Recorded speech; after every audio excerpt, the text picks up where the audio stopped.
So a lot of stuff happened, and I kind of think I want to start with Magni, if only for just a second here, because you came out of the water and you got a coat thrown on you by Frank to cover up your bullet holes, which won't go away even if you do heal until tomorrow. Yeah. And he looks at you and says, "How you feeling? You all right?" As good as I could feel. Right. That's good. Well, I'm glad that it wasn't too much trouble for you, but I'll let you know this was a decent amount of trouble for me.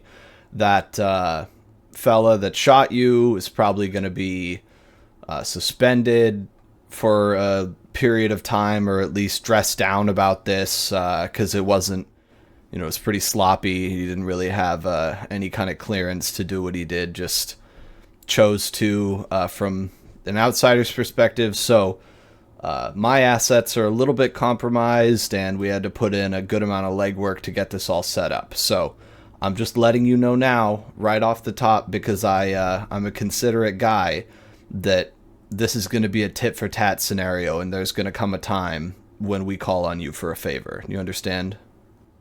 Yeah, of course. Here.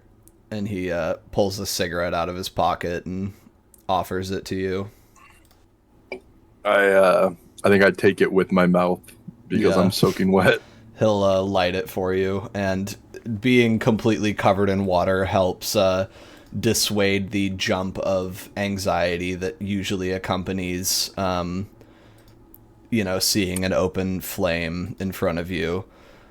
And he, as you begin to puff on that, he says, "Now listen, without putting too fine of a point on it, I will say that this could be a you and me type scenario where, if it's amenable to you, I could present the situation to our betters as though it was not as much work as it was, and perhaps the favor could be lessened or owed to yours truly and paid off in a certain dollar amount sooner rather than later, if you didn't want any kind of albatross hanging over your head. You understand?" Mm-hmm. I'd say labor, time, effort. You kick $80 my way, and I'll sort of sweep this under the rug on Ed's part. Okay. And then I think he would sort of look around self-consciously, like maybe he shouldn't just be spitting this right now on this riverbank. And he goes, "Look, let's get out of here. I'll see you tomorrow at the gallery for the thing, Thanksgiving." Okay. So I'll see you then. All right. And he just sort of trudges up the hill. And I think because we've been doing a lot of Frank recently, I'll remind you guys that Frank actually a pretty skinny guy. He's got that kind of wildness in his eyes that a lot of gangrel get, but usually has a pretty placid face. He's like an older guy, so his face is a little bit wrinkly, and he has like thinning hair on top. And he wears glasses, but other than that, he looks like a pretty tough guy. Like he's kind of like an aging gangster that wears glasses is usually his MO, and he's wearing a coat right now, and he trudges up the hill in his leather shoes, and then rounds a corner up the hill and is gone from your sight. And so, yeah, to recap, he said, "Give me the equivalent of $800, and I'll tell Ed that was a freelo cakewalk, no problem." And then, how do you think Magni's feeling about that? And then we'll pivot to another scene. Or just in Um, general, the owing of favors and such. yeah, I think right now he's kind of numb to it and just Yeah, that's maybe a problem for later. yeah. I think right now he's probably also mostly just glad to be done with the law after his Yeah, hoping that that's relax all. a little bit. Yeah. I think another piece of advice he would have... Oh, actually, yeah, I fully had another... So this just happens in between him offering for you to bribe him and walking away. He would have said, now you should lay low for a couple of days, and is Magni's hair long? Is that right? Yeah. And he would say, and, you know, it might be important to you to keep it, but I suggest maybe shaving that mane from time to time, especially if you know you're going to be out in public.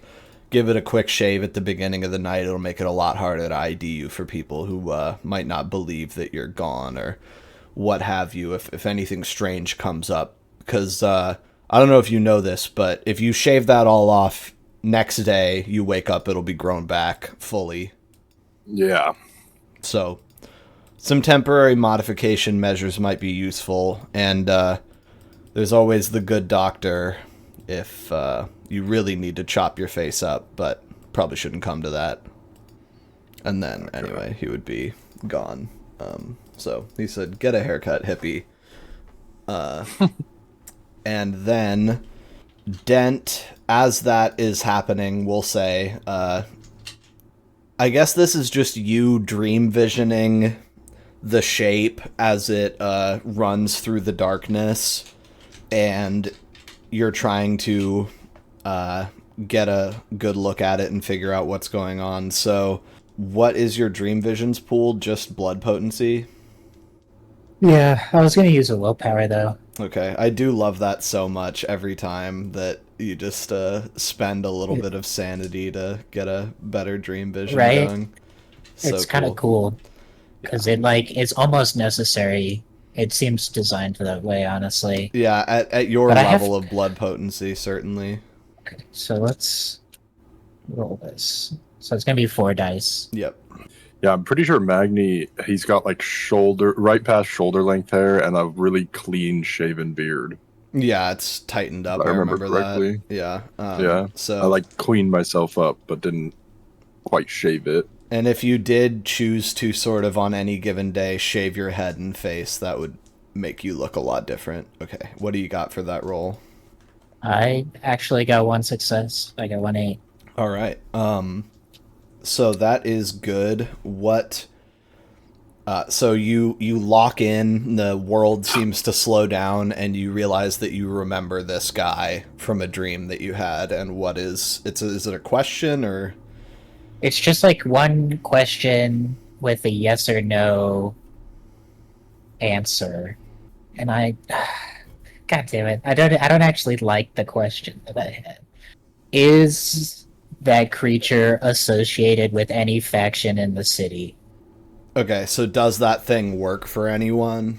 Yeah, like in the Seattle domain. Okay, so in your dream, in your sort of strange nightmares as that Kindred often have, you saw, and you, idiot that you are, didn't put this together with Laszlo's "he's coming" comments, I suppose. Or often I feel these dreams are remembered when you see the subject of them is partially how it works, you know, because we're obviously using Feels flashbacks as a device here. Deja vu kind of thing is what that, I think of. That suddenly you've always known this was going to happen or whatever. And so in your dream, you saw a roughly made clay man built from silty, oil-rich soil marching on Seattle from the east, dragging like a little stuffed animal kind of look. It's hard to tell what it is, but it looks like he has a ragged little companion that he's dragging behind him in the dirt, and you could see them coming over hills and over through valleys and over mountains and rivers until they finally reached the city limits of Seattle, and you see him dragging his ragged doll behind him into town. Awesome. So I assume that answers the question in a satisfying way. Very much so. All right. Now, of course, what you don't know is that Sir Gordon made them out there. No, I'm kidding. Anyway, so yeah, these guys are from out of town. Dent is now surezies of that. In a flash, this guy, this loping man, is dragging your ragged doll away. How unfortunate. My little guy. And if I remember correctly, what then followed was you went and got in the car and were going to try and look for him. Yeah, I'm chasing down the street after him. All right. So I think the thing is that this is going to basically be you having to look for this guy because he's going to be hiding. Too fast. Okay. Well, he's like quick, like very quick, but it's mostly that he had a head start on you, so you're going to have to see if you can follow any kind of trail here or if you just lose him for the time being. Are there any supernatural benefits that you're thinking of applying, or should we just create a normal roll for this? Let me check real quick. I might be able to add something to my investigation. I feel like I have an ability with this that, yeah, I think it's the acute senses. Add blood potency to any roll that uses your senses.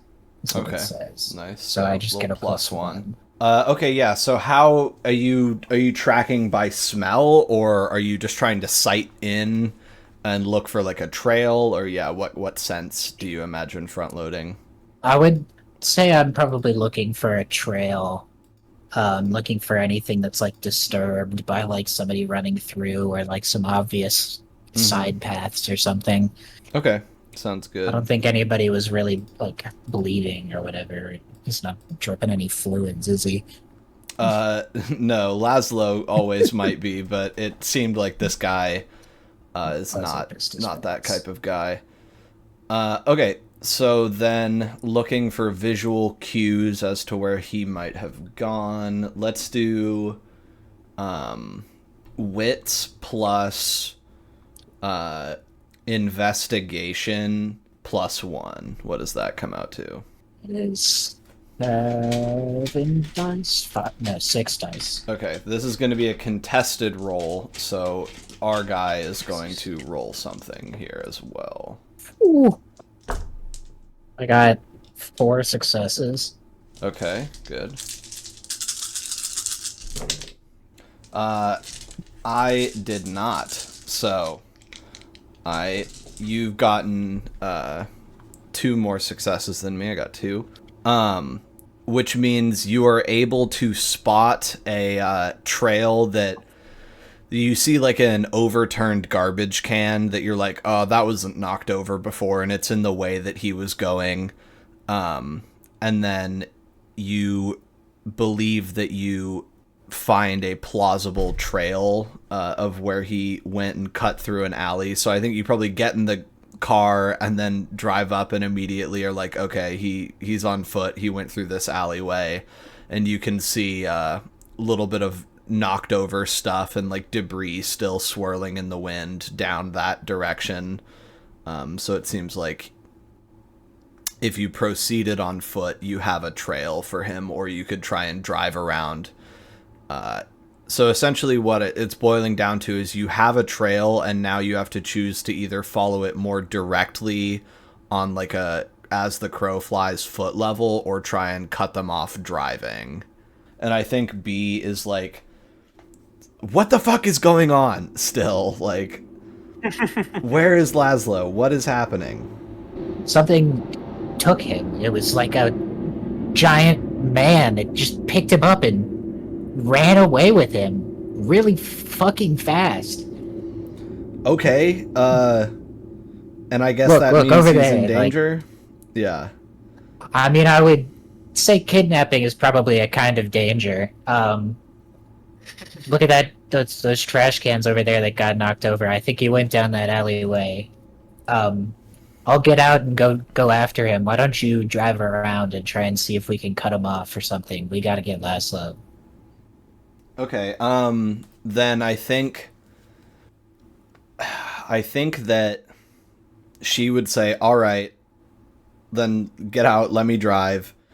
And then Ichabod would say, I'll go the other way on foot and get out of the car as well. And so, Dent, you're choosing to follow the trail, and then Ichabod says, I'll go this way in case they double back, and then he clearly starts casually walking down the road, just leaving. He's going home. Yeah. Because he's got better things to do. I would say I'm gonna try to follow the trail, but I'm gonna do facing the crowd and try and stick to shadows if I can. Be Okay. a little sneaky. So you send B, you're like, okay, that direction, go, right? Yeah, I would point to the alleyway that he went down, and I'll be like, yeah, loop around to the other side of the block, see if you can see anything. Okay. So she peels out, and then we'll have you do, we'll treat your stealth as basically implied here, especially during this chasing phase when this dude is mostly interested in physically outpacing you rather than spotting you or anything. So we'll just have you go athletics plus, I think, dexterity initially for this first leg of the foot race. That's just gonna be 2 dice. Okay. Oh, I got a success though.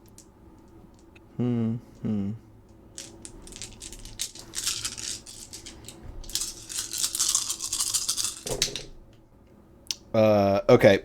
He got 2 successes. So, in the straight out sprint, this guy has you beat, I think, after a little bit of running down the alley, even though you're not human and so your lungs, aren't, burning with exertion, and you're able to run a lot further without stopping than you would be able to if you weren't a vampire. You're still my body still is what it is, so I don't really know why I got out of the car necessarily.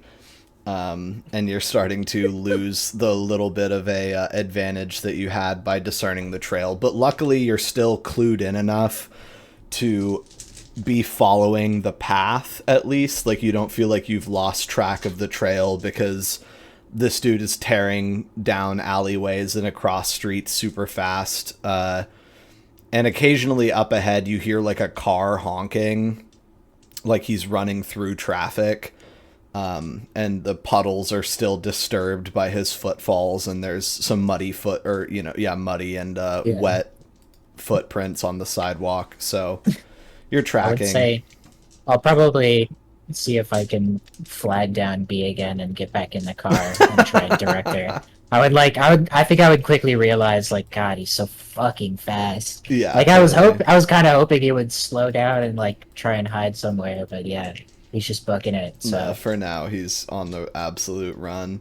Okay, so then you go through another alley, and B doesn't successfully cut off this guy, but she does cut you off, and so you're like, okay, and you get back in the car. And she says, where to now? That didn't seem to work. Just follow the sound of cars honking. It looks point. can I estimate based on my knowledge of this city and where he's going? Is he just going in one direction? Can I be well, we're going fucking northeast?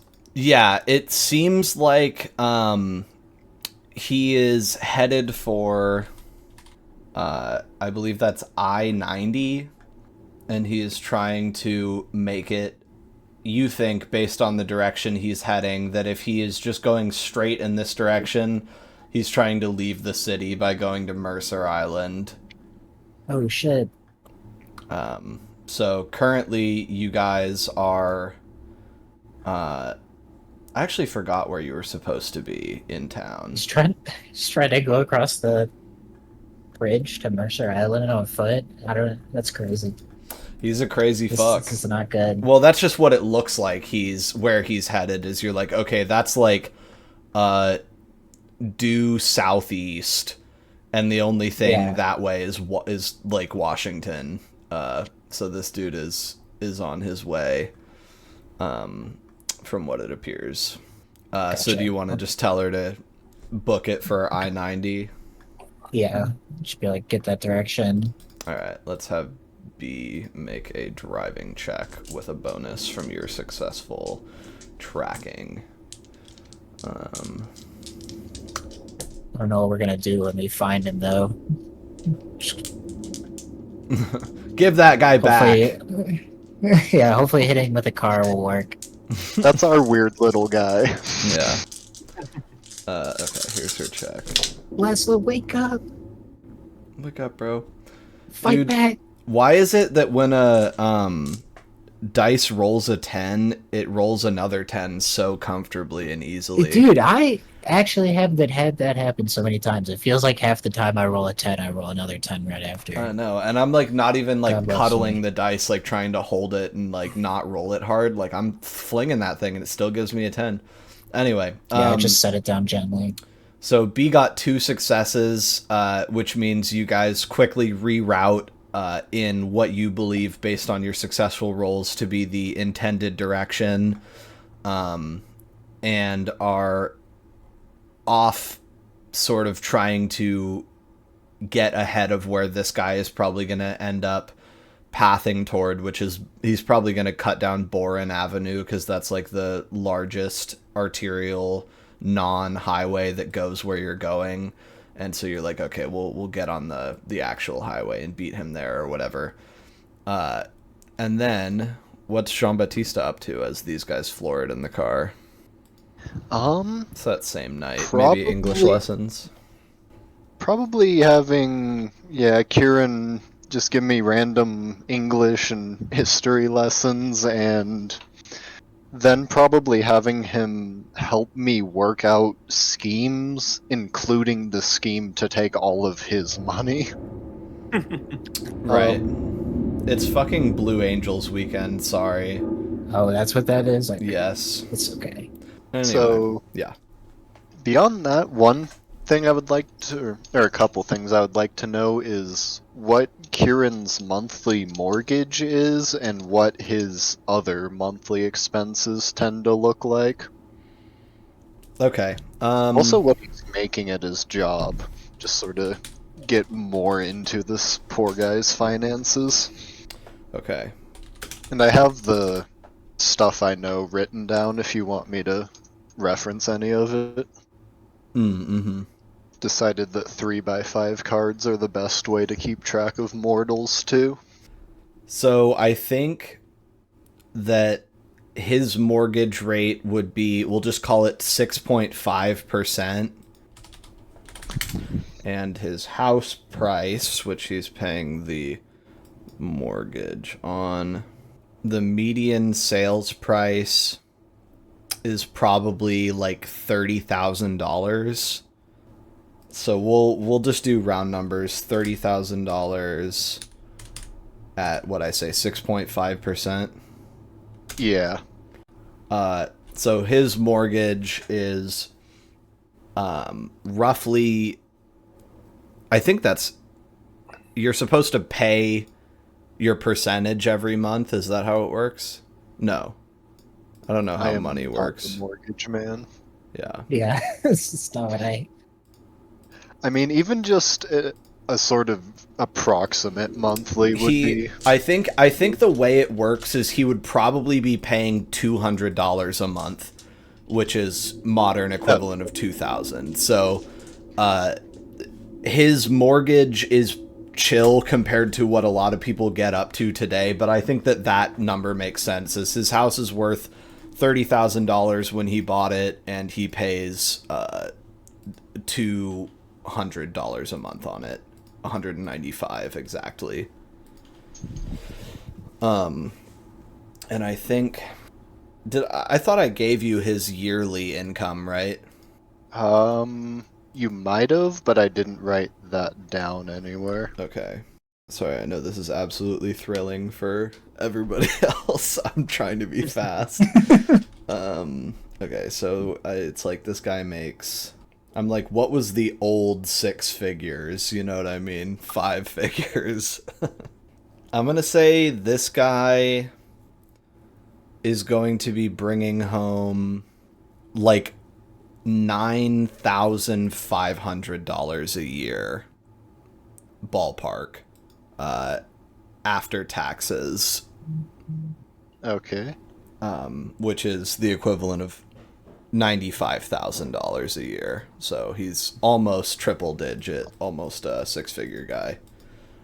So 99500 is his poll, which means that he's able to pretty comfortably pay that mortgage.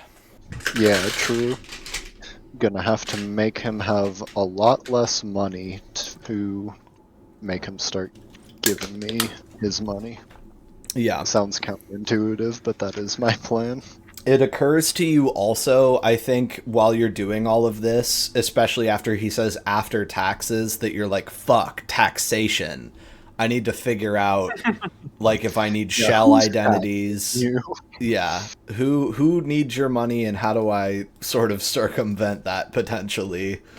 But you're beginning to see that, I think when Dent talks about going to the bank and stuff, and other considerations and taxes, you're like, oh shit, money is actually pretty tightly managed in this world that I've woken up in, and banks are very important and powerful entities, and you have to report a lot of your earnings. Although it does seem like someone like one feudal lord, it's like a whole system of governance around the taxes. And additionally, it's like someone like Tom doesn't pay any taxes, but Tom also seems to be one bad day away from total homelessness and vagrancy, so that about explains that sort of financial paradigm. I'm satisfied with those numbers. I think that those are good things to keep in mind with this guy's relatively high power income.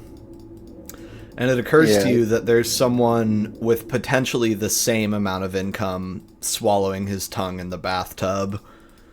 Oh, I forgot. Is Thomas here? Yeah, he is. Okay, I'm gonna have Thomas go check on him. Okay. I just remembered one other thing I want to do is set up any sort of anti-mech stuff I possibly know, and then I'm gonna test it against Dent. Okay, so I think the way... I think it might be useful to sort of talk that stuff over with Dent and see how he processes information. The last couple times that I've done Dent's extrasensory perception, I've probably been a little bit sloppy with it not being derived from subtle physical cues and being more like thought reading, which is a higher level power than he has access to. But I think I'm also comfortable at saying that Dent seems to have a pretty uncannily strong level of perceptive abilities and mind reading for someone of his blood potency. So for what it's worth, your Mechit is kind of cracked at mind reading for how good he should be at it. He's got a little bit of protagonist scaling on him, but also it's worth sort of thinking about the ways that you might be able to guard against that. I need to look at those Mechit rolls that they tend to be making. Because the main thing is, if I'm not confident I can protect it, I'm not gonna do the like activation code thing. I think the thing about that is it's actually really hard for them to pull, because let me look at Auspex. Basically, Dent wouldn't be able to get that code out of your brain because it's like a specific thought, and he's like better at reading like emotions and things like that right now. Yeah, I don't know how I would even go about doing that, honestly. Wits plus empathy plus Auspex. So it's supposed to be like, who here is the most likely to give me what I want? Blood throbbing through the victim's jugular vein, the sound of jingling coins from the victim's pocket, where it's like supposed to be pretty in there. And then I think if he inquired about the code, it would probably be more like seeing me saying some stuff but not making it out type of thing. Being like, how does this guy control his ghouls? And it would be like you, like looking like you're reading something off of a paper, and then he like activates, you know what I mean? Okay, yeah. So they can find out there's a code, but probably not just soul read it off of the guy instantly. Yeah, it's like the second tier is like, is this person being controlled by someone else? Marionette strings leading from the victim's limbs up to the ceiling, a whispered voice that tells the victim what to do as she acts. Like that, it's a lot of interpretive stuff, and then tier 3 is also that stuff, and then lay open the mind is tier 4, which is resisted. So at that tier, when they're trying to read your thoughts, you get resolve plus blood potency to resist.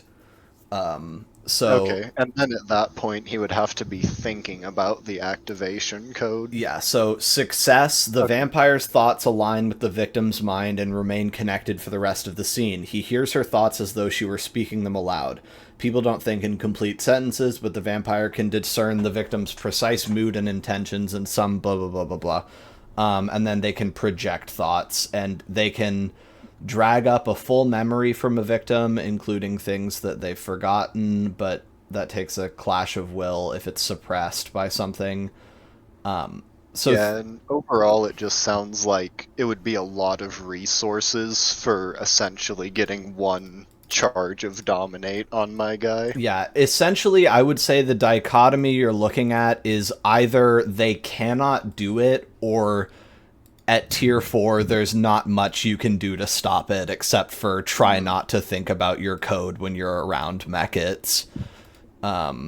So hopefully, you know, in basically your research this evening, or what you get from Dent later, puts your mind at ease, as like, short from making your blood potency stronger, just try not to be around really powerful mechit thinking things you don't want them to hear.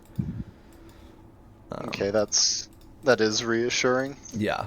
Probably where like 90% of J-Bat's one occult knowledge goes. Yeah, definitely. It does tend to, be more of just a physical skill, like of observation for most characters who aren't spec'd into it that heavily. Okay. Laszlo. How's it going? Well, we are certainly going. Yeah, you are. I think the alleyways blur past you. If anything, this guy seems to have picked up speed since grabbing you. And he's just splashing through puddles, as I said. Boom, boom, boom, boom, boom. His footsteps thundering underneath you. There's a blur. Suddenly you're in the road. A car honks, and he vaults over its hood and just keeps running. Holding on to you. He like plants one hand and just whoosh, just goes. And then another alleyway, seemingly it feels like to you at random which one he zigs down and which one he zags down. This guy, you're getting a little bit more of a read on as you look at him. He's I don't know if I want to go through his whole 3 levels of disfigurement right now.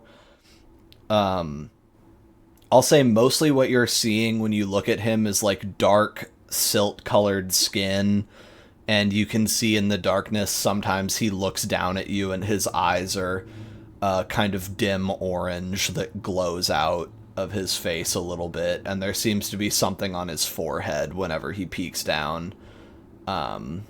But otherwise, he just looks very stoic and unconcerned with the proceedings. But there's an intensity in his face where it's like he is trying right now. He's putting in a lot of effort to make this look easy. And he's trying to get you guys where you need to go. Are you saying anything to him? I need to go. Yes. That's all from his perspective. how are you feeling about this? What are you doing? You went limp when he was gonna get you, and you got like points and beats for that because of your lead thing. So yeah, where are you at with this? Yeah, I think he's just bewildered. Like, he knows if he does nothing, he'll be in a spot with the Promethean, and that's like gonna give him a ton of knowledge. But also, yeah, everything else. What is everything else to him? Is he like afraid of losing the vampires in this moment, or afraid of reprisals, or what exactly I think is? I feel like he knows he'll be able to get back to the vampires, or at least trust that he will. Right. So he's like ambiently scared that like, oh, okay, I remember. He's mostly scared of them coming to get him and then them fighting with this guy. Okay, yeah, He that doesn't want that to happen. does seem to be what you could be cruising for, since Dent kind of shot this guy and then shouted after him. Which, for what it's worth, that bullet doesn't seem to have done much to your carrier, I guess, is all he is to you right now. Do you make any of this known to him, or ask any questions, or are you just fully at his whims until this stops? I feel like he was dismissive enough when I did talk that I'm just not bothering. Okay, I don't even remember what he said, or what you. Oh, you were like, that was my friend, and he's just like ignored you, kind of thing.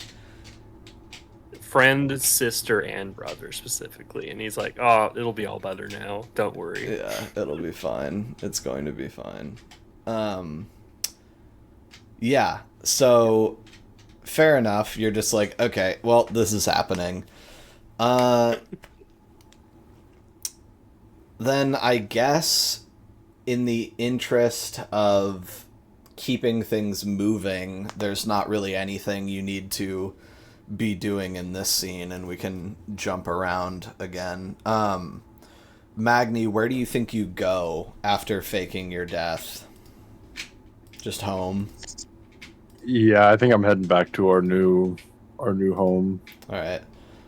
There's like a moment where, even with your relatively limited knowledge of the city, you like prepare to set off towards the old apartment, and then are like, oh shit, no, it's this way. I just came from this way in my carjacked car. Are you gonna get back to that car or just walk? I'm just gonna walk. Okay. You kind of tuck your wet hair into the long raincoat that was brought for you, and make your way home. And you're like, wow, it's a good thing I'm not alive, or I would be like teeth chattering, shivering, like getting hypothermia from jumping in the river and then just wandering around completely soaked. But now it basically doesn't affect you whatsoever. And I think if anything is troubling you, it's that you're like, I'm gonna heal, and then I'm gonna be so hungry. Like, it's gonna be brutal.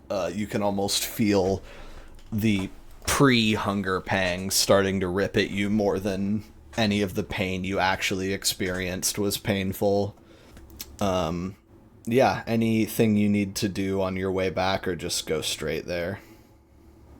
No, I don't think he's stopping anywhere. Yeah, it's a good, Just kind of heading straight back. probably a good idea. So then you manage to make it home without incident. And when you're in there, when you get in there, Jean-Baptiste is just scribbling things down in a notepad that he commandeered, and getting the finances in order and figuring stuff out. Jean-Baptiste, Magni walks in like completely soaking wet and has a lot of blood on his whole person underneath his coat. Yeah, I'll kind of take a good long look at him and then just ask, so did everything go according to Frank's plan? Yeah, I'm dead. Excellent. And then just as sort of an aside to Kieran, I'll just say, forget he said that. And I think at that point I'll look down and be like, oh yeah, I forgot I'm like injured, and I'll heal the Okay. damage. And how much did we say that was gonna run you? Let's see. It's on my character sheet. It's 5. fully bashing and then 2. Yeah, okay, yeah, so 5. So I'm at 3 now. All right. And so you take the coat off, and heal, and I think the way that healing looks for you with your open wounds, Bane, is that there was like still a little bit of bleeding, even though your blush of life has worn off and you are left looking very peaky and pale indeed.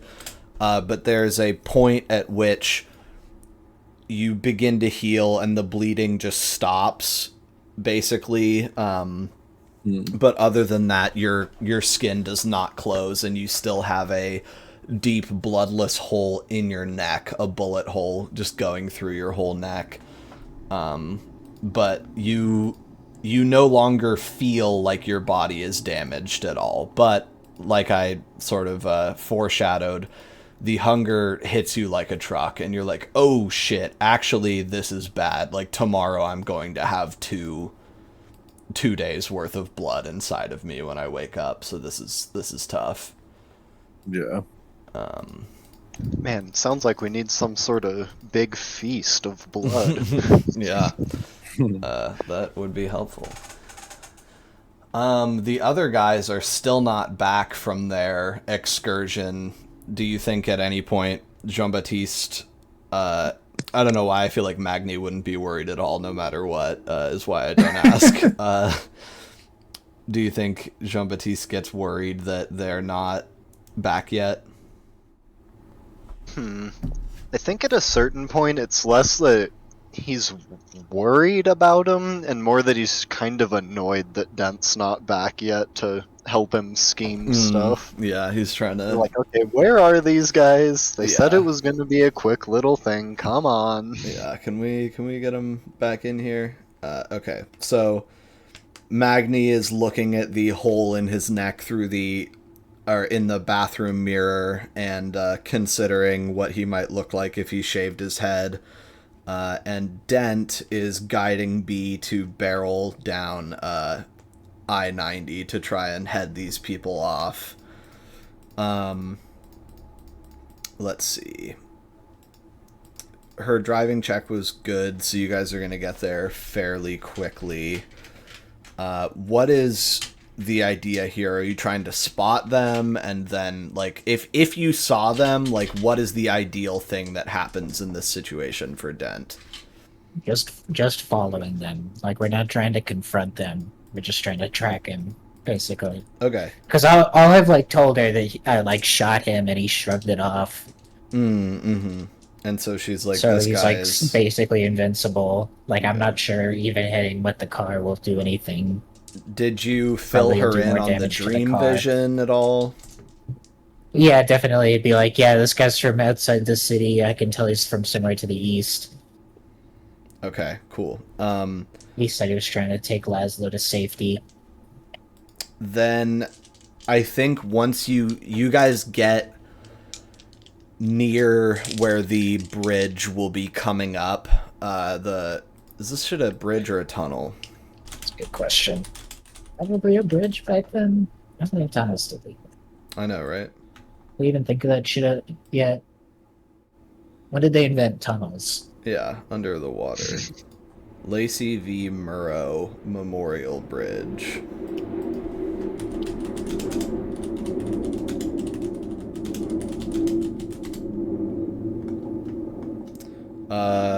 Originally, the Lake Washington floating bridge opened to traffic on July 2nd, 1940. And Okay. it was rebuilt in 93. So, Still kind of new. yeah, that bridge exists. It's like 2 4-lane bridges that span it. Looks like this right now. And you guys are headed over there to get to that island, which is not part of the domain. So do you get off the freeway, or are you like driving over this and looking for them? Because I'm gonna eventually basically have you do another like final searching for them roll, because your successful roll allowed you to theoretically head them off, so now you need to find them again once they arrive, you know? Okay. Yeah, I'm just gonna keep searching for them. Okay, then but my point is, you're not gonna like barrel over the bridge if you don't see them, right? Huh. No. I would say, yeah, I'm just gonna like search the surrounding area first if I can't find them, and then Alright, then we'll see. I'll probably, I guess, I don't know. Yeah, I would, if I don't find them, I'll probably still just go over the bridge, honestly, because I think, like, if I can't find them now, I feel I would never be able to, you know? Mm-hmm. Yeah. Okay, so how about wits plus investigation again? Okay. And you get your +1 to your acute senses, and then this is also going to be contested here. Okay. I got 3 successes. Okay. Go again. I also got 3. You think you might see a flash of him. Turns out to be a bicyclist. And again. Oh, What'd you get? I got 4 successes. Okay. You spot them, and you guys pulled away from the... Like, you, I'm assuming, just sort of got off the exit and are now circling back around. And you spot them about to run up onto the bridge. Laszlo, it looks like this guy's gonna take you over the, like, footpath on the edge, the very edge of this large bridge structure. And I think that he's gonna be going the wrong way. He's on the left side there, running Look against across traffic. the water and see him as we're like driving. Yeah, you exactly. You guys like get back on the bridge and see him going up the wrong way, and you're like, oh. I put my fucking hand on my face and I'm like, what the fuck am I doing? What is this fucking superhero bullshit? Yeah, so what's the analysis here? I feel like your beast honestly kind of rumbles in your chest with the threat of leaving the domain. Because you don't know what's on Mercer Island. Like, that's just uncharted, like, here there be dragons territory for you right now. I would... Yeah, Where did I'm they just say they gonna... were werewolves? No, don't say that. Yeah. There's no fucking werewolves. Yeah, it remains to be seen. I'm gonna be facing the crowd. That's all I'll say. Yeah, in the car. Facing the car, I'll tell B to, like... I guess I'll just ask B, like, hey, what do you know about Mercer Island? She says, I don't know, man. I don't like leaving Seattle. I wouldn't be doing this if you weren't so sure we had to get him now. Well, I don't know when else we're gonna get him. But, look, let's just get there. I'll go to a phone, and I'll call some people, and we'll go back. Alright, I just want to know where he is. Okay. I don't think he's in any immediate danger, but I don't think he wants to be kidnapped, so we should definitely try and get him back. All right. So now you're kind of just conceding to cross the bridge and make a call and come home is the idea. Yeah, I just want to get a location or a rough area. Okay. So you do that, you drive, and you can see them. I think when he's crossing the bridge, he slows down a little bit so that it's not obvious that he's running at like 25 miles an hour, and people aren't like, holy fuck, what's going on? Yeah. Although the thing about the masquerade in like this era is it's just like, what are they gonna do? Take a picture of him on their cell phone? Like, Yeah. you just have to eat Cameras that are it's fucking like, rare. I saw a fucking guy running 30 miles an hour up the bridge. No, you didn't. You don't. Oh, okay. You know, like, there's nothing you can do about that. But so anyway, he slows down a little bit, and you guys are letting traffic weave around you. Although it's like the small hours of the morning, so it's not like it's very populated out here anyway. It's probably really scant or sparse travelers. But you can see them as you're going all the way across the bridge. And I would say that you could, like, head them off if it wasn't for the fact that it's kind of difficult to, when you take that, to get off the ramp and then kind of come back around to where the other highway starts, you know what I mean? Like, you have to take a little detour and spin back onto it. So, yeah, what is exactly the objective? Do you want to try and get as close to where they would be coming off of it as possible, or what? Yeah, and see if he like goes. I would ideally like to see exactly what like building or whatever he goes inside. Okay. To like save this for later. Yeah, I think because for all I know, he could like get in a fucking car and take him to goddamn Vancouver. yeah. I think what would happen is you get off of the bridge and get to a vantage point as quickly as you can. Sort of swing up into a neighborhood that overlooks it a little bit. You can see there's a bunch of houses over there. And then Laszlo, at a certain point, running over the bridge, he stops, lifts you up in one arm and says, hang on. And then he grabs the railing and then throws himself under the bridge. Like, he just swings up under it. And is now in like the scaffolding of the part of the bridge where it lifts up out of the water because it's a floating bridge. And so then he just kind of swings away, and you watch them drop Dent into like the underpass beneath the bridge on the shoreline. And it seems like they're coming to rest sort of in the edge of some people's property underneath the bridge.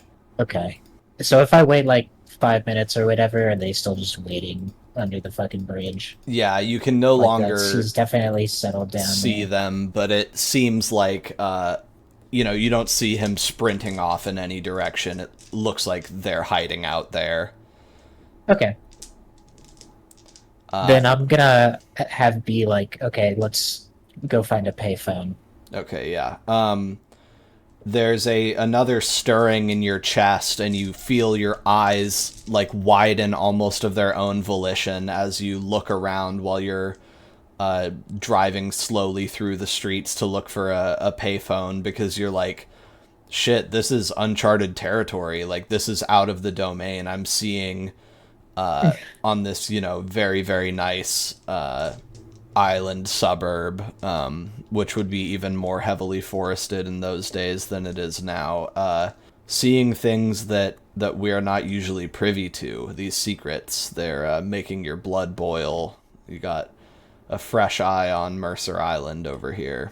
And I think for what it's worth, it feels roughly the same. It doesn't feel like you pierce a barrier and suddenly it's you're in somebody else's territory and you can taste it in the air, but it definitely, like, some of the familiar markings and signposts and indications that you're in Seattle drop off, and you do feel like you're a little bit in the wilderness, as it were. And Was it still where all the like rich people live, do you think? yeah, I mean, Or surrounding like definitely probably, like, a bunch of mansions and shit. lot of really big houses out here still, probably because when there's less land, it's more expensive to build stuff on what there is. And yep, driving through these very nice parcels of land, you eventually reach a gas station not too far along the way, and it has a payphone. Okay. I'm gonna get out and call the The new what is number. Keon's apartment's number, or Kieran. Kieran. Is the little boy vampire. But yeah, so I'm gonna just call back there and try to get a hold of Jean-Baptiste first. Jean-Baptiste, the phone rings again. Kieran, answer that. Hello. It's Dent. Can you give the phone to Jean-Baptiste, please? He says he's Dent. I'll take the phone. Okay. Yes, Mr. Dent? Look, I don't know how else to say this, but the blood job went fucking sideways. Laszlo got kidnapped. There was a guy, he just ran up and grabbed him and took him. I shot him, and it didn't do anything, Jonathan. What sort of guy? Who is this guy? I don't know how to he was big. I mean, he had to have been like 7 feet tall. I was able to get a bit of a read on him, and I think he comes from outside the city. Look, we're in Mercer Island right now. He said what clan as well, which is like the lineage of vampire, so he was like trying to figure out what type of vampire. Could I tell? Well, he wasn't. I mean, I guess he I know wasn't a that vampire. You are for sure. I was okay. Yeah. I was just making sure he didn't like disguise himself as a gangrel or some shit. No, Laszlo's the only one that can do that. Okay. I don't think he was a Kindred at all. He was like. Oh, so you're telling I think me he's like Laszlo. grabbed and took Laszlo? There's no way it was a human. He was 7 feet tall and he ran, 30 miles per hour just straight across the bridge. It was. This is too much. I don't know how we're gonna get him out of there. What did Laszlo do? Do you know anything else? What could he? I mean, he just. He fell over. He grabbed him and he carried him like a child. He was. There's nothing any of us could do. Laszlo, I who him. himself is like 6'3". Yeah, I shot him and he didn't even bleed. And so what? He just came out of the blue with no warning whatsoever, grabbed Laszlo, and ran off? Well, I think so. While we were in the cold storage, Laszlo was just acting a bit weird, and I think he said he's coming, or something's coming. Oh, And, why would you not lead with that? If Laszlo knew he was coming, surely he's not. Well, Laszlo's always saying some crazy stuff. I just thought he was being weird. Sounds crazy, but if the man actually showed up, clearly it's part of Laszlo's plan. Yes, well, I know that Laszlo's now. plan is crazy. That's awesome. And I don't think Laszlo particularly felt like being picked up and kidnapped. He didn't seem very consenting. Yes. Well, it looked like he was almost like drugged or something. He was just so out of it. I don't know what else to say. I don't think this was part of any grand scheme. I don't think Laszlo's really like that. I think Laszlo's schemes may be somewhat beyond us. We'll come back here and we can discuss things further. Do you explain to them that you have a solid read on his whereabouts? I think I was going to, but now I'm very frustrated, so I'm just gonna hang up the phone. Dent, you hang up the phone after he tells you to come home, and then you look up out of the phone booth, and across the way past the gas station and into the trees behind it, there's a clown. Oh, And he's Jesus looking at fucking you. Christ. God. God, I knew this was gonna happen. I knew there would be a clown. You were like, "Oh, are you sure about going to Mercer Island? It's really spooky." Do you just I'm run gonna- away? I'm gonna like maintain eye contact and like edge towards the car. I would say I would have B like not turn the car off at all. So Yeah, I'm just like moving over there while keeping eye contact.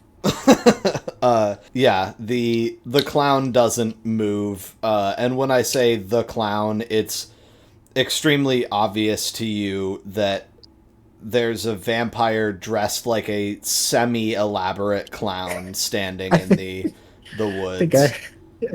I think I would just yell and just be like, Beatrice, do you see the clown in Let's the get woods the fuck out of over here. there? I'm fucking sick of it. Let's leave, okay?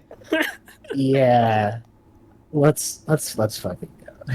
And I'm just gonna book it the rest of the way into the car. She says, I've got one brother at home. I got another brother that's sick. If we don't get him this bone marrow soon, I'll lose two brothers in one night. So we gotta go. All right. And Well, I'm sorry, there's a fucking clown in the woods. well, I don't care about that. That's not actually like I'm just saying nothing I need to do. Okay, it's fine, Dent. Let's get in Have the some car. self-preservation. Let's go. It'll be fine. And then she whips the car around, and you guys navigate your way through a little connecting road that will get you back onto the bridge. And at some point, Laszlo, one of the many cars thundering over you, contains Dent, but if there was a way of discerning it, you're not equipped with that. But here you are under a bridge, resting beneath it, sort of sitting against a large concrete pylon near where the water meets the clay at the bank of the island. And there's another Promethean in front of you. It's absolutely, indelibly, 100% true that's what you're looking at. We're like staying on some sort of platform under the bridge. No, it's just ground. I mean, yeah, I guess you guys are probably on a concrete platform, and then ahead of you it would be just ground with the pylon drove through it. Okay, so we have space to walk around. And Yeah, such. there's a little area that you guys are on. You guys are under a bridge, and then pretty quickly the bridge like rolls flush to be with the water, to touch the water, but and it looks like this is like a kind of a maintenance area, like there's room for people to walk up towards the bridge and things, but yeah, you guys are huddled down there and nobody else is around. And shall I describe your captor? Yes. All right.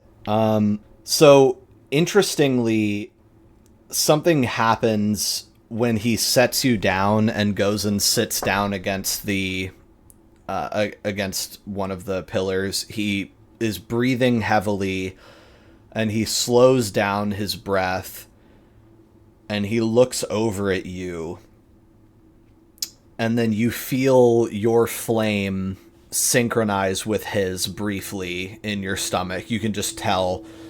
And I think, first of all, you look at him. Will you roll? Maybe immune to blood bonds, but I'm not immune to whatever the hell this is. Yeah. Please pay 1 Pyros and roll wits plus empathy plus Azoth. Oh, I actually have to roll that, so give me the tally. +2, so 6. Okay. I'm getting good at grabbing the exact number of dice I need without looking. So you read his Azoth source. What are your... Do you have Inscribed in Flame? Or what is your Saturninus thing? Or Prime the vessel and heed the call. Oh, so you have Heed the Call. Okay. yeah, right. I do have inscribed. So this was you doing Inscribed in Flame.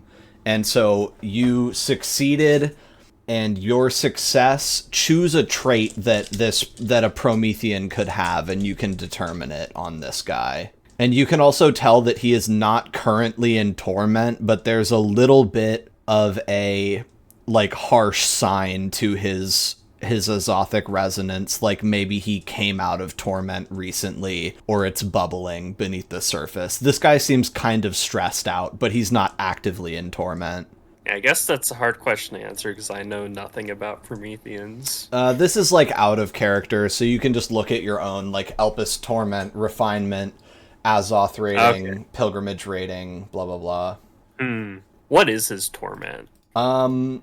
His torment is, I think the best way to describe it to you is you get a blast off of it that he doesn't like unfairness, injustice, like inequality, misappropriation. He wants his fair share. He wants things to be equal. And you can sort of feel that something having to do with an inequality or him being deprived of something freely given to someone else might set him off.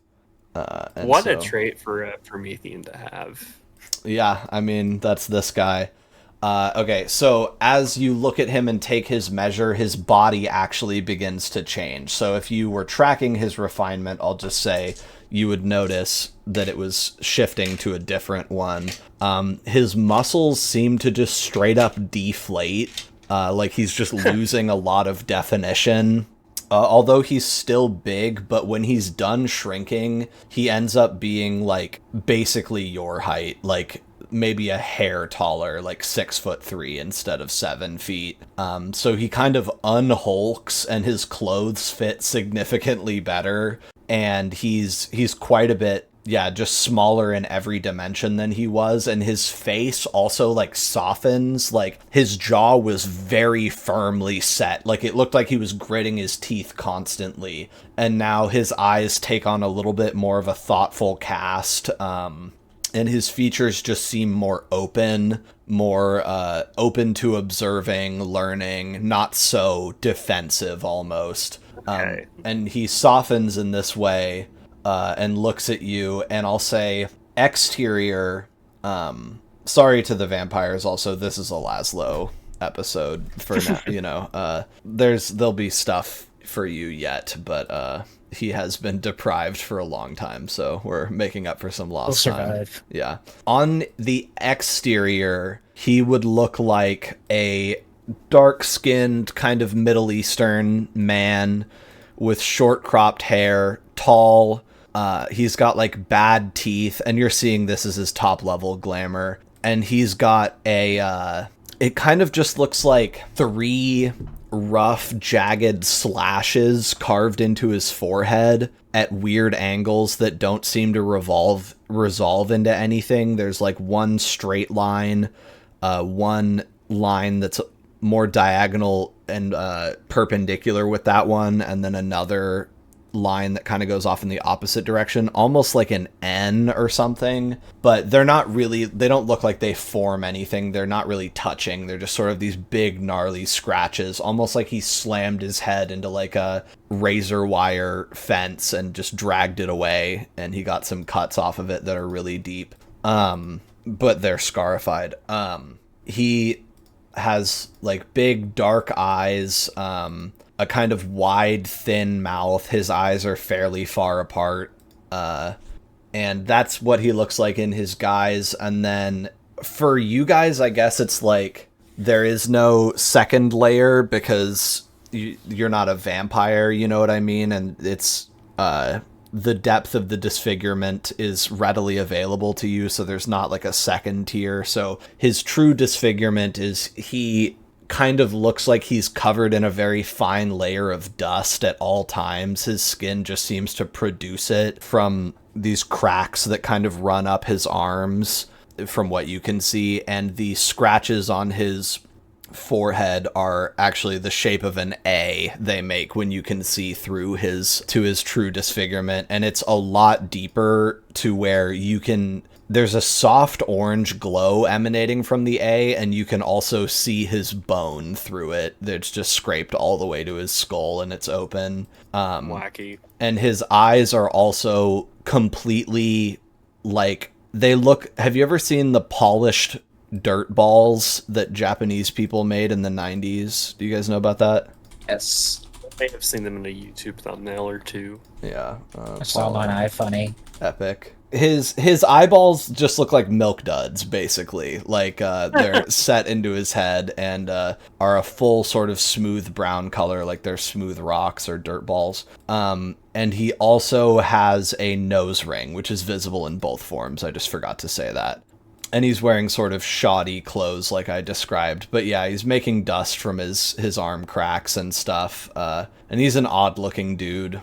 Like I said, fucked up teeth in both forms. But he looks at you, and he's still like a physically larger guy, but he has shrunk down a lot. And he says, "Hi-ho, small Frank." Hello. I guess you've taken me from my friends, and I felt them ending their chase. So I guess I tell you my life story, you tell me your life story, and then things happen, I guess. Your friends, the Licks, were your friends. Yeah, I guess right into life story. So, yeah, such a creature made me. You mean to say a Lick made you? Yes. And he sort of looks at you really scrutinizingly. His brown eyeballs clarify a little bit, like get a little bit lighter and less milky and more like real eyes. And he like is looking really hard at you, and he reaches out his hand and acts like he wants to touch you. And he's being gentle, like, please let me just touch you so I can figure out what's going on. But he's not saying anything. Yeah, I guess I'll let him touch me. All right. He touches your skin, and then he kind of recoils like he got zapped by something. And indeed, you feel a little bit of information transmit out from your body. And he says, "You're not a Frank." Oh, you mean a Frankenstein? Yes. I did read that book. It's a type of us. Oh, I think And you're not one. I read my creator's notes on me. Funny as it is to say. And if there are types of us, I'm wholly unique. I was scared to say as much, but yes, you may be that way. And he seems to struggle to talk a little bit. Like the pauses I'm taking are totally diegetic. And he says, "I feel bad for my speech.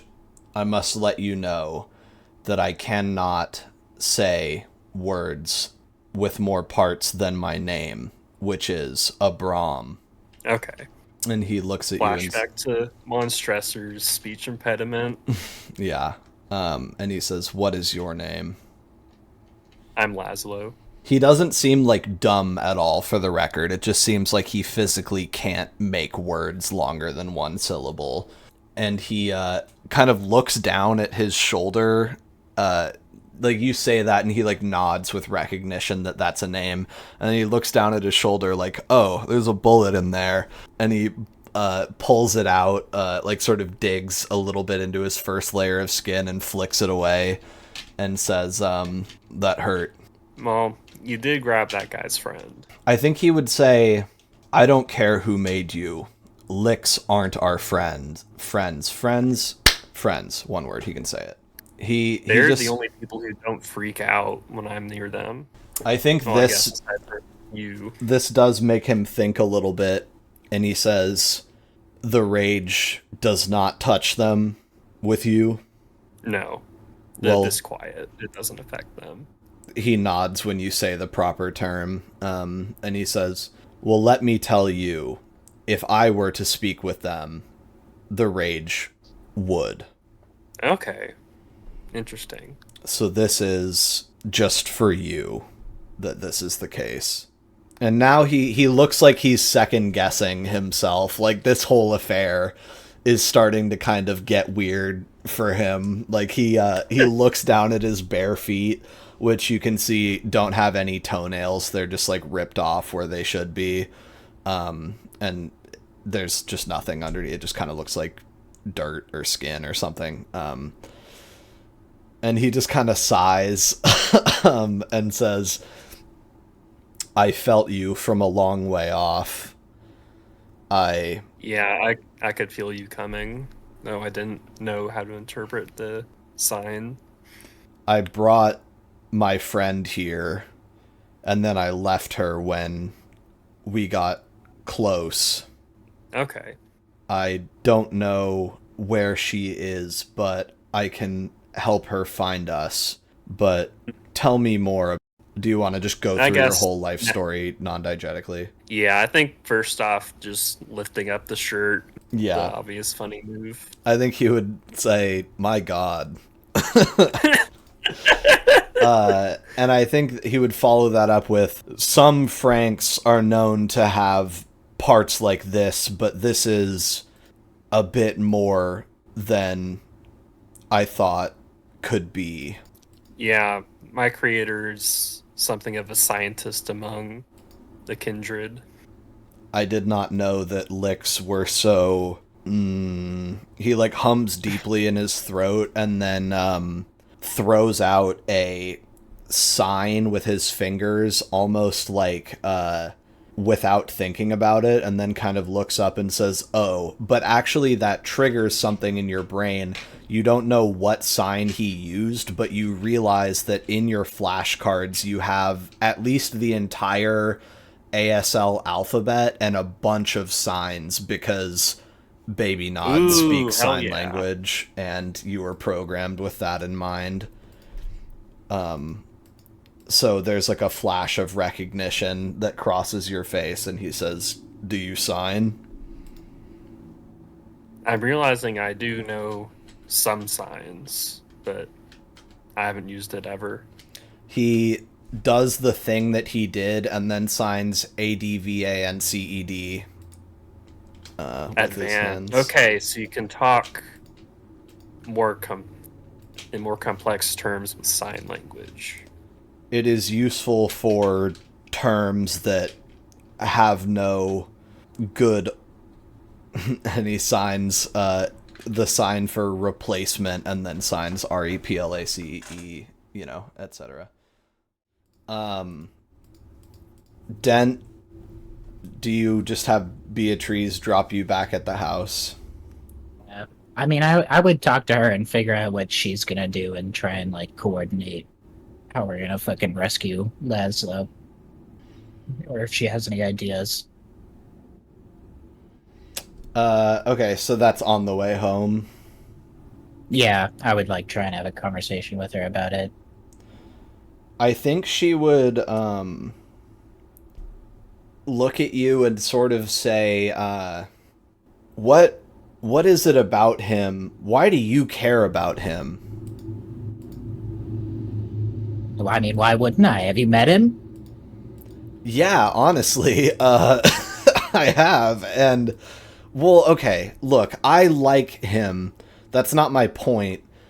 I think he's endearing in a lot of the same ways that Baby Nod is, honestly. But beyond that, you're Kindred, and I don't know if you've noticed, but Laszlo type people, Laszlo and others like him, humans like him, are usually strictly taken advantage of by individuals like yourself. And I know I sound like a hypocrite, right? Like, I am in these circles. It's not like I'm anti-vampire, as it were. But my point is just, it's weird that you give a shit about this guy that you just met. That's not normal for people like you.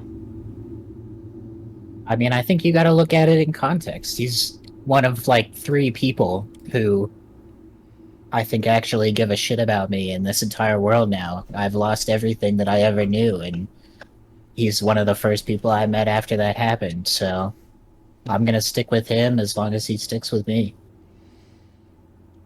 I think I guess I'll just hope that he'd do the same. I think she thinks about it and says,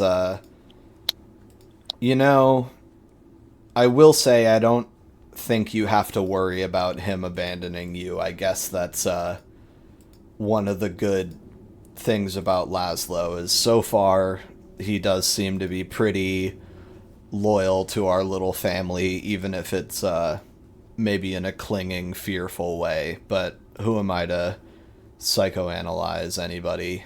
She says, and the big styrofoam container full of melty bone meal shifts in her backseat as she takes a hard left for her fucked up little brother. Yeah, you sound like my fucking therapist. She says, we both know you didn't go to any therapy. You're not. Oh, I have my therapy, all right. Yeah. Bottle of whiskey at night. All right. She just looks at you like you suck and you're lame. But I think she says, honestly, though, I will say that when I thought about that excursion going wrong, this was not what I was picturing. And despite everything, we did manage to pull that off. Sorry about Henrik. He's a piece of... She looks like she's deciding whether or not she wants to say work or shit, and then a guy, like, brake checks her, and she, like, loses her train of thought, and then just continues driving. Well, at least he didn't hinder us, I guess. He did his job. Yeah. Wouldn't have been much help anyway. That tends to be the best you can say for Henrik in most situations, is at least he didn't actively backstab me for fun. Sometimes, now she's just thinking, sometimes I can't believe he's fucking Mecca at all. It's ridiculous. Yeah, he doesn't really fit the type. I don't get that. And she says, honestly, in this city, who does? Yeah. Maybe that fucking freak with the camera. Look who's talking. Yeah. And she says, is it this one? Yeah, for now. I appreciate the ride. Okay. Let me know if you have any leads on Laszlo, and I'll do the same, I guess, or whatever. If Yeah, give me a call if Nod turns out all right. Okay. All right, here, take your blood. Backseat. All right. Have a lovely evening. Yeah, I'll see you, Dent. Thanks. And then she pulls the door shut after you and like pops the other one open, and you get your blood and go inside. All right.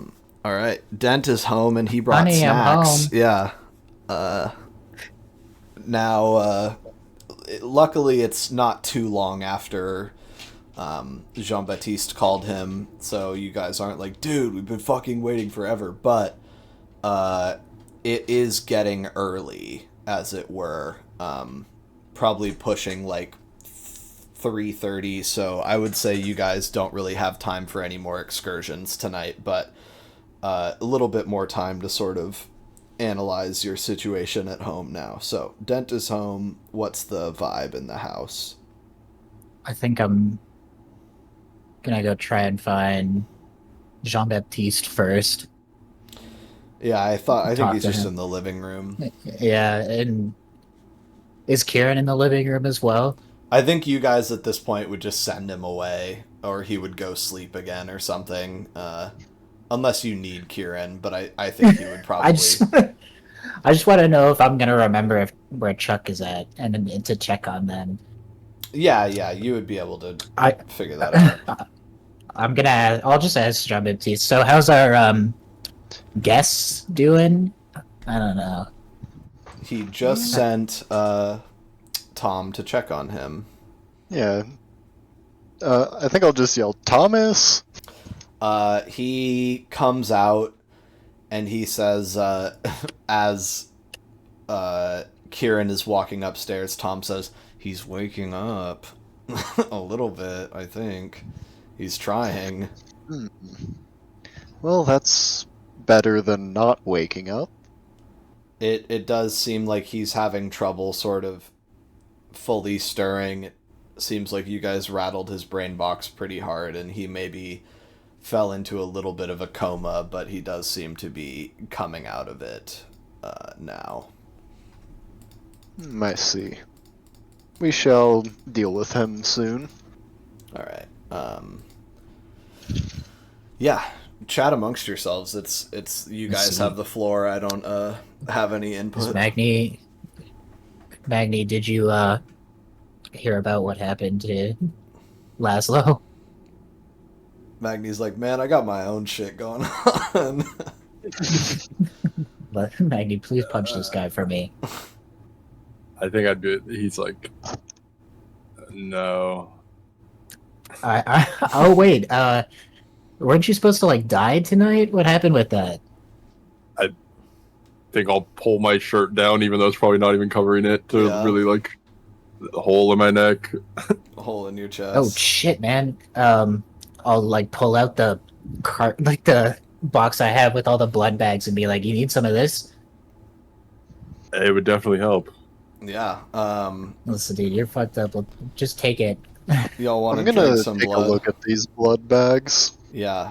He has brought home Magni. 4 large pint bags of blood. Maybe you can have 2 if you want. I'm taking one. Popsicles. If offered, I'd definitely take both.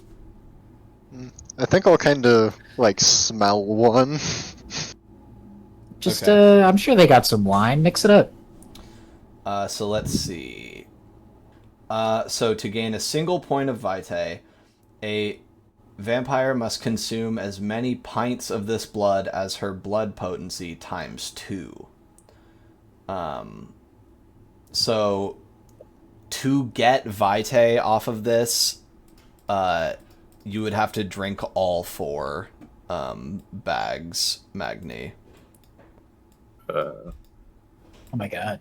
Because this shit is like baby food. Like it technologically storing the blood, Jean-Baptiste would smell it and just go, no, that's not That's what I figured. that's not even fucking worth drinking at all. Not even remotely close to acceptable. Yeah. Well, Magni, you can have all of it then. You need to heal. Yeah, do you want to just Yeah. Kool-Aid all 4 of those? Yeah, if that's cool with everyone, then you would do that. Yeah, Dent has 8 fucking vitae. He doesn't need to chug half of these for 1 extra. Okay, so you sort of sit there on the floor or wherever in a chair and just house these 4 blood packs. And it, I've described it in videos and stuff as like, instead of like, your options for dinner are a prime rib steak and potatoes or 1 protein shake made with water. Not milk, and it's like that's sort of the tier of nourishment that we're talking here. And so you like fill your belly with this blood, but it's just so thin and anemic and devoid of the resonance that is truly what powers you guys, the like vital magic of the human body.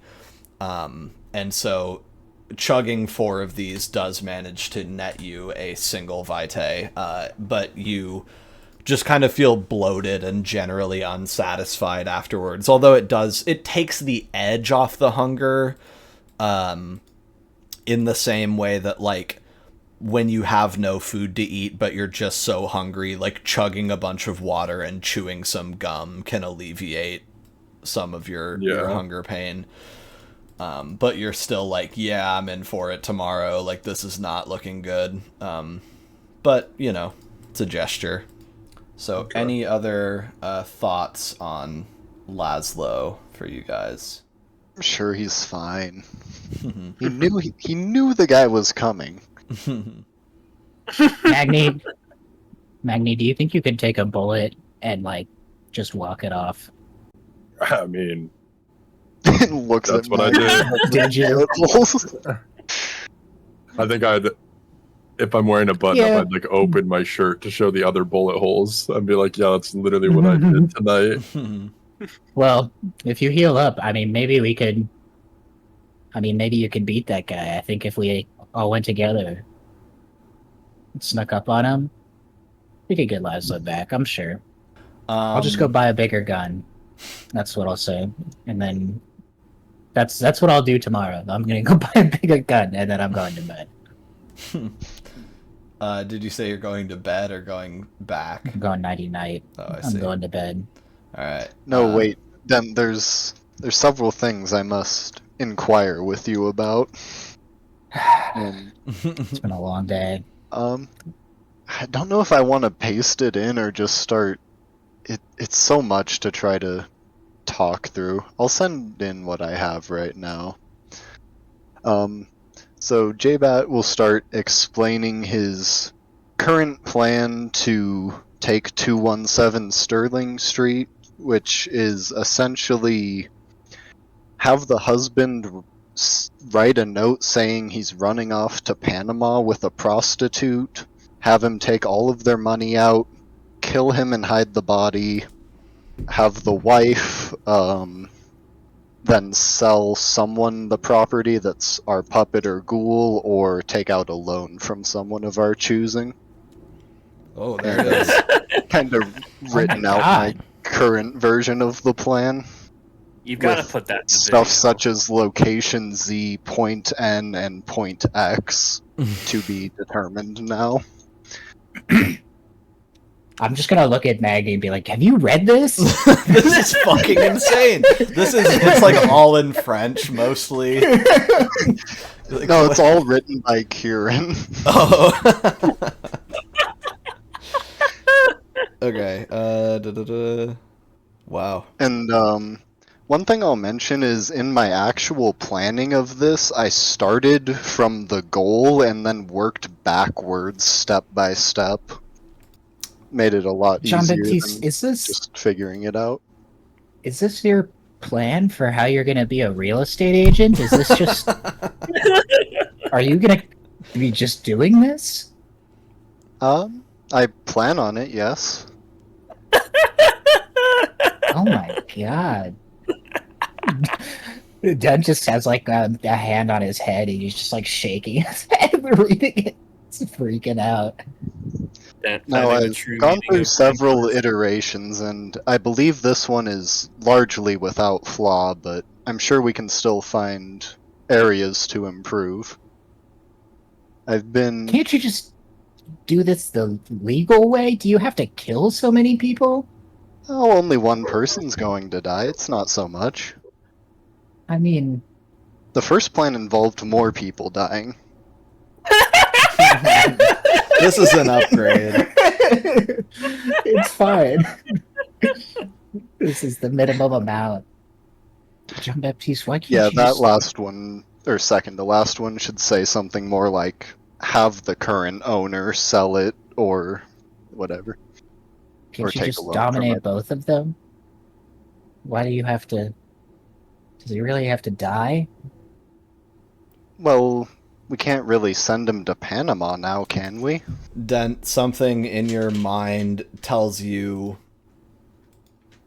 that if they don't die, they'll know, and knowing is very dangerous. Jean-Baptiste, do we even need this? I mean, can't we just buy someplace else? I mean, and you can just Frank get your made real it estate clear that business this is the an right way? important location. There, Oh, and it can't be. Can't you take out a loan and just buy the place?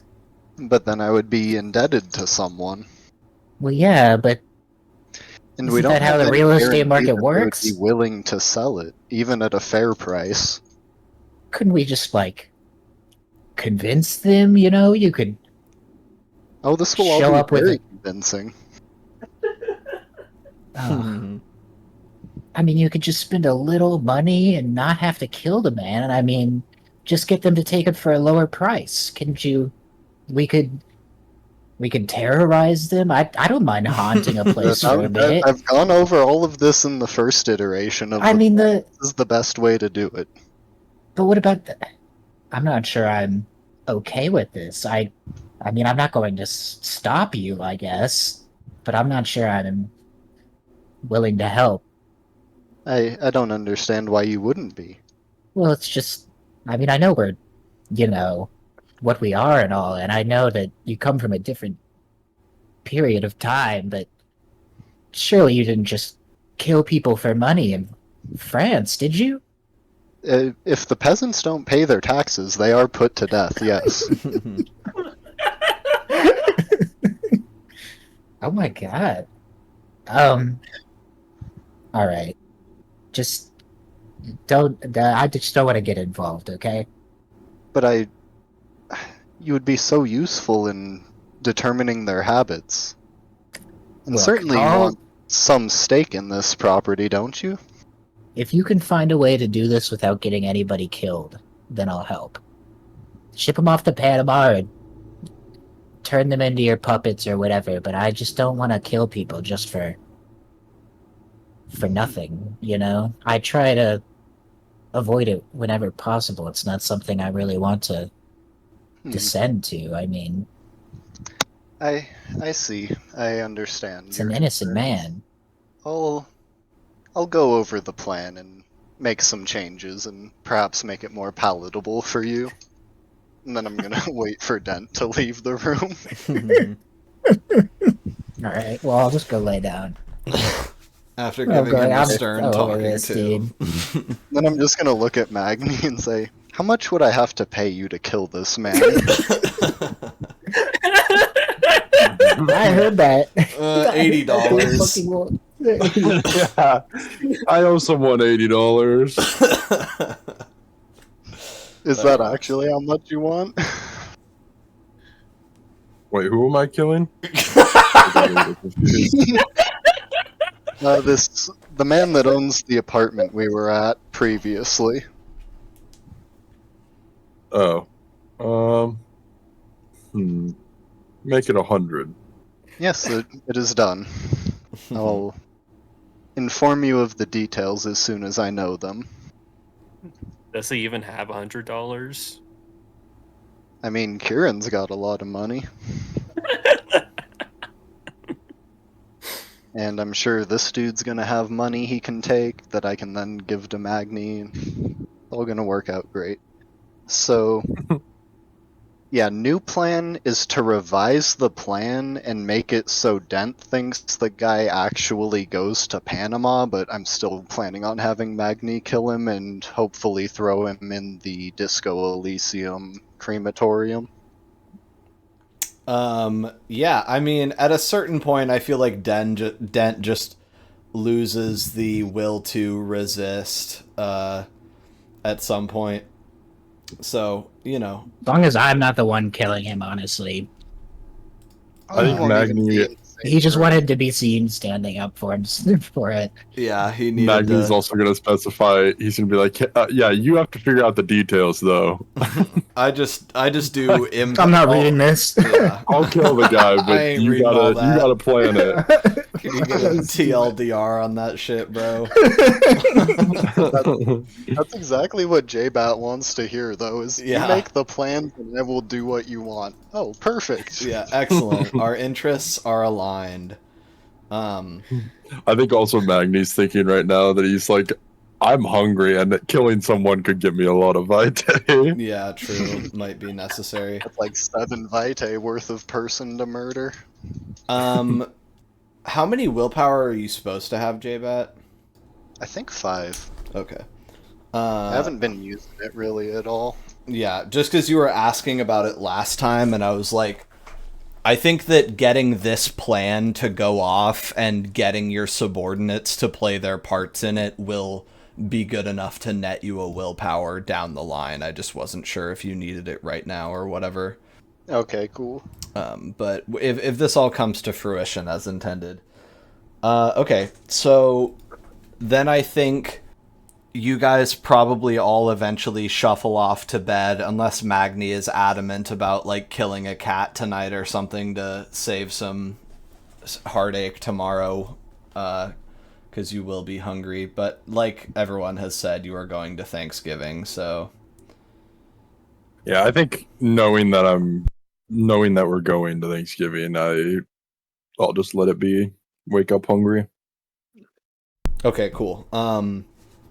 Then basically I want to just go to the next day because I feel like we've done plenty with this day. And then I will put Tom on Charles' watch. Okay. For the day. Unless he's like waking up. Yeah. Okay. Well, yeah, you put him on that. He seems to have sort of slipped away again a little bit. And you guys end up going to sleep after locking the house up properly.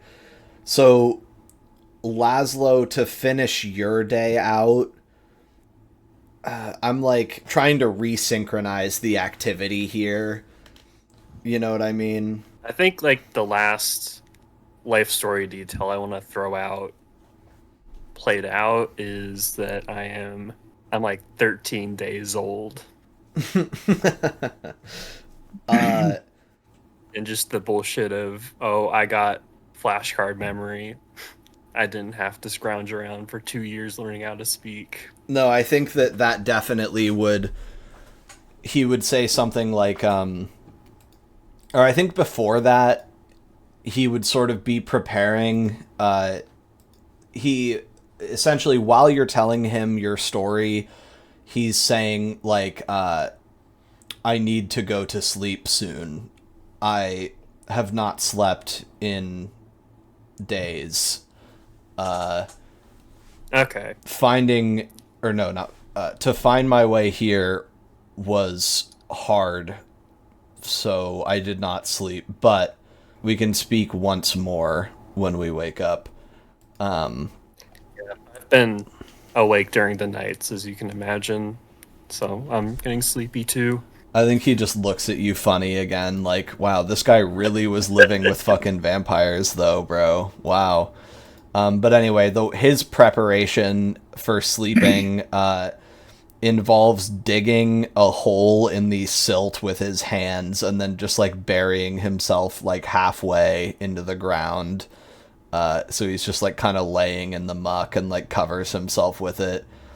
And he gives you I think he had a little backpack on him that was sort of hidden with his giant bulk.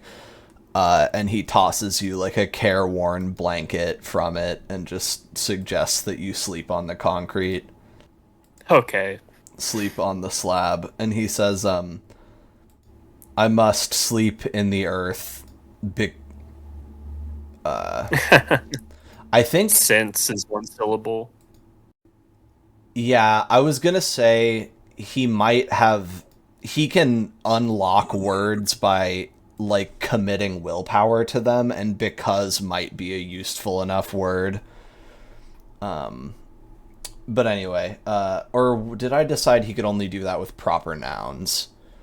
Anyway, since I am what I am, to get my Azoth, which he can, or no, he would just say flame. To get my flame back, I must sleep in the earth. And then he sort of sits up and says, and you?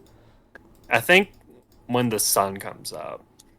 He says, That's what does it for me. no, we all get that. Oh, okay. And then he... yeah, I don't know what you mean. Then you would probably say something to the effect of, I'm 13 days old. I don't know how that works yet. And he would say, wow, you know a lot more stuff than I would have thought you could have. You know more than I did at that age. My creator obviously read Frankenstein, so he was able to like create my mind separately from my body and implant it in it like a lot of background information. So I came into my body knowing quite a bit. He says, made from a Lick's dream. You are a no match. and he signs extempore with his hand. There's the word. But in his vernacular, it's no match. And then he just says, "Good night." All right, good night. I think the vampires wake up to Tom being like, "Jean-Baptiste! Jean-Baptiste! Jean-Baptiste! Come on." I'll get up and adjust my wig and make sure I have my knife and head over. This guy's freaking out, man. For a second, I was still trying to do the monosyllabalia. This guy freaked out. Yeah. I was looking up the longest one-syllable word the other day. Isn't it like Probably like strength? suave. It's strengthed, not strengthened, but strengthed is 10 Yeah, that's the letters. one When I you knew. just made your Pokemon use strength on a rock, the rock got strengthed. Yeah, literally. What a crappy word to Nice be haiku. taking titles. Right, yeah. And then it says squirreled is the longest as if pronounced in one syllable, which I just think is not really Squalled. possible. Yeah, squalled. Like I don't, Squalled. I don't think so, bro. I think that's squirreled. That's two Yeah, at it is. least. Yikes. Anyway, strengthed. Unless you're doing like a Narlands thing. Yeah, dreamt is like another nice long one, you know, that he can say. Anyhow, he says, "Sorry, he fucking scared me. He pulled down the shower curtain. He like acted like he had a seizure or something, but now he's like he's up in there. Should I get him some water or something?" Yes, get some water and something for him to eat, perhaps. And then I think I'm gonna get Magni at least around and awake. Okay. How does that work out for Magni? I think that'll be fine. I think Magni just wants to eat right now. That's all he cares about. Yeah, I think basically what would happen is you guys sort of assemble. Tom goes and gets a big glass of water from the sink, and then opens the door to the bathroom, and this dude is just like lying in the bathtub in like a pool of his own urine, and is just like sallow and jaundiced and seems like he's struggling to like move his arm. And you're like, oh, Magni's like, wait, what did you need me for? This guy's fucked. Like, he looks insanely deprived and sick. I'm I'm just gonna gonna follow in. Kind of waiting for him to freak out or something. I think that he doesn't ever really do that. He seems to have used up his burst of strength in the you guys, him waking up and not knowing where he was and tripping out and pulling the shower curtain down, which is indeed on the ground. But outside of that, he doesn't really seem to be making any moves, and Tom would like walk over with the glass of water and give him it, and I think he would just take it very weakly. And I'm actually gonna take the water from Tom and give it to him myself. Okay. He like needs your help drinking it, and then kind of like gurgles and chokes halfway, like he can't drink all of it, and then like sits back in the tub and is just laying there. And he's still, the same hefty guy that you guys knocked out and threw in here, but like 36 hours worth of no food and water has really fucked up his appearance, and he looks a lot skinnier, even though he isn't really. Alright. Charles, you're awake, yes? Can you speak?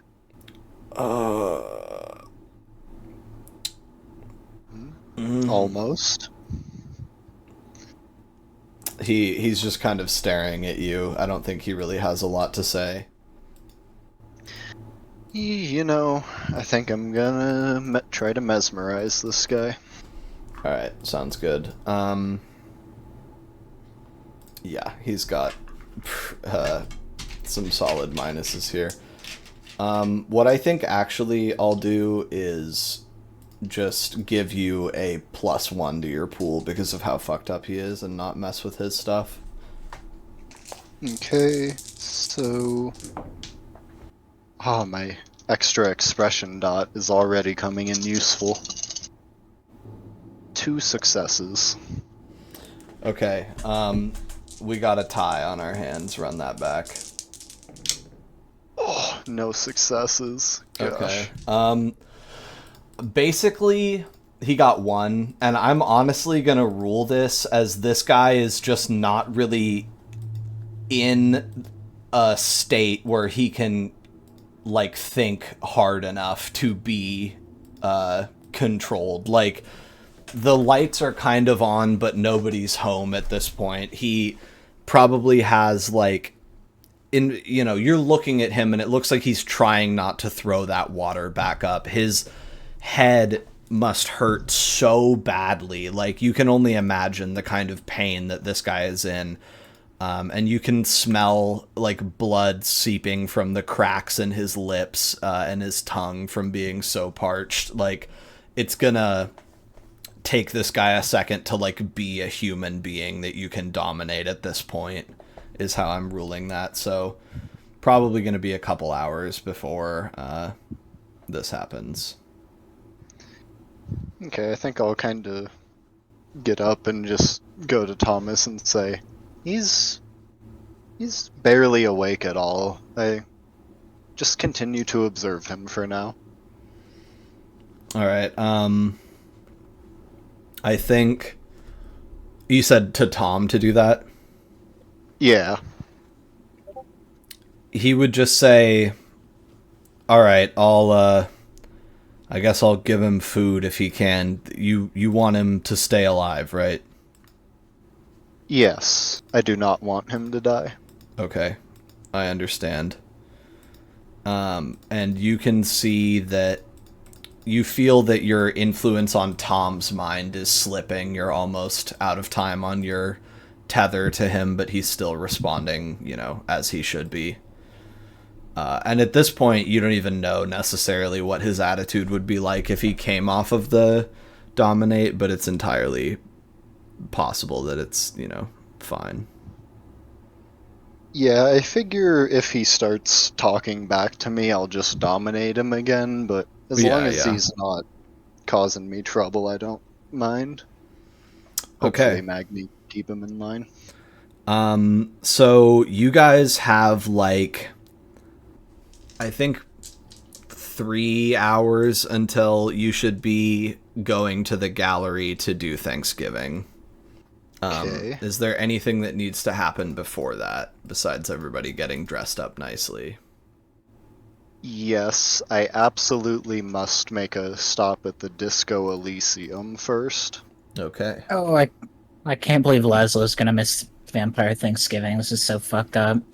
I really don't think he's gonna want to be there for it, to be honest. Yeah, No, he's I'm getting sure he would have loved it. Every It's second all part it. of his plan to avoid our Thanksgiving celebrations. Yeah. You think so? Laszlo's very clever. just you think he's like a mastermind. Yeah, I I'm do. glad you guys think that joke is as funny as I did. It is. It's So extremely good. funny. The idea that he's got it all So planned out. intimidating. No, I mean, I think that That's big on coping with things, even if it's unrealistic. yeah, just being like it's definitely if he can't reckon with it, then it must be someone's plan, Yeah. No, that's genuinely really great. And it's also, I think, funny because it serves as a good way. Like, it's good that all of you have ways to not get bogged down in every little conflict, I think. Just in general in role-playing, it's like, my character can write this off, basically, and just ignore it. But anyway... Yeah, because I figured just narratively, we don't want to just be constantly going after Laszlo right now, so... Yeah, so Disco Elysium, what's there for you? Or do you not tell them before you head out? Thanksgiving feast, but I'm not telling anyone else that. Oh, I see. Yeah, I think J-Bat's been thinking about it basically since he woke up. Because I think he has the same kind of understanding I do that draining someone to death will make him stronger, and I think once he has Thanksgiving explained to him, he's like, today's the day. I see. So are you looking to go pick someone up to take to dinner? Yes. I see. That's, you know what? That's a very conscientious guest that you are, to bring your own blood. Excellent. See, it looks conscientious, but it's really selfish because I know they're not going to get my exact preferred type of blood. It happens. Okay, so knowing that, is there anything else anyone else needs to pick up before dinner? No, I'm just gonna put on my nicest, decent suit. Okay, yeah, you got your teacher clothes on. Excellent. I think I'll probably, like, independently try to check on our two captives. Yeah, I think, while Jean-Baptiste is gone. You guys would have talked... Take, like, a watch or something from Kieran.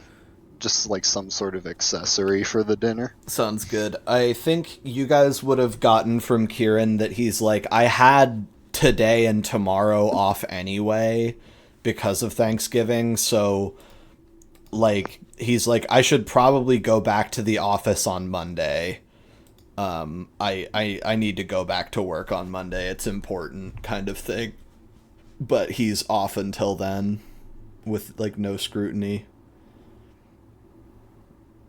Do you think that that'll as long be... as he's not lobotomized and screaming, I don't care. Do you think that that's okay, Jean-Baptiste, is what I was getting at? Yeah, I think that's fine to plan around. Okay. And then the other guy is is really fucked up, Dent. He's very sick. Oh my god. Yeah. He's all fucked up. I think I'll try to, like... Is he, like, passed out or something? He's, like, laying there trying to get his shit together, but he's mostly just laying there, and Tom is watching him. Tom, is he, like, gonna die? Do we need to send him to a hospital? I'm not a doctor, man, but I think you guys fucked him up pretty good, but I mean, his arms aren't falling off. He's all closed up. He doesn't, like, I don't think he has an infection, right? Like, you guys are clean, right? You're not, like, can you, like, germy? Put him in a more comfortable pose? I'll go see if I can get him some food, I guess. I guess he is... Yeah, it smells like piss in here. Can you sit up? Sit up, please, to the guy in this, to Chuck. And... No, look, do you have any more of those, like, that, like, thing you injected him with earlier, the medicine? I didn't... With the barbiturates I made him drink, that's what knocked him out for a day. Yeah, can you give him any more? You want me to put him back in the coma? Just like something to help with the pain. He's obviously suffering. He's not gonna get better with sleep. Look, I'm sure they have some over-the-counter stuff. There's ibuprofen in there. I'll give him some ibuprofen, but you know, he's probably got a delicate stomach right now. I don't think we should knock him out again. That's just me. I don't think so. Okay, I'll go see if they've got Do you have pants that would fit him? saltines or something. Oh, actually, we can Um, get the other guy. No, I'll go he's- get some clothes from their closet. he's too fat. Get Magni's pants. I don't think Magni has another pair of pants with him. He does. Magni has a pile of clothes. Yeah, I have a Brought bunch it- of clothes. brought it with. Yeah, you I guys robbed the packed Goodwill. everything up. Yeah, but are you gonna change him? Well, I mean, look, if I have to, Dent, I guess I have to. I have to sit in here, and my options are sit in here where he smells like piss, or sit in here where he doesn't. So I guess I'm gonna change his pants, man. Unless you want to help me. Yeah. I think you got it. I'll go get some pants. You smell him lighting up a cigarette as you leave the room, and you hear him grumble under his breath. That makes me. I'm gonna fumble in my pocket, get out a cigarette to get the piss smell out of my nose. Yeah. Yeah, I'm glad we're getting this fun scene of deprivation here of you guys making this guy so sick. Yeah, and I don't know people how- are Just I along feel- for the ride. getting their P's and Q's crossed before Thanksgiving. I really had a very vain hope that we would get to Vampire Thanksgiving this time, but we'll get there. So Laszlo, how's it going? The sun rises and you feel a point of, which I already put in there. Point of Pyros restored to you, and you sleep for kind of a long time. And when you wake up, it's almost early evening again, as it tends to be. And I think Abram would look at you and say, that was not a lie. You do full sleep. You don't know your... And he just sort of gestures like, Huh. You sleep you know- less no. if... What?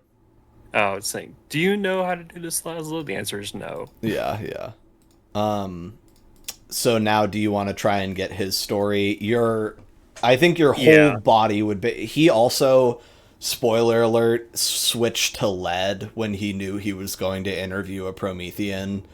Because that's just like free XP basically. So now you are in your mode. Although I think you already got your milestone for Chronicler because you're an extempore. So Yeah. essentially just finding out that other Prometheans exist was enough for you. So this isn't... But what's the third role? It's Chronicler, Ascetic, and what's the other one? Rolls of Plumbum, Ascetic, Chronicler, Pilgrim. So, yeah, assisting other Prometheans in achieving major... So I think what this might end up doing is you meeting another Promethean before interacting importantly, or interacting in a meaningful way with another human is a big deal for Ascetic. An Ascetic sequesters herself from humanity, reflecting on what she can do and what that says about herself. She's often happy to share that information, blah, blah, blah. Have another Promethean who has studied with you take up this role, observe other Prometheans and understand how they differ from humans on a fundamental level, reconnect with human society before understanding yourself as a breaking point. So I think we're still in the running for you getting your Ascetic role completed with Abram here, depending on how long this goes. But we'll basically think with that direction, and also with Chronicler, like you're trying to figure out how this guy works. Because Ascetic is all about how he's different from a person, so it's still really good that you're studying him. Yeah, I think he says, ask of me what you would know. And you guys are just kind of sitting there, and he doesn't seem to have any food, but you're a Promethean, so hunger can be ignored. But maybe you guys will go walk and get food or something, but for now he seems to just be sitting here. Yeah, I guess start from the beginning. How were you created? I was made by my mom, he like air quotes, and as though this will be his terminology, since she had need of help in her work. She he signs out potions, basically. He then further like signs out medicines. Okay. And says, I came from, or she came from, and he rolls his eyes really hard and says, sin at e. It's a lot of syllables. Does Laszlo know where Cincinnati is? I don't think so, but you get the idea. It's far enough away, which when he says it, he has to pause for like 3 seconds before each next syllable. Okay. And he says, it's hard to spell it out with my hands. And he says, she had to have my help for her work, and so I was made. I was made to lift what she need me to lift. I was made to drag things through the mud. I was made to work at the forge with the Sign's chemicals that were too strong for her. She saw more than what there is to see in this world. And he like makes a motion like seeing beyond. And she used her mind to make me from a man and the earth so that her signs, potions, medicines could be, and he just shrugs. Kind of. He there's like a rivulet of mud running down his face, like he's sweating, and the dirt that always is peeling up on him is like he's clearly having trouble like explaining his own story in his own words. But he kind of continues and says, I was born on the side of the road near her shack, near my home. And she took me and brought me up for a time, and I helped with the work, and we made medicines, and we sold them, and the work was good. But one day, she died. Oh. And so I had to go. Since I did not expect because to be this brutal. Thank you for since though. That was very helpful. I'm curious if he could just say cause. Cause. Yeah, you know what? I think the problem is that he isn't as invested in vernacular, you know, and so that might not be a word to him. You know what I mean? That makes sense. Since 4? Yeah, that's a hard one. Yeah, 4, I could not do the work on my own. I had to have mom, or it was just me.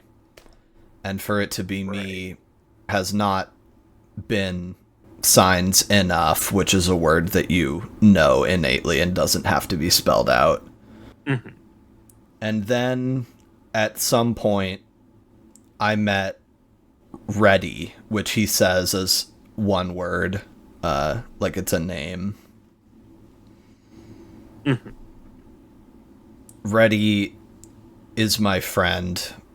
I spoke of her last night. Right. I remember that. She is like us, but not like you or me. You know, he like wiggles his fingers like you get it. They call me Tammuz for what it is worth. So Tammuz. this is my type, as you are no match. I have been on this road for 10 years. Wow. Plus 1. Because you can't say 11. Oh.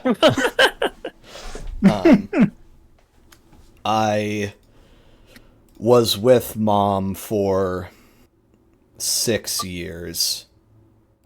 But sometimes I would not... Wow, that was quick math. I would not live with Mom for months at a time since we would fight. Yeah. Similar. Yes, your mom, your dad, where has he gone? Yeah, Dad. He went back to Hungary. What happened was his reason for creating me was to have a perfect son, to see if his kindred essence could create a human. And he did not create a human. If he was starved, why did he not eat? I don't understand. He was... Signs need food. Signs HUNGRY. And, like, looks quizzically at you. Yeah, I don't understand what he's trying to convey at all. His eyes kind of darken a little bit, and he says, "You say he was hungry," and when he says that, there's like a shock on his face, like he's in physical pain from saying a multi-syllable word. Ambitious, you mean? Like, had a No! goal in- You said... Oh! There, okay, I didn't realize. There's a country called Hungary. It's spelled slightly different than the Dude, word I- hungry. Did not get that either. I was so It took me until confused for the a very second. last second. I was when like, got it. oh, Like, what is this guy talking about? it's a place called Hungary, you idiot. I think he, when you explain that there's a place called Hungary, he stands up, or he sort of squats to his heels, and then stands up, turns around, and smashes his head into the concrete barrier as hard as he can. And then he wheels around and sits down like nothing happens, and he said, "That made me mad." Yeah, I can understand. And I think his way of saying sorry would be signing it in sign language and then saying "my bad." And the way that you sign sorry in sign language is holding your right hand in a fist and rubbing it over your chest. Like rubbing your heart, kind of. So with that outburst out of the way, he says, "The licks don't fear you or hate you, yes?" Correct. This is strange. It should drive them to a fury, a rage. Do you know how they... And he, like, goes, "Ah!" Like, mimics a vampire going into frenzy. Yes, I've seen it. It was most terrifying. They do that, not the hate. He's like sort of gesturing, like getting the idea across that that's how they experience disquiet, as it triggers frenzy. Oh, wow. Or And Laszlo is imagining Magni versus Akon.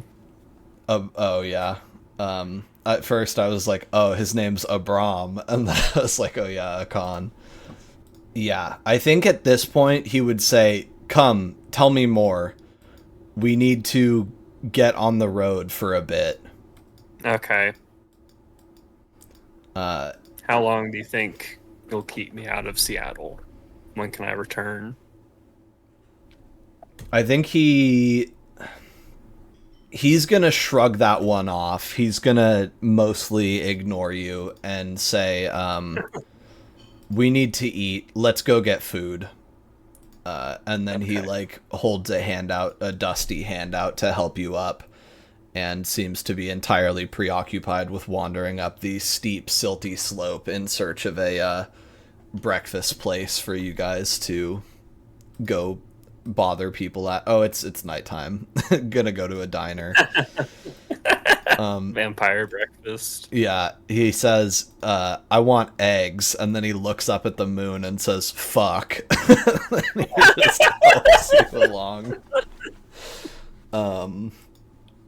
And he says, I must call you Laz. Okay. You are not as much a part of my life as Reddy, so I can't make that choice yet, as it were. Speaking of which, just as a sidebar, this character, Abram, was developed like 2 years ago. Like when I first moved to Seattle, I've known about him for forever.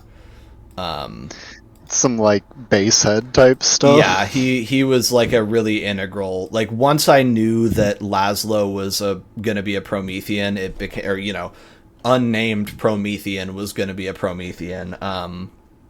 I was like, okay, well, who's the first person he meets and what's their deal? So, Brahm, it's crazy for me to actually have to do the monosyllabalia thing, because that's been like in the back of my head. Like I knew that this was going to be a thing for forever, and so I'm like, oh yeah, it's fun to talk in this way. It's not quite as bad as I thought it would be. Okay, yeah. So without taking up too much time, we got like 5 minutes. I think I guess the way that it'll end on the vampire side is you giving some jeans to Tom, who like strips Chuck and then redresses him and throws the old stuff away and like kind of washes some stuff down the drain, some piss, and is just getting everything cleaned up in there, and eventually goes and gets some solid food for him, some milk for him to drink. But beyond that, I think at some point Tom would ask, I'm not going to dinner, right? To Jean-Baptiste? I think, yeah, we'll say to Jean-Baptiste. Most certainly not, Thomas. You must stay here and keep an eye on the residence and its inhabitants. Can you guys bring me back some groceries if I have to stay here, please? Some what? Some food. Do they not have food here? Well, yes, they do have food here. He would just sort of say, because he doesn't, like, it's hard for him to talk back to you. Well, I believe you should eat their food then. Perhaps if you continue to serve us well, we will get you something nicer to eat. Maybe if you're a good boy, you can have dinner. And he looks at Magni and he says, can you bring me back some cigarettes, please? I think as J-Bat is saying that we're not gonna get him food, I'm like looking over at J-Bat's shoulder, like I'll grab you something, like mouthing it. Yeah, and then as you guys are sort of gearing up to leave, I think he would grab Magni real quick. Oh, did you shave your head or no? Maybe not for this, since it's like vampires only. Yeah, I think because I'm not expecting to see any humans. Although if you go to the store, but I suppose you could always bully Dent into doing that. I'll give you 4 freaking blood bags. I could also like just tie my hair up really tight or something, and Yeah, wear a whatever. Hat on. Yeah. I think so. Tom grabs you as they're heading out the door, and he says, "Hey, you look hungry. Are you good?" Yeah, I'll be fine. We're going to feast right now, so. He says, "'Cause I'm feeling pretty flush, so if you needed any, you know." They're so cute. I think I'll Pulls at go. his shirt. Yeah, you're gonna be bored here. I got you. Like you're gonna like take He some. goes for it. Yeah. Okay, yeah, rip it. I mean, I think at that point, like, you're like, I'm fucking starving. Like, no shot, I'm not taking this. I think it's also like I'm starving, and he is gonna be literally staying here watching these two people for us. yeah, so he might I'll as at well be least- like tripping. Yeah, I'll at least give him what he wants. Okay, so I think he would probably just hold up his forearm, continuing the heroin metaphor that we've all set on. So now you're down to 3 vitae. How much do you want to take? Like 2 or 3? Let's do 3. Okay. I think after you feel 2 days worth flow into you, he goes like, "Oh shit!" Like, "Oh my god." Okay. And then you take a third and pull off of him and seal it, and he like has a floaty, faraway look in his eyes, and he says, "Yeah, man." He's like scrunching up his face. He's like, "Remind me that not to offer if I don't mean it. I mean, I meant it, but whew."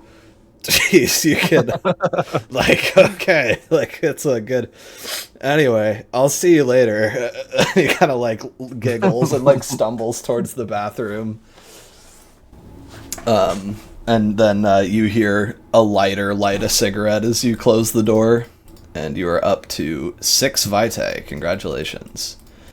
And you're feeling much more stable. Like, now if there's if somebody talks shit to you at Thanksgiving, you won't go insane immediately. Yeah.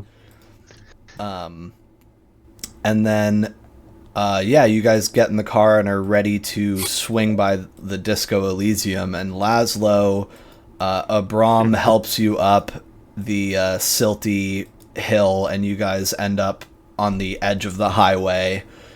The bridge, and cars are sort of rumbling over it at a fairly consistent clip, since it's like 8 p.m., 7:30 even, and he says, "What do you like to eat?" I guess my first meal was scrambled eggs, so I would be happy with eggs, but I don't have too much of a preference. It makes sense that they do not feed you well. I did go to the grocery store. How did that go? A guy who was friends with the person for whom my face is from was there. It did not go well. This is the way of things, I fear. And then as you guys will sort of fade away on these guys walking towards a fucking... Does Denny's exist?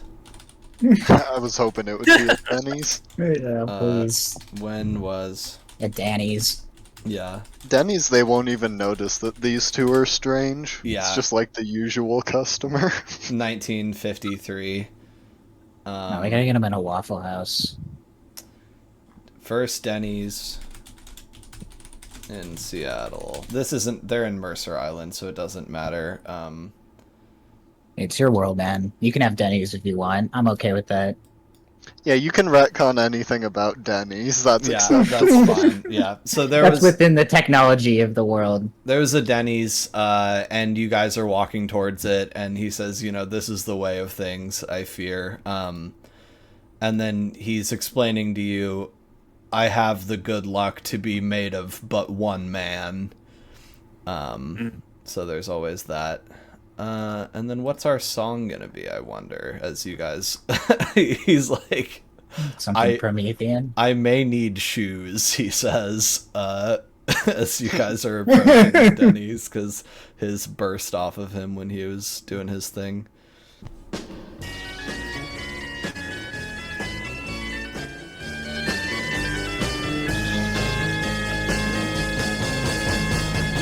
that it would be untrue.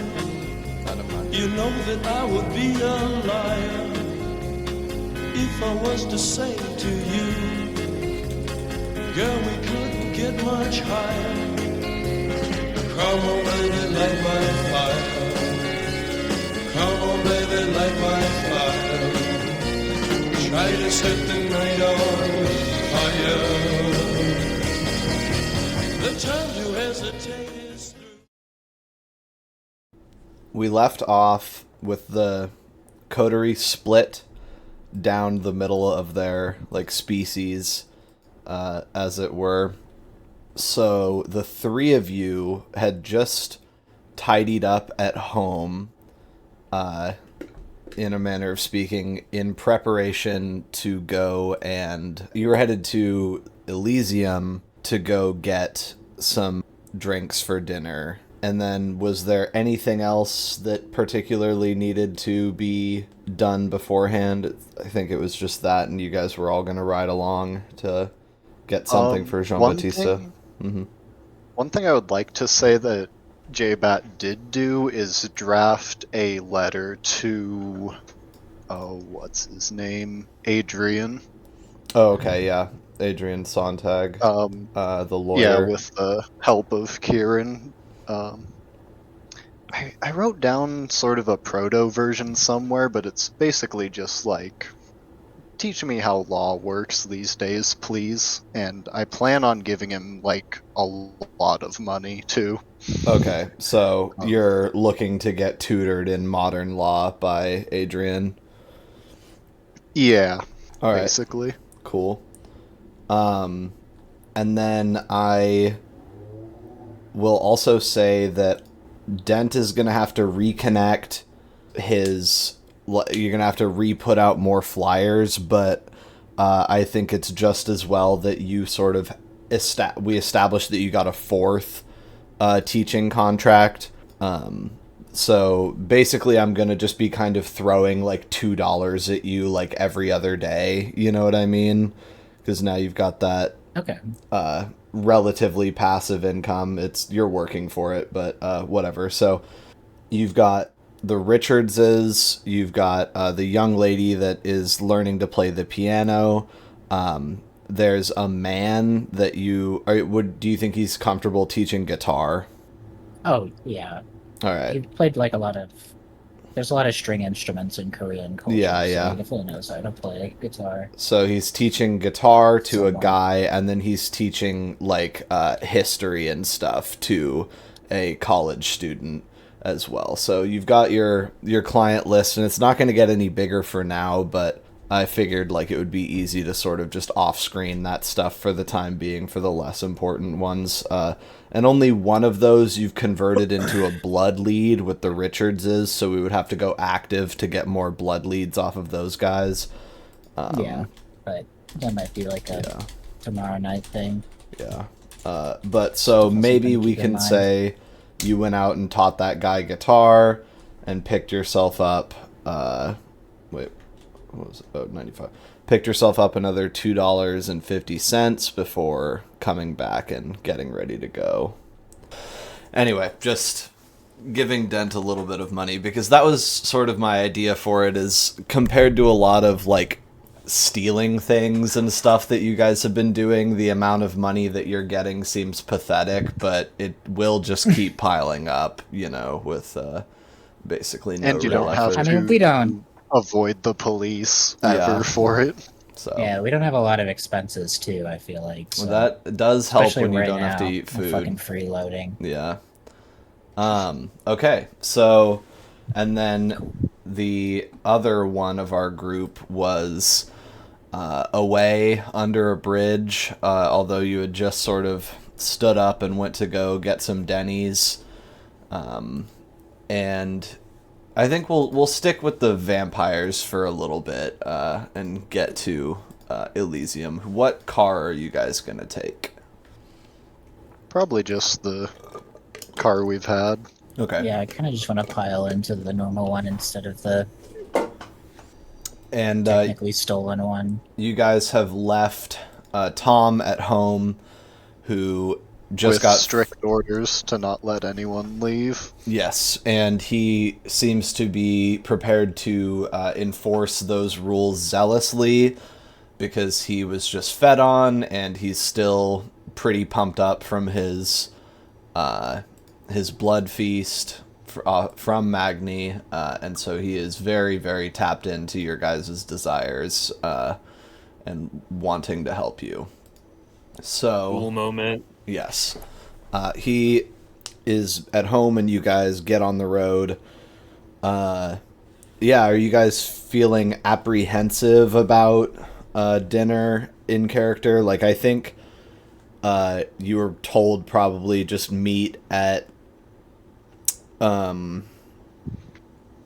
the gallery at 10, and that would be sort of sufficient for everyone. Definitely stressed out about it.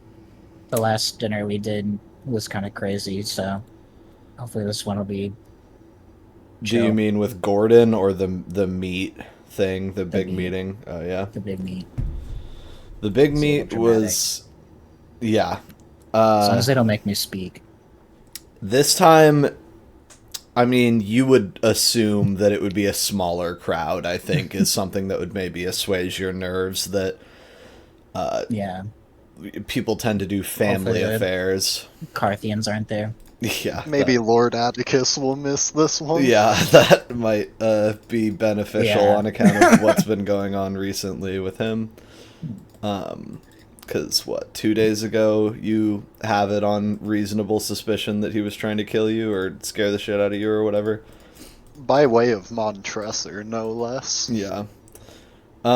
So, I would say there's no reason to assume any incident on the way to La Discotheque Elysium, and you guys arrive at the very forward-thinking, almost futurist in its disrespect for chronology, French-style discotheque, and are quickly buzzed upstairs, since the ghoul bodyguards know what Kindred look like.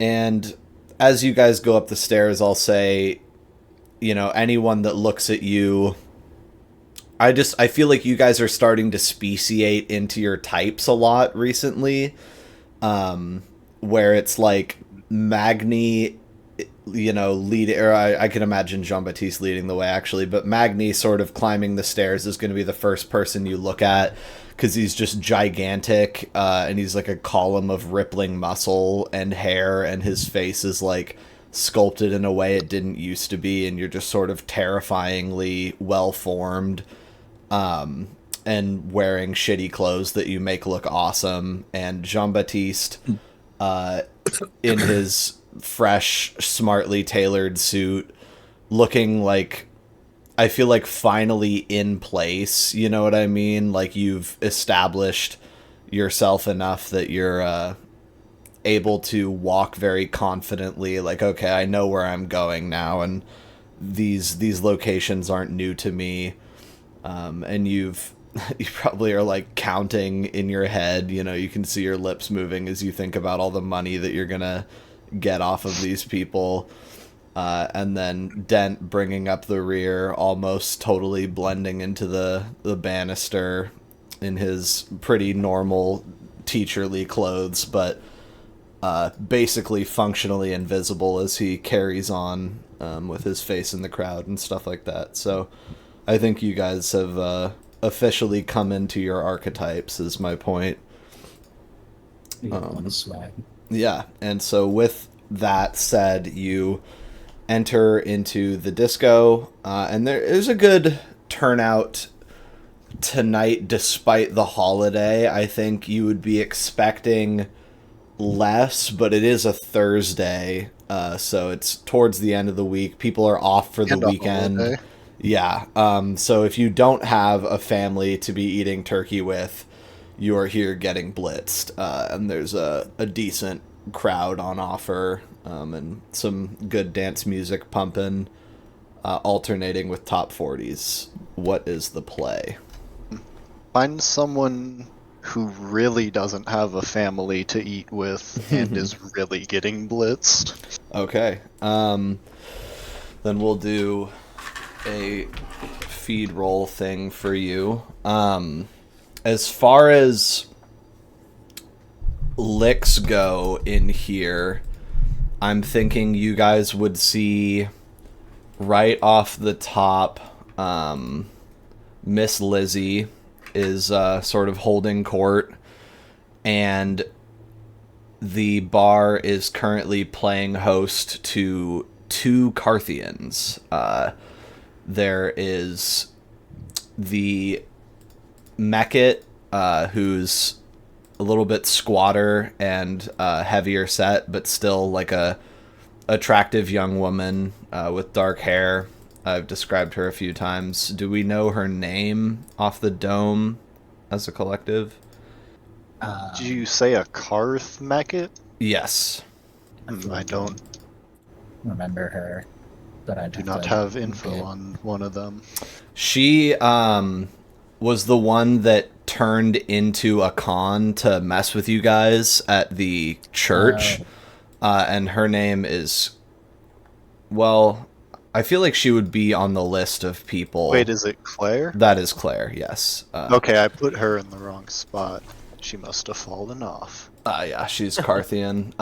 So anyway, Claire is there, and I'm going to say so is Dion.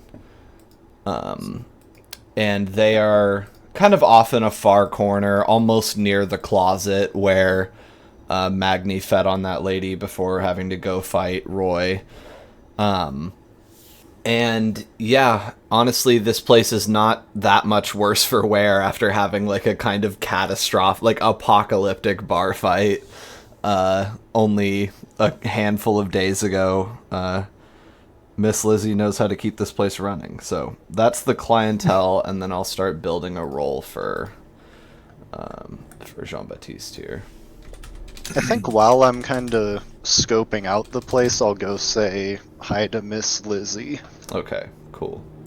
Sort of mention the place looks nice and stuff.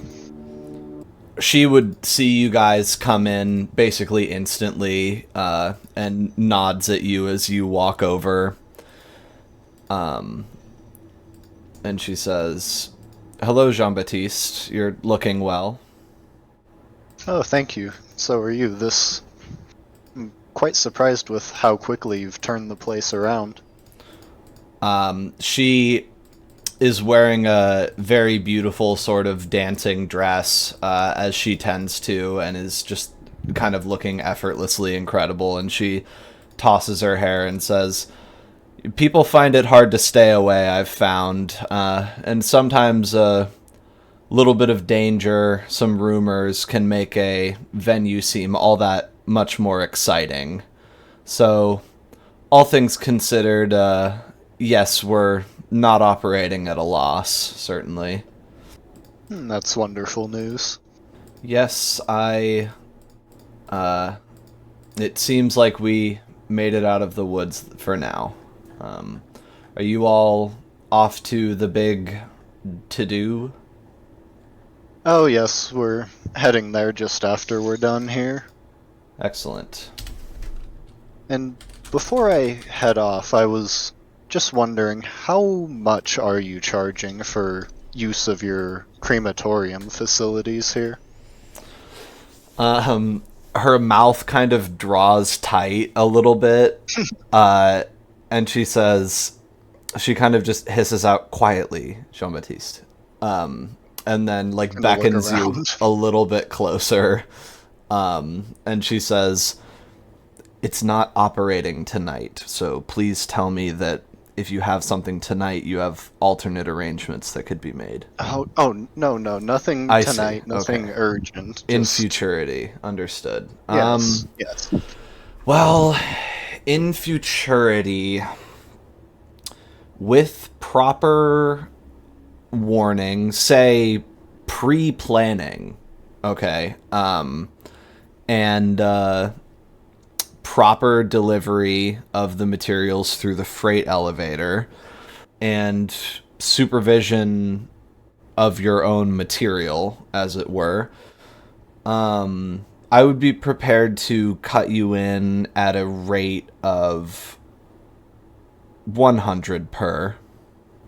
That sounds perfectly reasonable to me. I'll be sure to let you know if I have need of such services in the future.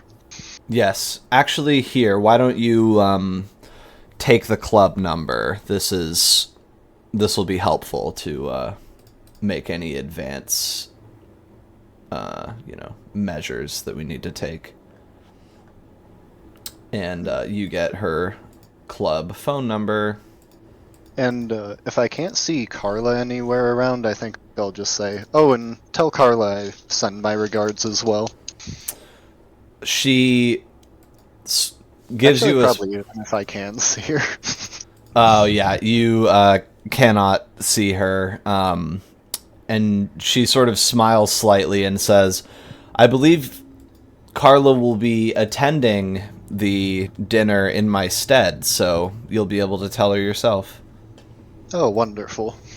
Yes, I couldn't quite get away tonight. Once operating hours cease, I have to take a trip out to the old strip mall and see if I can't... Well, there's some business ventures I'm attempting to revive. I'll leave it at that for now. Won't bore you with the details. I see.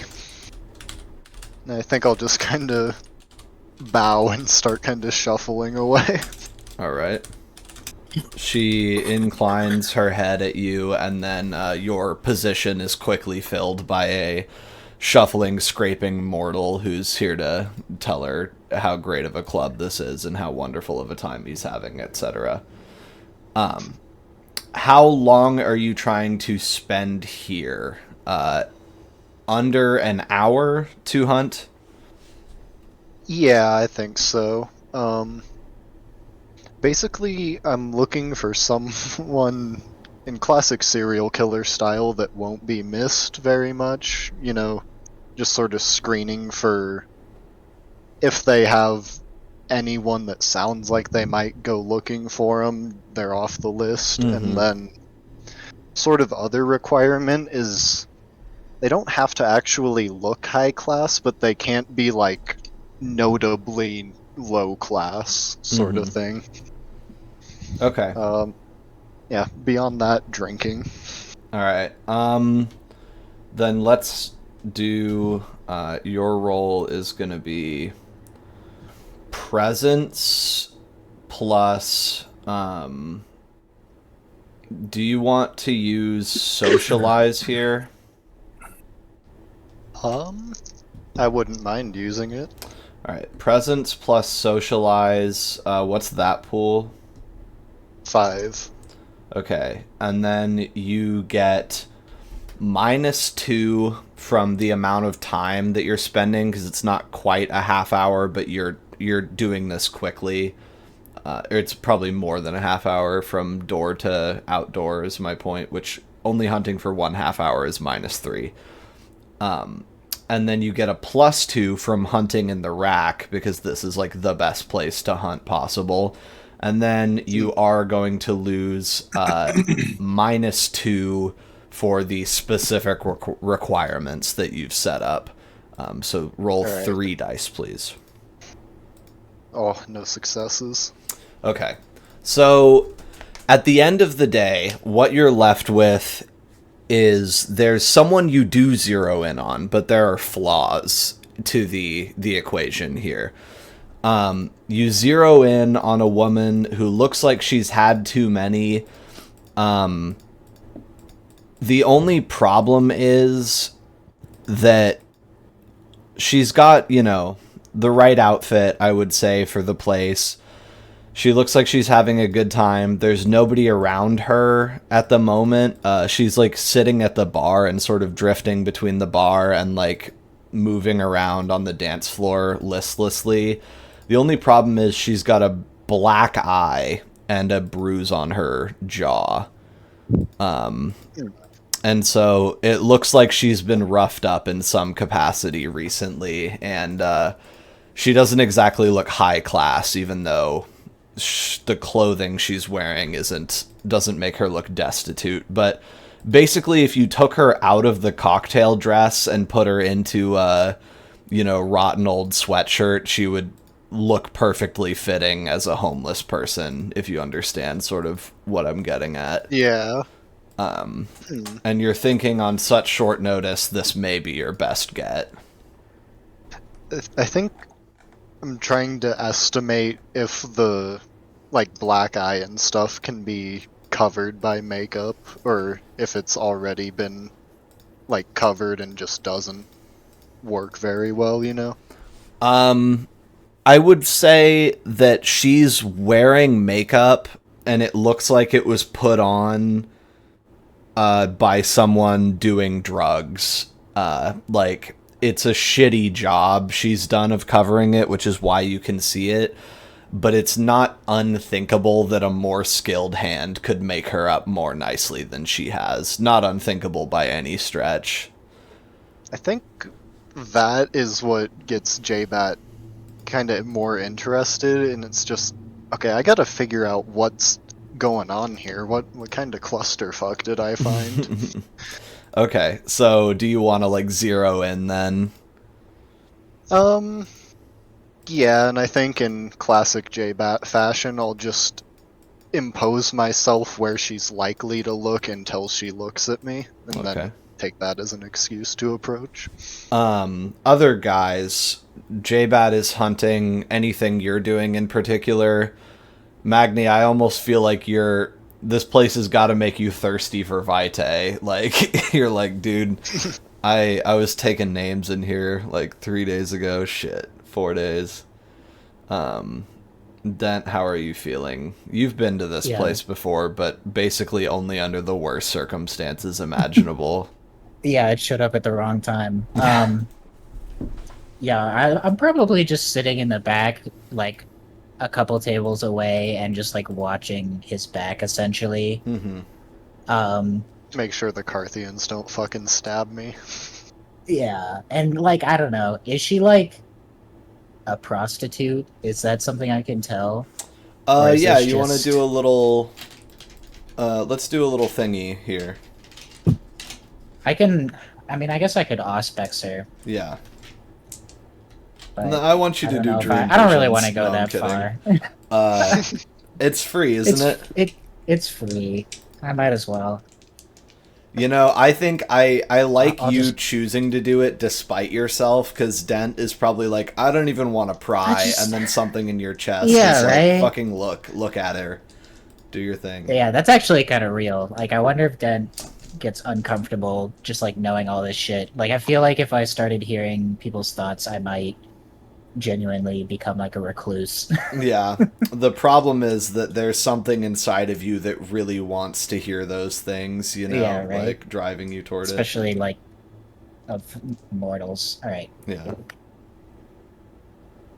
Well, I only got one success anyway. Alright. And maybe just why does this woman look so disheveled? Looking across the club, you feel that you can almost see an echo of a raised fist in the reflections of her eyes. I suppose that's not insanely, crazy news, but you're getting distinct senses that this woman was recently hit by a man, just based on kind of your shoring up of the analyses of this situation. And then you can also tell, based on her movements, which your beast is kind of hyper aware of, that she is moving with the certain languidity and alternating jerkiness of someone who is mixing uppers and downers. I'm gonna try and approach Jean-Baptiste before he goes over there, I guess. Unless he's already made it by the time I found this out. You could probably tell that he's locked in before he starts a conversation with her. Okay. I'll say I'll just wait a sec and see how the conversation goes, and then if if it looks like it's going poorly, I'll approach Jean-Baptiste and talk to him. All right. All right. Because, he might just have it. Then, so she eventually looks over at you and kind of, I think, is just impassive. Like, you can just basically approach, because she does make eye contact with you for a good couple of beats and then goes back to stirring the olives in her empty martini. Okay. Yeah, I think I'll just head over and kind of inspect the martini and go, "Oh, what is that you're drinking?" Martini. And if I may ask, what exactly happened to you? Wow. Well, let's have you do a roll to see if that's a good approach. Hey, I'm not here to fuck make is wrong with friends you? right now. All right. I think manipulation plus socialize. What's that pool? 5. Okay. And then Presence you. is the same. I would like to say this is presence, if I can. Just Yeah. sort of trying to be like authoritative. Tell me what happened. And then you also get +1 for your suit, because it's a Oh yeah. first impression social roll. Okay, so that would be 6 dice. Yeah. 3 successes. Well, I was punched in the face by my husband. Thank you for asking. Why would he do such a thing? He thinks he's the only one in the world that gets to have any fun around here, and it's fine if he's snorting skag or crystal or whatever he wants to do, but if I do it when he's at work, then I'm a stupid junkie whore, and he can hit me and that sort of thing. I see. But I'm not. Sorry. Oh, of course not. I can tell very clearly. What's your name, madam? Julie.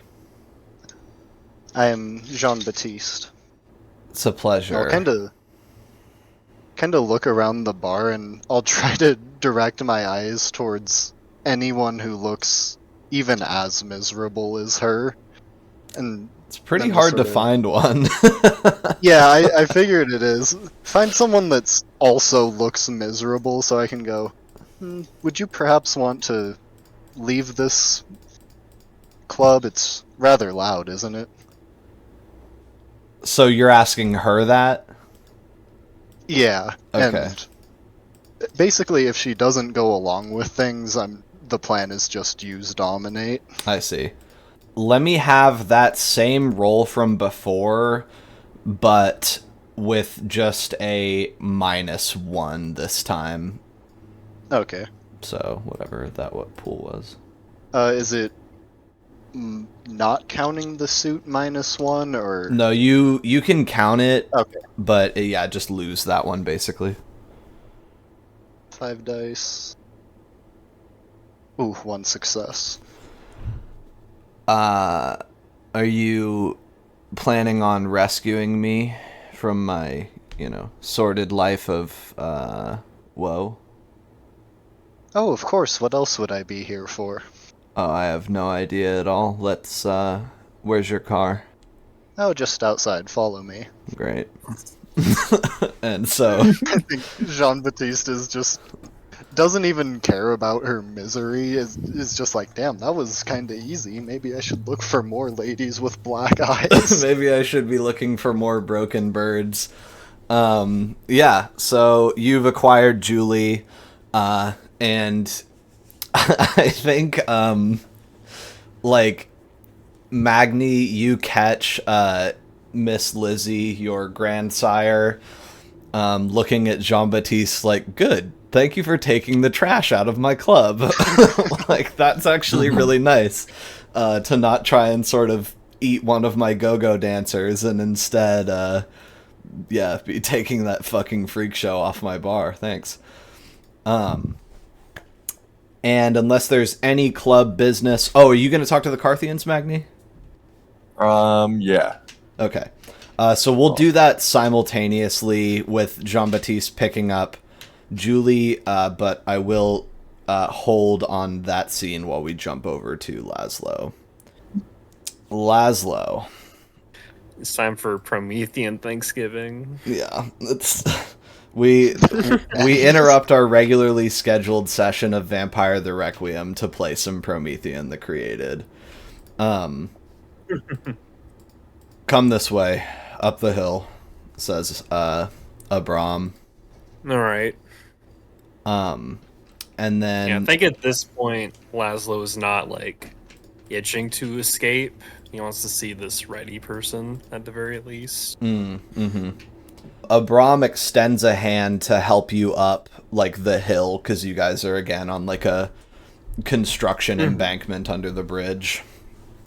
Oh, I thought we had, like, gone to Wendy's already. Oh, you guys were on your way to Denny's, but I'm just kind of restarting that scene, sort of. Fair enough. Yeah, do you take his hand, accept his help? Yeah. Alright. It's all, like, dirty. Yeah, very chronically. literally. As is you, because you slept on the floor outside. So you're looking fairly rugged yourself. It's but probably the worst sleep I've gotten. it's entirely possible. But the sun rises anyway, and you got your Azoth, although you guys did sleep till almost evening again.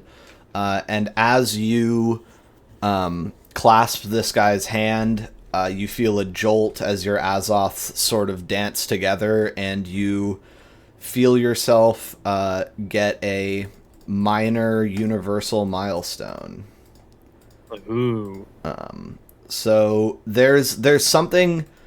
It feels like you just hit... You, like, checked off a little box on a list of 6 secret things, kind of. And it's hard for you to, that's all very, like, abstract, and it would probably take you, like, an hour of sitting down and thinking to explain that that's what it felt like happened to you, but ultimately, you feel yourself grow a little bit as you enter into a tentative kinship with this other Promethean. And so... Alright. Minor... you get 1 vitriol beat, which I think should level you up to, or get a, vitriol XP. Indeed. So you've got 4 of those. Oh, and then I think as he grabs your hand, he says, "Your hand, it's hurt." Oh, Because you have yeah, broken I guess I need to find fingers. some electricity. He says, "Oh, you know how to heal." Yes. Well, I guess some things are just... he signs, like...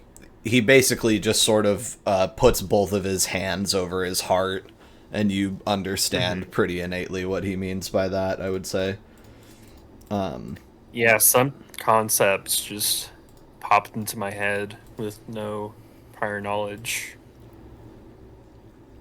This is the way of things, but your type, it's known that you don't have as much of a tie to the great mind as I Great do, mind? per se. He's now gotten you out of the ditch, and you guys are walking on the road. And there's, like, a sign for the Denny's up the road. You guys are wandering on the side of the pine tree-laden highway. And he says, me, I'm linked with all of my type. The Tammuz, which he can say, he's dedicated that word. go back and back and back all through time. And All through time. all through time. And our hearts all through the time of man. And our hearts are linked by the fire. Since we are of a piece, we share some of our mind. Interesting. I can feel their old thoughts at times. And I guess that does make sense why you would call me a no match, even more so. Yes, there are none like you, and you cannot hear the great mind. But it seems that some trace of the fire's mind can reach you in some small way. That some things are so tied up in who we are that you can't be us without your ties to it in that way. Here, the Okay. the food. Denny. Yeah. Denny doesn't Here even is scan. the Yeah. Denny. Here, the den. Denny's is a word that it's so important. He's to him. dedicated Say it. Yeah. But so he rocks up, and then Rocks up. Oh my god. he rocks up to the place, and it's in a parking lot. There's also like there's like just kind of a little Save More grocery store thing in the same parking lot, and then a place where you can get a haircut. And he walks up to the door and says, "Ah, shit, no shoes. You could get a seat for us, and I can sneak in while you talk to them, or you can give me cash and I can get shoes." Alright, how much cash does Laszlo have on him, and how much do shoes cost? You have $36 cash. And he says, I think he sees you rooting in your pockets and says, $1 flip-flops. Okay, I give him the dollar. He says, 10 cents. Okay. Alright, you give him another 10 cents. And he wanders off. Do you want to go get a table? He's headed towards the grocery store. Yeah, I'll get a table. Alright.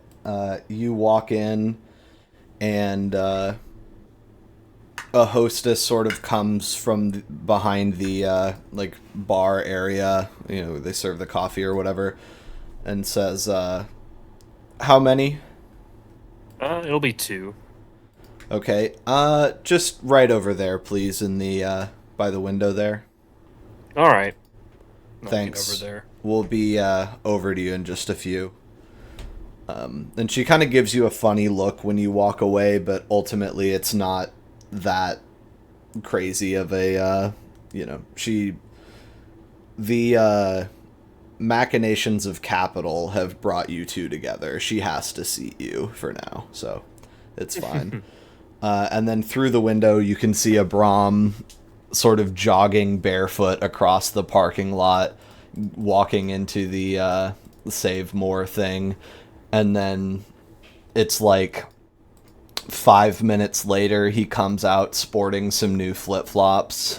And then you see him jog across the parking lot again, go to a payphone, presumably put your 10 cents in, and hold the phone up to his ear for a little while. And he looks like he's considering hanging it up. And then he, like, holds on a little longer and then does hang it up. And then kind of, like, rifles through his pockets and walks back over. And then enters into the door where I think he just kind of gestures at you when the hostess walks up so that he can bypass her and go to your table. And she sort of draws her face up a little bit more when he comes in than he did with He's you. even freakier. Yeah, he's kind of fucked up. He just looks so damn homeless is the problem with Abram, and he's wearing bright purple flip-flops that contrast with his like dirty cut-off jorts and t-shirt. And he comes... A day that would make that work. Yeah, truly, but not a Tammuz. Although he's cool. I like his design. I think he's neat. But anyway, he comes and sits down and says, Reddy was not by the phone. I suspected as much. But oh well. Here's 30 cents. Oh, here's some cash. I'll take it. Some money. And then you guys, eventually it is your turn to order. What is Laszlo trying to eat here? Yeah, I guess pancakes and scrambled eggs. All right. She takes that order. Anything to drink? Just water. Okay. And then for Abram, he is going to order... I think he's gonna probably be forced to just point at the menu. He looks at her and signs, "Sorry, I'm deaf," and then holds up the menu, and then taps a couple of different things, and then you hear him kind of mutter, "Eggs, toast," like for when he's selecting the options on different things, and then seemingly again a little bit put off by the strangeness of you two, she goes off and will return with your food. Anything you want to talk to him about while you're waiting? We've traded life stories. We've To a talked point. a little more. I guess I'll ask about Reddy. So who's this Reddy? She is my friend. We have been on the same team in our throng of two for some time now. A few short years. She can see ghosts. Oh. And more things. But this I've is... seen more things one time. I feel for you. He sort of looks at you expectantly, like, what do you mean? Yeah, I guess it's when we did the blood pact, so I'm not sure how much I can say in public. I guess I'd look around and see if anyone's, like, gonna listen in. It's pretty cleared out in your... She seems to have put you in the pariah corner. So you're away from the well-meaning vacationing families and things like that, so you can sort of fill him in. I thought you were going to talk about Laszlo too. Well, that's not, like, you need a special ability to see ghosts. Sure. That's just Yeah, normal. I'm definitely going to explain that at some point, but... So you tell him, yeah, let me hear it in your words, because this has been a while. So, with my group of you-know-whats, the prince had us do a blood pact. And after it happened, I guess this weird angelic figure came and said something like, "It is done! The first step has happened." This... I know of what you speak to a point. There are things far past you and I, but with our type, he emphasizes, like you and me, that are part of the thing that binds us all, but they are quite rare and far too strong. They break up the world when they come to be or are for any time. The bigness of this concept seems to be he seems to be kind of wrestling with how to explain this. Yeah. And then he says, "If I am right, it could have been." And then he takes out a napkin and spreads it like all four corners on the table. And then he like holds his finger up and looks at it for a second. And then there's like a tiny little stream of smoke that comes from his finger. And then he's writing with it. And it's like there's a little bit of ink on the end of his finger somehow. And I'm actually going to say that it's all a folded napkin, because otherwise it would just rip the napkin apart. But he writes this word. Qashmalim.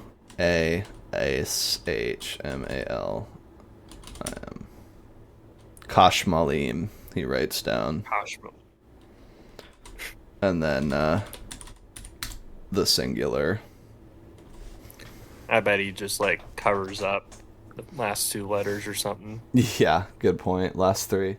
And then he sort of wipes his ink finger on his shirt a couple times, and it seems to stop. And he says, "They are parts of our God," which he puts in like the biggest quotation marks imaginable. I know not much else of them.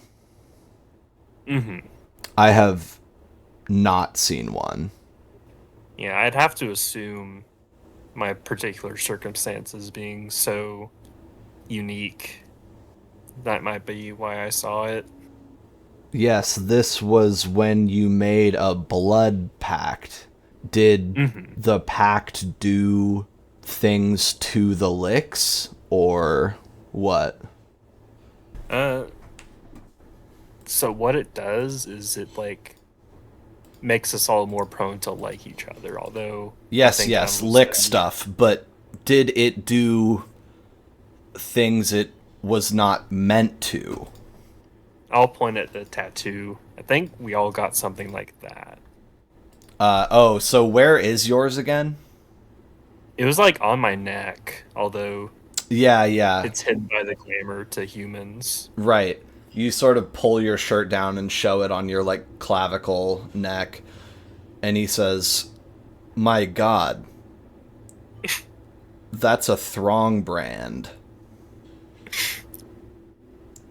And he sort of looks at it and goes to try and touch it. This guy, Prometheans touch each other a lot. Sorry, Laszlo.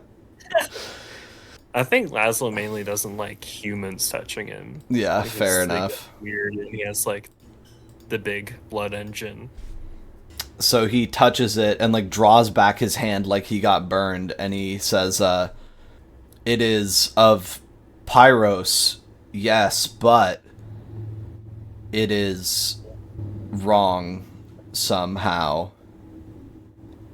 Wow, how strange. Oh look, my eggs. Ooh. And the food is set down in front of you. First an egg. And you guys begin to eat, and we'll jump back to Magni. That waitress It's is a lot like, of- who the hell are these people? Yeah, this shit is fucking ridiculous.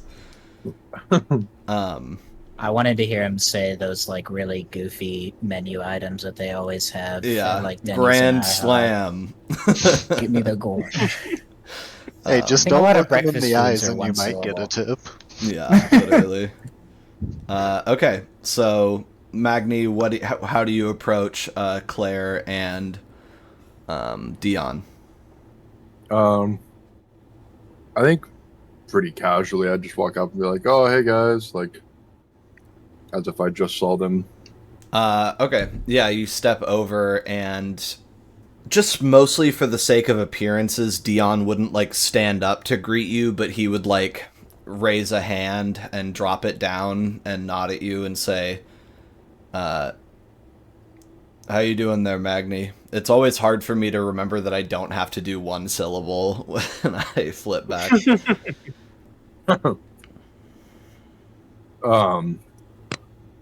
Pretty good. How's everything going with you guys? Oh, we're pretty good, man. We just thinking about how to attack this church thing. You know what I mean? Yeah. A weird situation. It feels like we were gunning for it for so long, and now it's our time to pull the trigger, and we're having to be so careful about it. It's a interesting state of affairs. What's the big cheese said about all that, anyhow? The big fucking cheese. Can't show too much respect. I think I'm like, you know, I don't listen to them too well, but I know they're trying to take it over somehow. What, the whole bit? That's what it sounds like. Does Magni know that, though? You guys I think have he's heard it. discussed the idea of, like, I think he knows the Lance is on the outs, and you guys talked about, like, the territory absorption and the picking the new apartment. Didn't Prince Ed also pull me into a room and talk to me and like basically say that they're getting absorbed by the Invictus? No, that was Jean-Baptiste. He pulled me in too. He I talked was to in there you with him and about... Sarah. Yeah, he talked to you lying about to him, something. right? He hinted at the fact that that he knew what we had done, but he had also mentioned the fact that the Lancia was not like a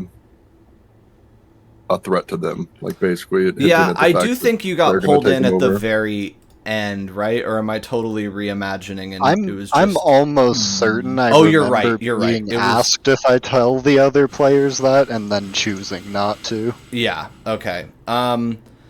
I guess then Magni is reduced to just sort of knowing rumblings and nothing specific. He probably knows that I don't fucking like the church currently. Yeah, I think it's pretty plain to see that after the display that the church put on that they're not in the good graces, it's Yeah. just he doesn't have the true insider information then. Okay, so we'll just sort of basically walk that back to like, oh, I don't know anything specifically, but it doesn't seem like the church is really set. If he was telling I think anyone he'd be what like, Carth, I oh, the wouldn't even Invictus. care. I think he'd be like, oh, the Invictus does not like the Lindsay Sanctum, Yeah. just based off of J-Bat not being friendly to them. Yeah. Okay, then I think based on that and the, like, I don't listen to them so well comment, Dion would probably say something like, well, it's important you do listen to them. You understand what I'm saying? If you don't mind them, and you don't mind what they say when you're listening, then you're not much help to me. You understand? So it's, you know, when the big man talks, you gotta listen, because that helps me listen. You hear me? I mean, I listen when things pique my interest. Okay. Well, got a little something here that might pique your interest. Claire? And I want to go off screen, please, Magni. It's not honest at all. And safely out of peeping distance of Jean-Baptiste and the others, Claire lays down what looks like just a piece of paper, flat, like just kind of nice stationary paper, flat on the table, and then flips it over, and it is a drawing of it's like a pencil with a lot of like dark shading, you know, kind of drawing of a really detailed sketch of a beautiful but severe looking woman who you can tell is supposed to be Kindred, mostly because she's got a tiny bit of fang showing in her kind of slight smile, almost Mona Lisa-esque here. She looks vaguely like Native American to you, but is wearing just a very buttoned up, almost kind of dressed like Sarah or another one of the Invictus. Very regal plain clothes. And it's just a drawing of, this woman with, like, dark hair and kind of almond-shaped eyes and, like, implied darker skin. Very regal-looking Kindred woman. And Claire says... She flips the paper over as soon as she shows it to you. So you just got a glimpse of it. And then she says, you're going to the party, right? The Thanksgiving party? Yeah, I think so. Well, that's the plan. If you want to help us out, a good thing to do would be to take this and as discreetly as possible, preferably when other people are out of the room, you could lay this picture on underneath the fancy domes in front of Prince Ed, so that when Prince Ed lifts his fancy dome, there's a picture of this beautiful dame. Do you understand what I'm saying? Yeah, I think I understand. Now, I'll let you know, just so you don't feel betrayed, that this is going to upset Prince Ed a great deal. And he'll want to know who did it. But I would still really like if it happened. Do you think that this is something you could potentially achieve? Who is this? It's more dangerous for you if you know, because there's every chance that one of his shadows will pick it out of your brain that you know what's going on here. Your innocence is something that would potentially aid you in this. Okay. Yeah, I understand that. Look, you don't need to do it, but I'd feel better if the picture went along to dinner with you. I mean, yeah, I'll take the picture for sure. Okay. Think about it on the ride over. Yeah, no promises that I'll be able to sneak it in, but I'll try. Okay. And then Dion says, let's go back to General.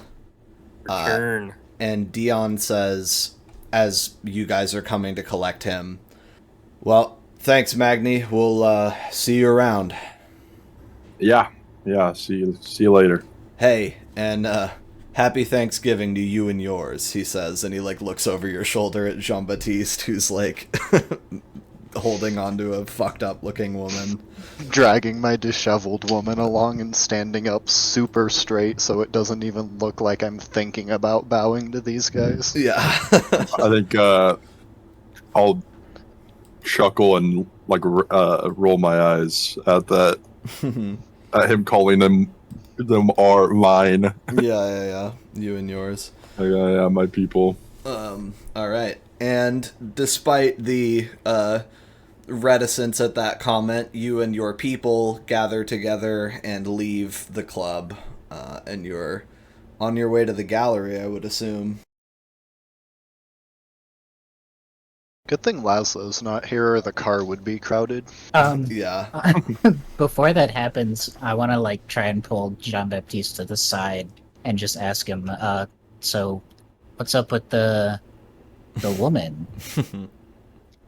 Mr. Dent, you're a very clever, educated man. I'm sure you can figure such things out for yourself. Well, no, I can understand the reason that you got a woman to follow us, but is she gonna be okay? Like, Yes, she's do you going have it to under join us for control? dinner and have a most wonderful time. Where's she gonna sit in the car? We'll find a spot. Next to you, moron. No. Uh, All right. In the back somewhere. All right. So, and then I'm assuming that takes place like you guys abandon her with Magni for a second. Yeah. Talk like outside That's the what car. Yeah. And I think as you guys group back up, Julie is like clinging to Magni like a massive be-muscled life preserver. Magni, you've got this creature gripping you, and it's time to get in the car. So yeah, who's in the back seat, Jean-Baptiste or Dent? I think I will be. Thank you. All right. Dent gets up front, and then And you guys go ahead. If Magni isn't like actively prying her off, this will probably be when I use Dominate. Okay, yeah. let go of. No, it'll be don't touch Magni. Okay, yeah. Then let's do Not allowed. a roll here. If only I could remember what all of these rolls are, but they're all different things. I've got Okay. mine. I have a metric where, like, if someone is addicted to drugs, they, like, it changes the average of, like, what I'll give any given NPC. And so, yeah, she gets 1 resolve because she's a drug addict. Although, like, certain types of drug addicts, it's, like functional, you get, like, more resolve, you know what I mean? Because you're having to lock in. But anyway. Alright, 7 dice. If this Alright. isn't enough, then I don't know what is. Yeah, no successes. 3 successes here. Okay. She's got 1 success, so there's not 0 resistance, but you do lock eyes with her and tear through her resolve like tissue paper as you command her. Don't touch Magni.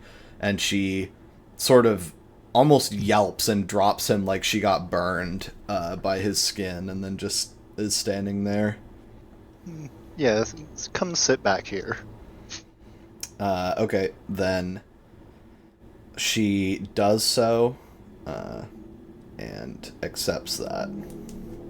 And What once- time is it now? Like, I'm considering, do we have time to go somewhere and, like, get her a touch-up?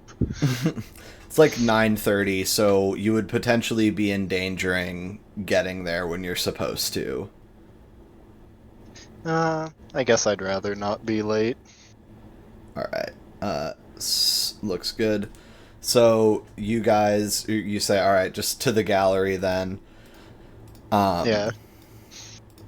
And I think at this point, Julie is starting to get a little bit uneasy. Not terribly so, but, you know, she thought you were going to sweep her off her feet, not you and your 2 fucking friends. Now she's like, alright, actually what is happening? Like, there's a little trace of self-preservation left in this woman that prompts her to ask, where exactly are we going again? Oh, to a Thanksgiving dinner with many of the prominent individuals of the city. Oh, is that today? Yes, in about 30 minutes. Well, shit, maybe that's why he hit me. I guess oh man. Turkey Day. Okay. Sounds like a plan. Am I your date? Yes. Well, I would have done my makeup better. I didn't know I was anybody's date. I'm sure they can overlook such things. If you're sure. And then Internally seething. It's like, yeah, you should have. and then it is not too long before you reach the peninsula that is West Seattle and travel up it to the gallery. And then the front of the gallery has kind of been turned into a regular car park here. There's quite a few different rides up and down the street in different areas. It's a little bit... It's not too conspicuous, but, like, since you know what you're looking for, you're like, oh, interesting. There's a lot of people parking here. And then you can see Frank smoking a cigarette and leaning against a large van as you guys pull up in your car.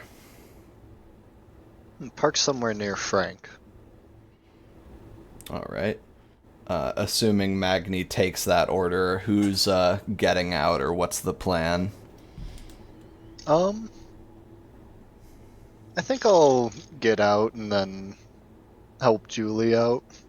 Okay. Yeah, so you get out and help Julie. I think Frank would wait to be approached before, like, doing anything necessarily. Okay. Yeah, I think I'll just sort of head over to him and then bow. I don't know if I've mentioned it, but I think Frank is the person who J-Bat bows to most deeply, besides Prince Ed, of course. That makes sense. And I'll just say, Monsieur Frank? Kind of just stay there, like, seeing if he comments on Julie at all, or just accepts it. Right. He honestly doesn't even look at her.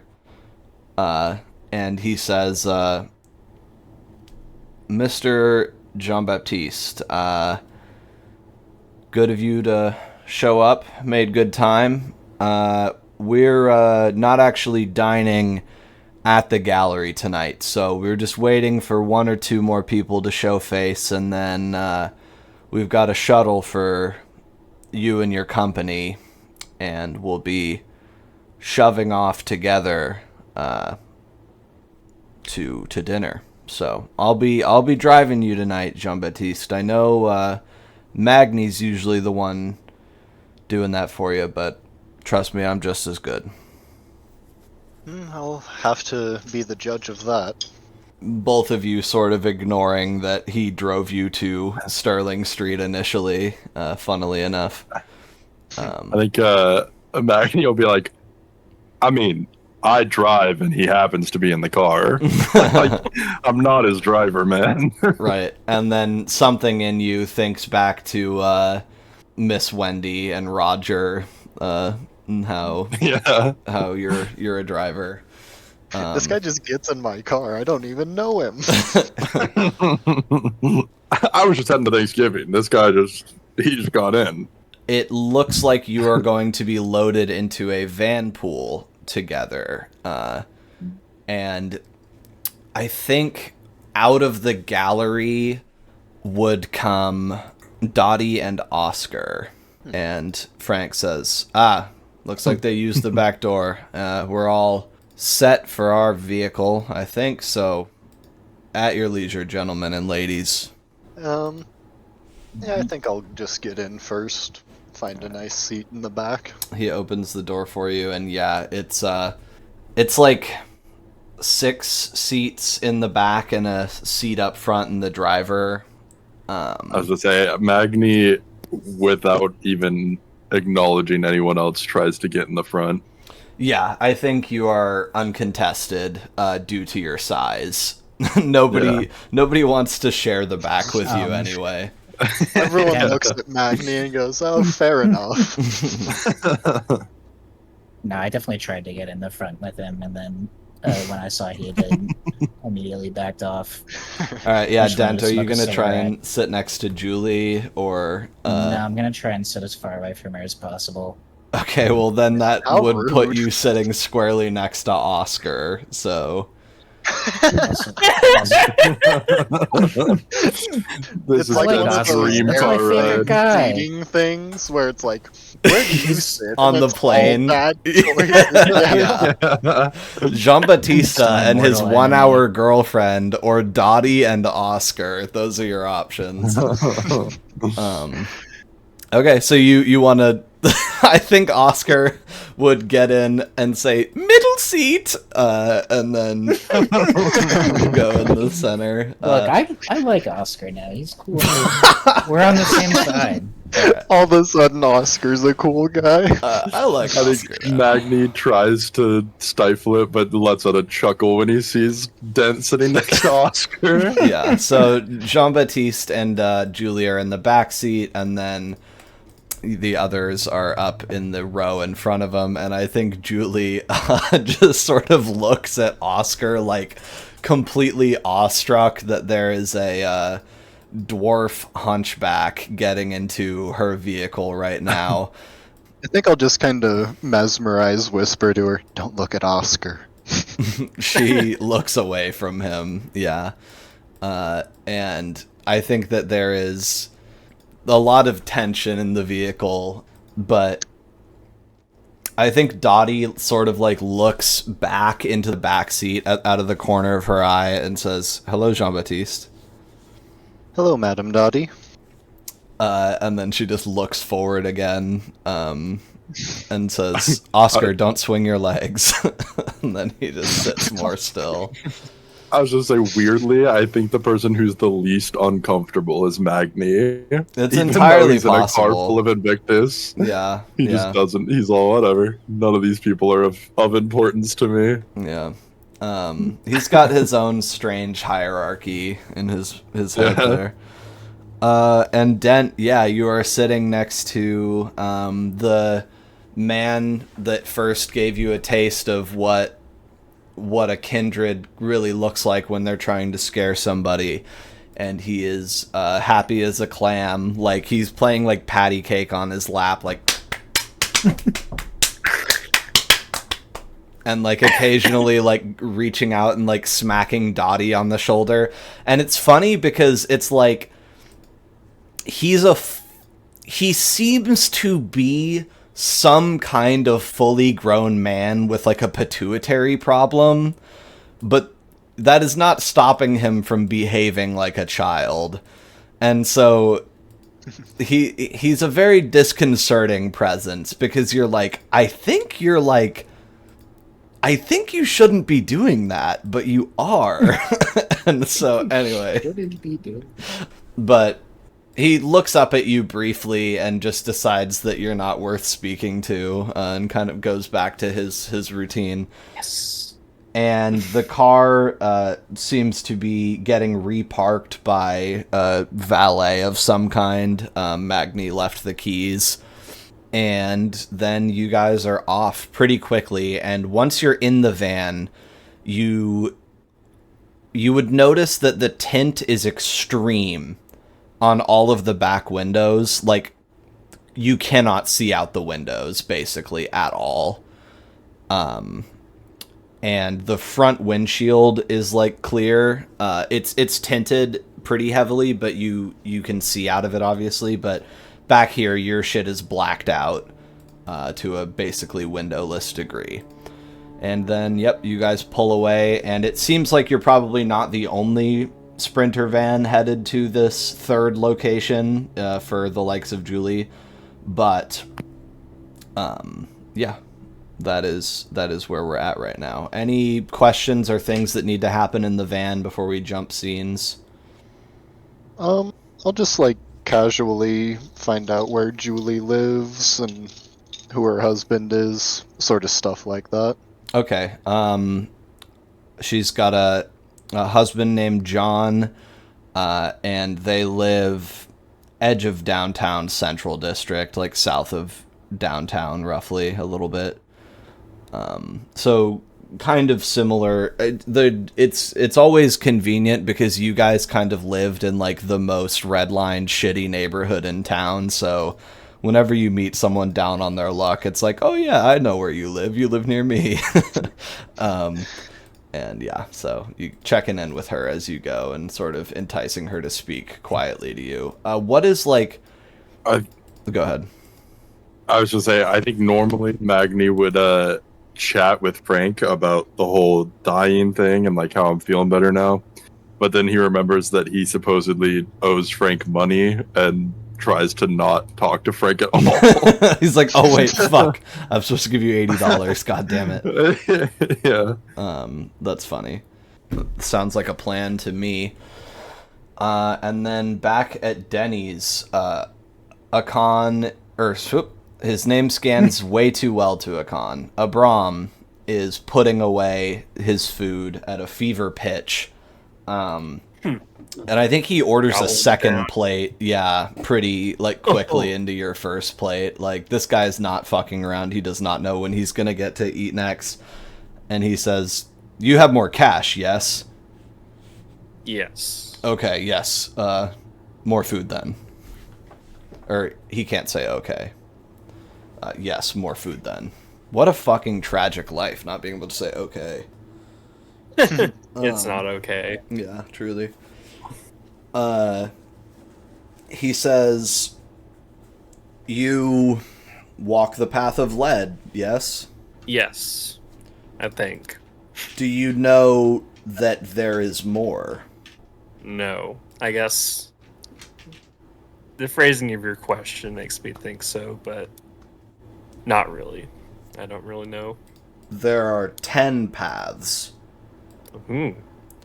the one of a type like me, one of the main types, would know off the bat from birth 5 paths. And the next 5 must be taught by... he signs another. Okay. So, you found lead on your own, but there are 4 more that you should find on your own with not too much work. Okay. There... You put me in mind of some who walk a path where they try to learn from things like licks and wolves. I have heard of werewolves. The licks, as you say, did warn us about them. I mean to say, there is a path like lead for those who would learn from those types. Okay. So this might be a thing for you to try. But it is one of the hard paths. One of the last 5, as it were. Okay. Do you know what you are... Do you know why you walk the path of lead? What the paths are for? He's sort of like trying to diagnose what you can and can't feel in your weird, fucked up Azothic memory. Right. I guess not really. The whole point of your life and my life is to turn to a man. Okay. A real boy. A human. That is what we are here for. Okay. I think when my creator fled this country to Hungary, the other country, that's what he was looking for information on, how I would do that. Well, the thing is that this is a path you walk in your heart, and sad to say, it should have been clear to you from right away or so that you could be a man, a human. This is a deep, deep part of our thing.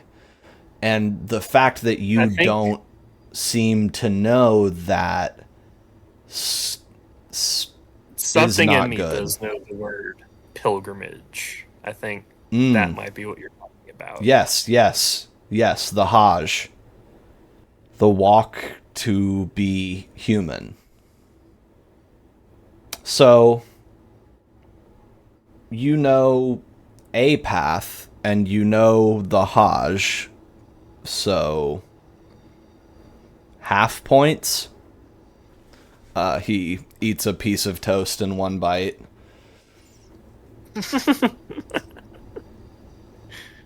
Well, where do you want to go when we find ready?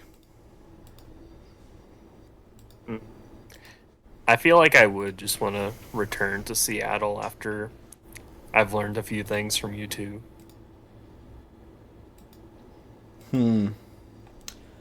He sort of, again, chooses to pay you no mind and reaches out and leans over his plate and grabs his coffee while he's like slurping eggs with the other fork, or with his other hand and a fork. And a necklace sort of falls out of his shirt and almost into his food, and he kind of catches it, and you can see there's like a medallion. It almost looks like a little cartoon character or something on a metal on his neck, which the way I just described that, I just realized when I said it made it sound like he has a Sonichu. I said medallion.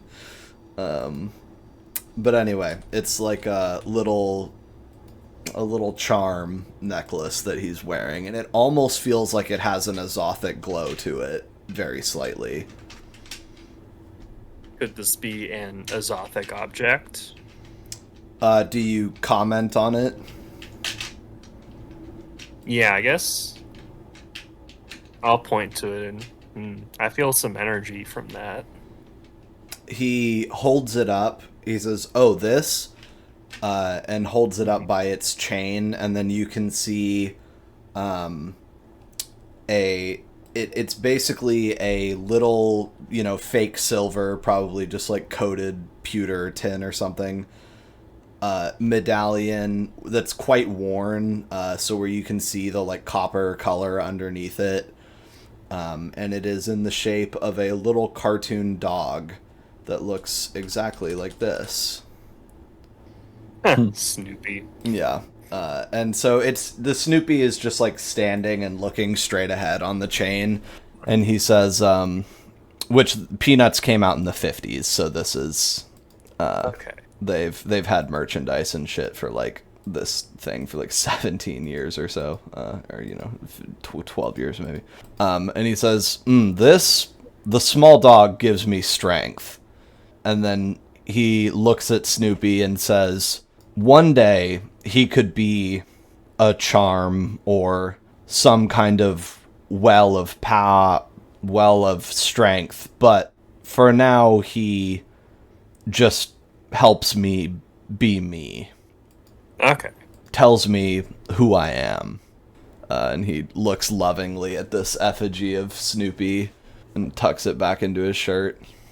Oh yeah, you have a Snoopy profile picture. I forgot about that. Yeah.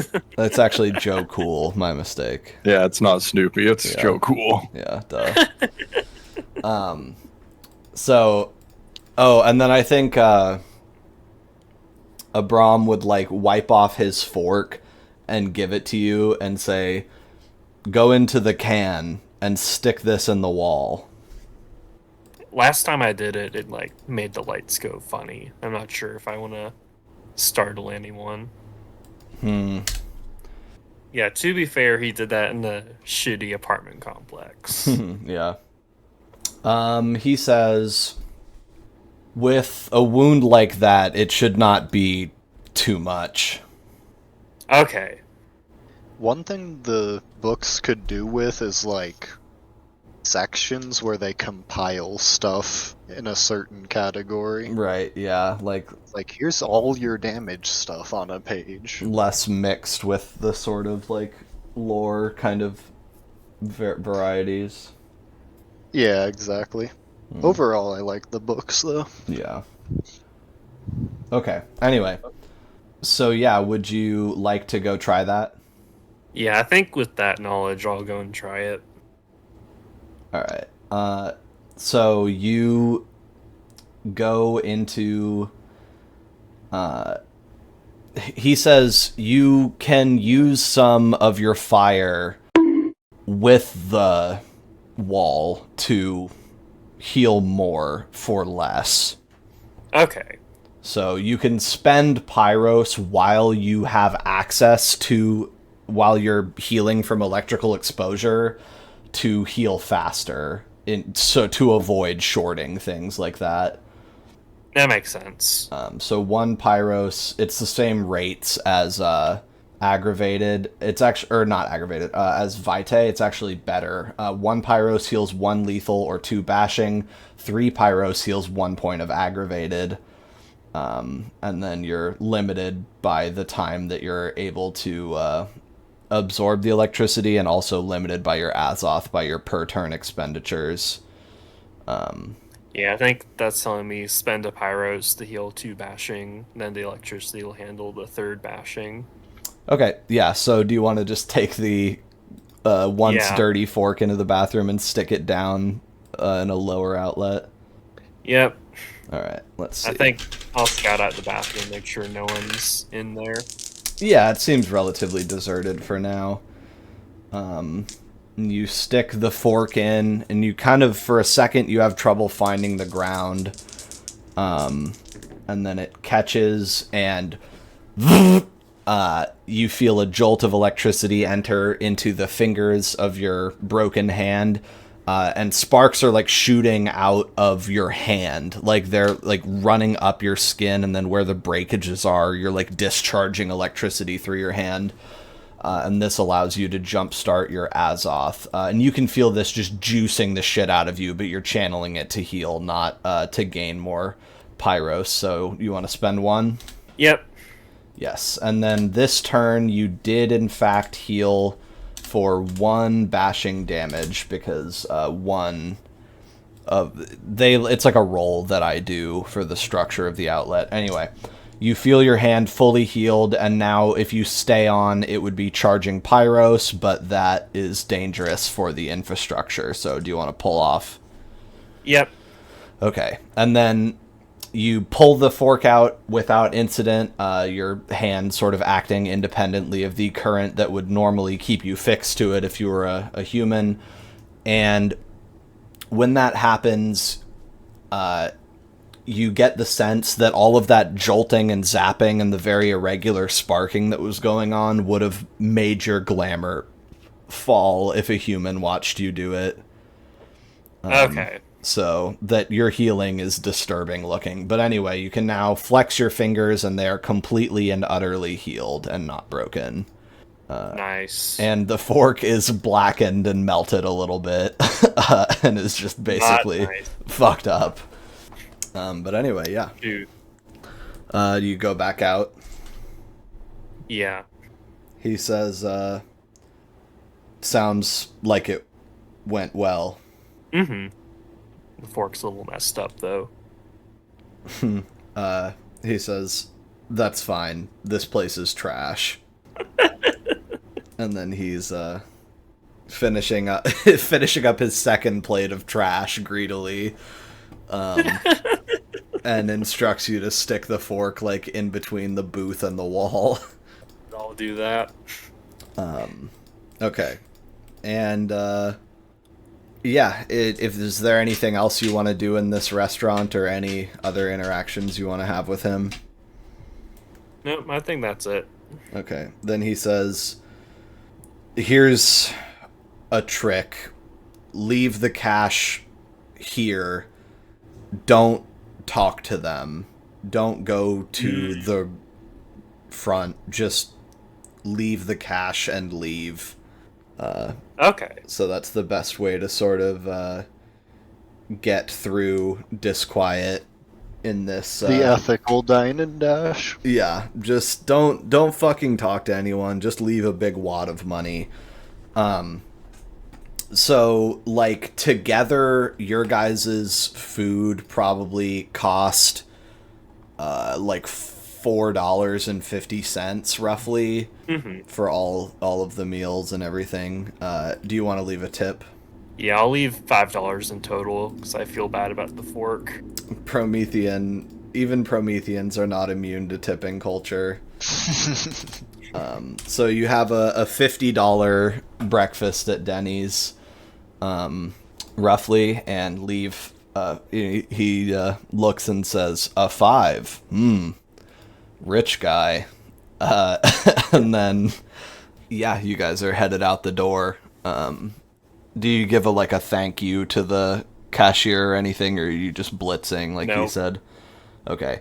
I think out of there. You see the waitress that had your table look up at you guys leaving, like she's gonna say something, and then she kind of storms over to the table. You can see through the window, fuck, did they just dine and dash? But then she sees the money and shuts up, and everything seems to be fine. So Abram knows what he's doing.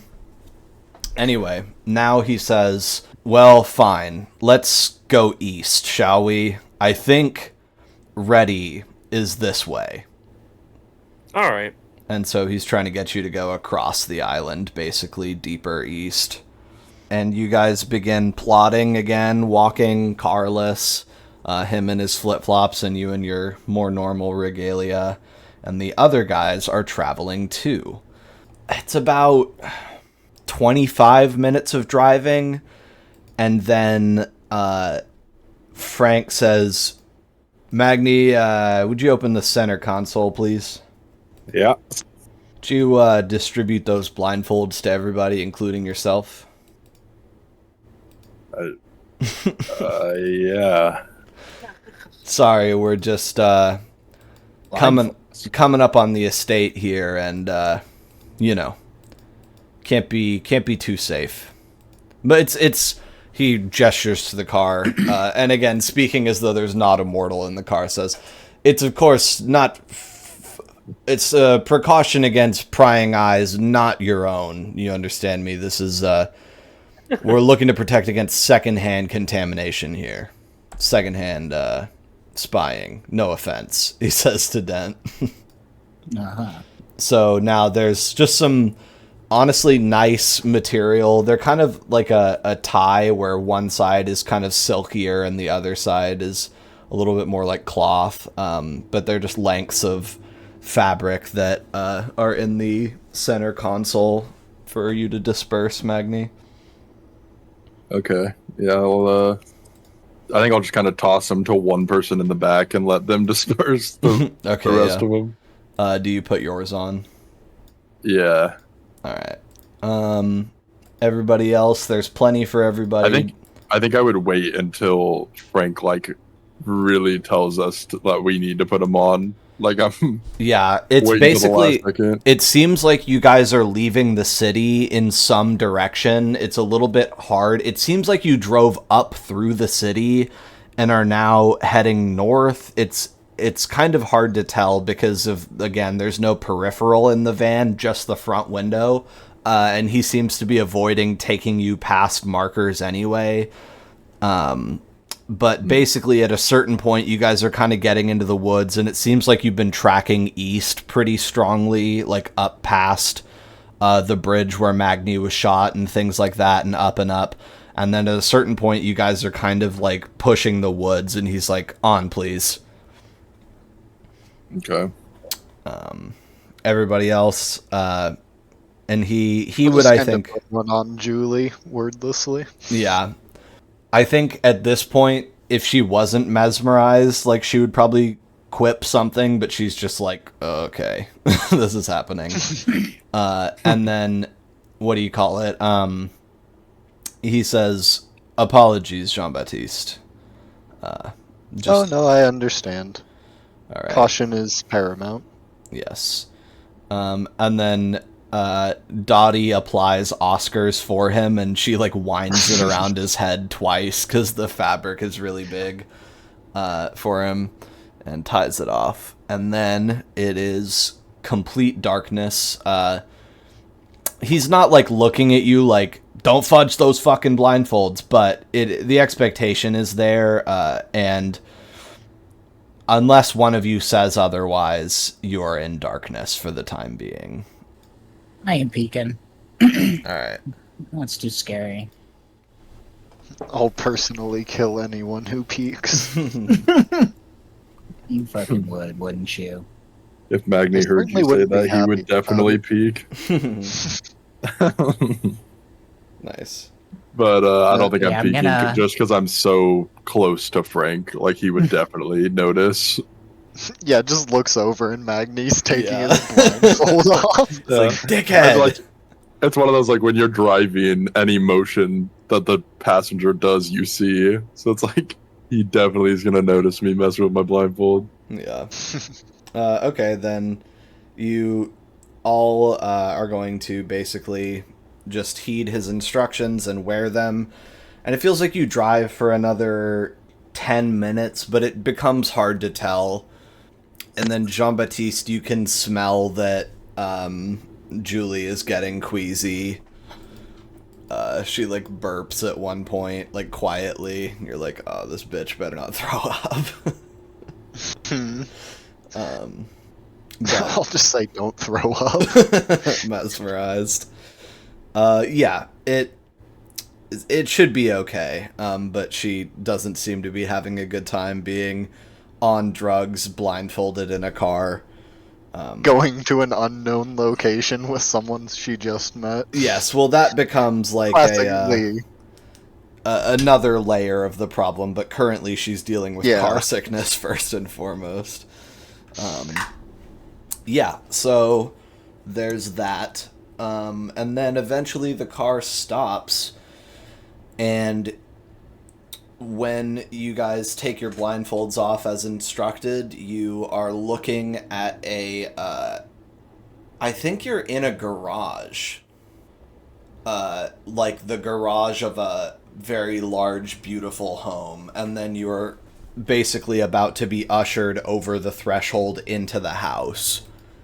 Because at first I was going to say, oh, you're out front, but then I was like, what's all the fucking point of the secrecy if you could just, like, look around and kind of determine where you're at, you know what I mean? To a degree. I mean, there's still windows in the house and shit, like, it's not, like, totally locked down, although most of them do have curtains relatively completely drawn, and you guys will mostly be in the inner rooms, but this to say, you're parked in the garage next to a identical Sprinter van, and which I honestly don't know if, I mean, they had to have like parcel vans and stuff like that, but you know, it wasn't a very common car.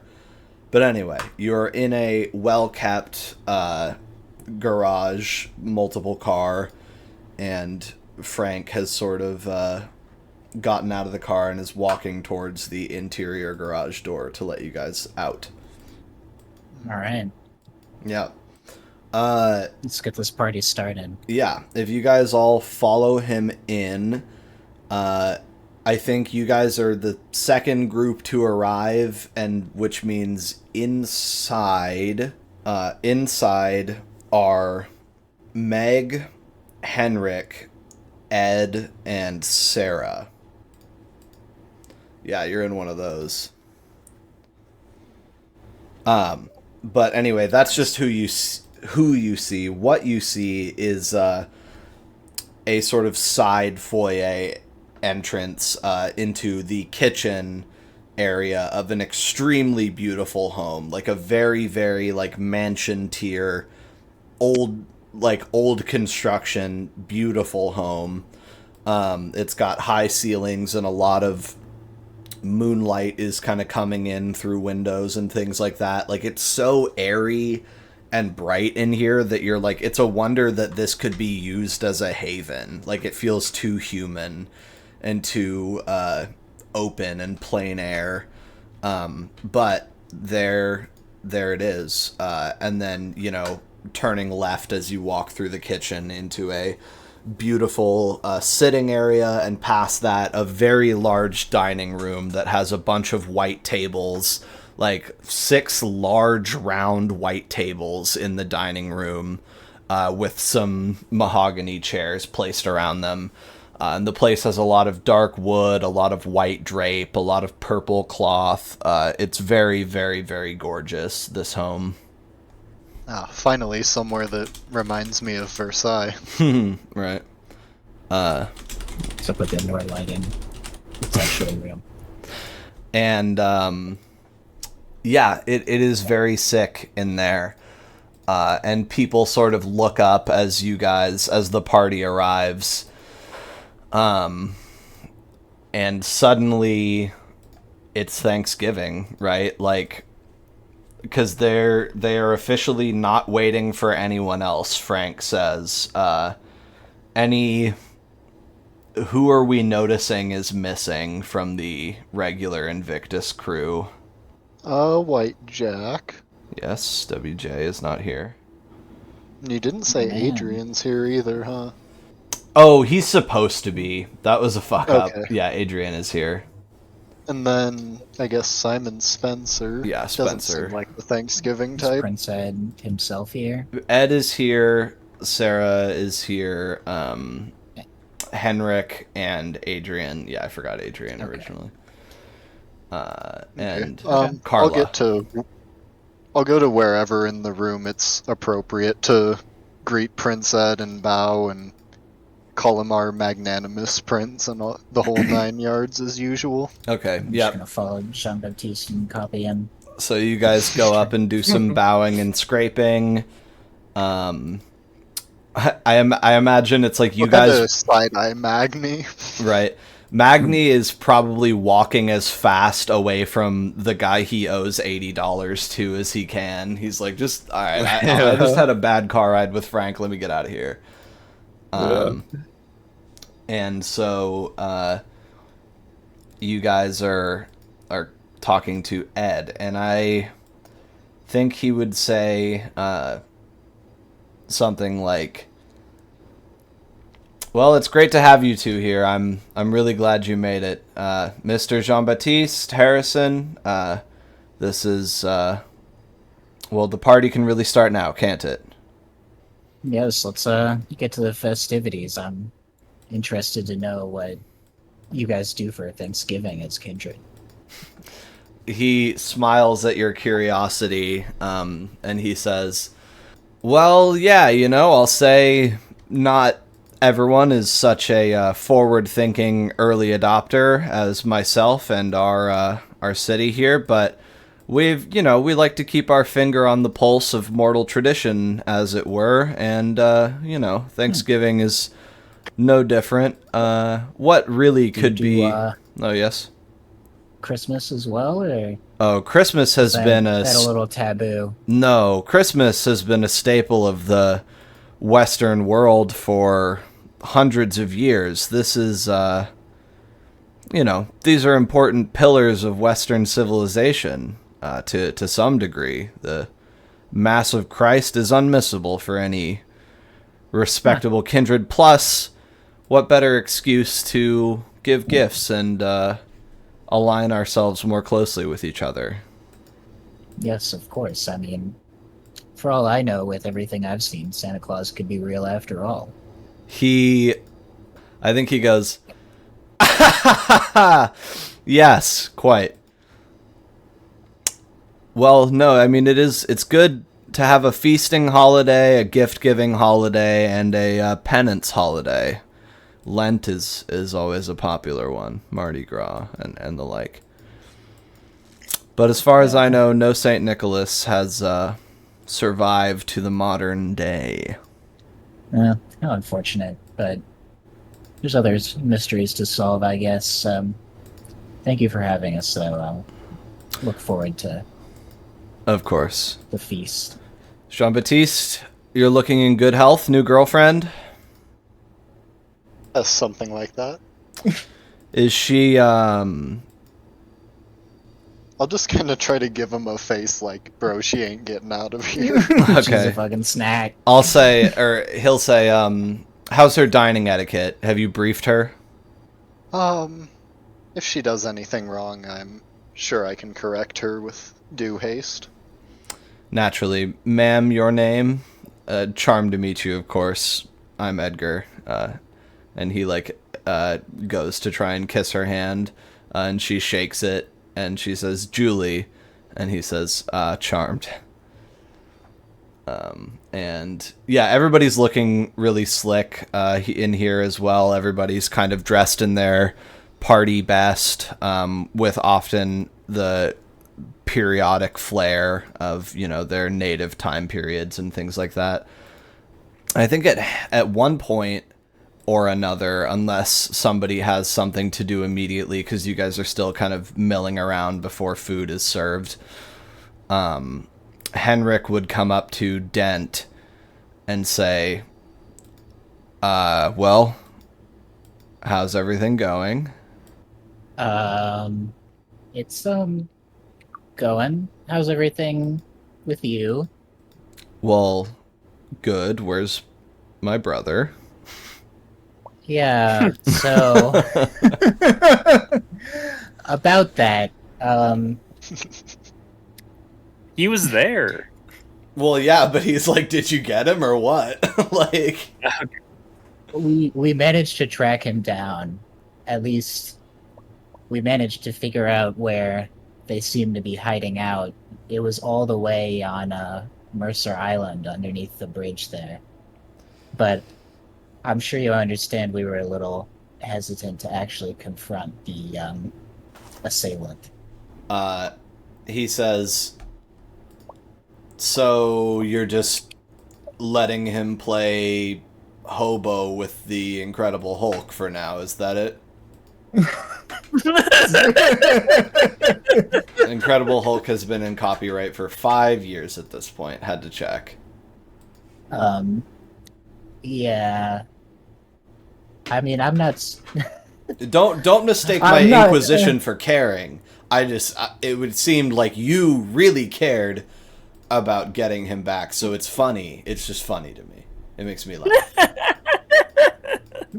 It doesn't really make me the happiest, but the whole comparison isn't the greatest. I don't think he had any ill intentions. I think it was more of a King Kong sort of situation, and Laszlo is the damsel. The famously benevolent King Kong. Well, that's good. Here, I'm gonna go see about the food situation. And he walks away. All right. Man, I felt like I was Asshole. keeping up until they started saying King Kong and shit. Yeah, Yeah, Incredible who's this Hulk. king? Who are these people? Who is this King of Kong? Some heroes of myth I've never heard of. Certainly. Great King Kong. Now, Fuck, he probably does think King Kong is some actual king you're talking about. it's entirely Definitely possible. does. Genghis Khan. Is there anyone here that Magni needs to talk to before dinner starts? Or are you just looking for a place to do your thing? Who is here?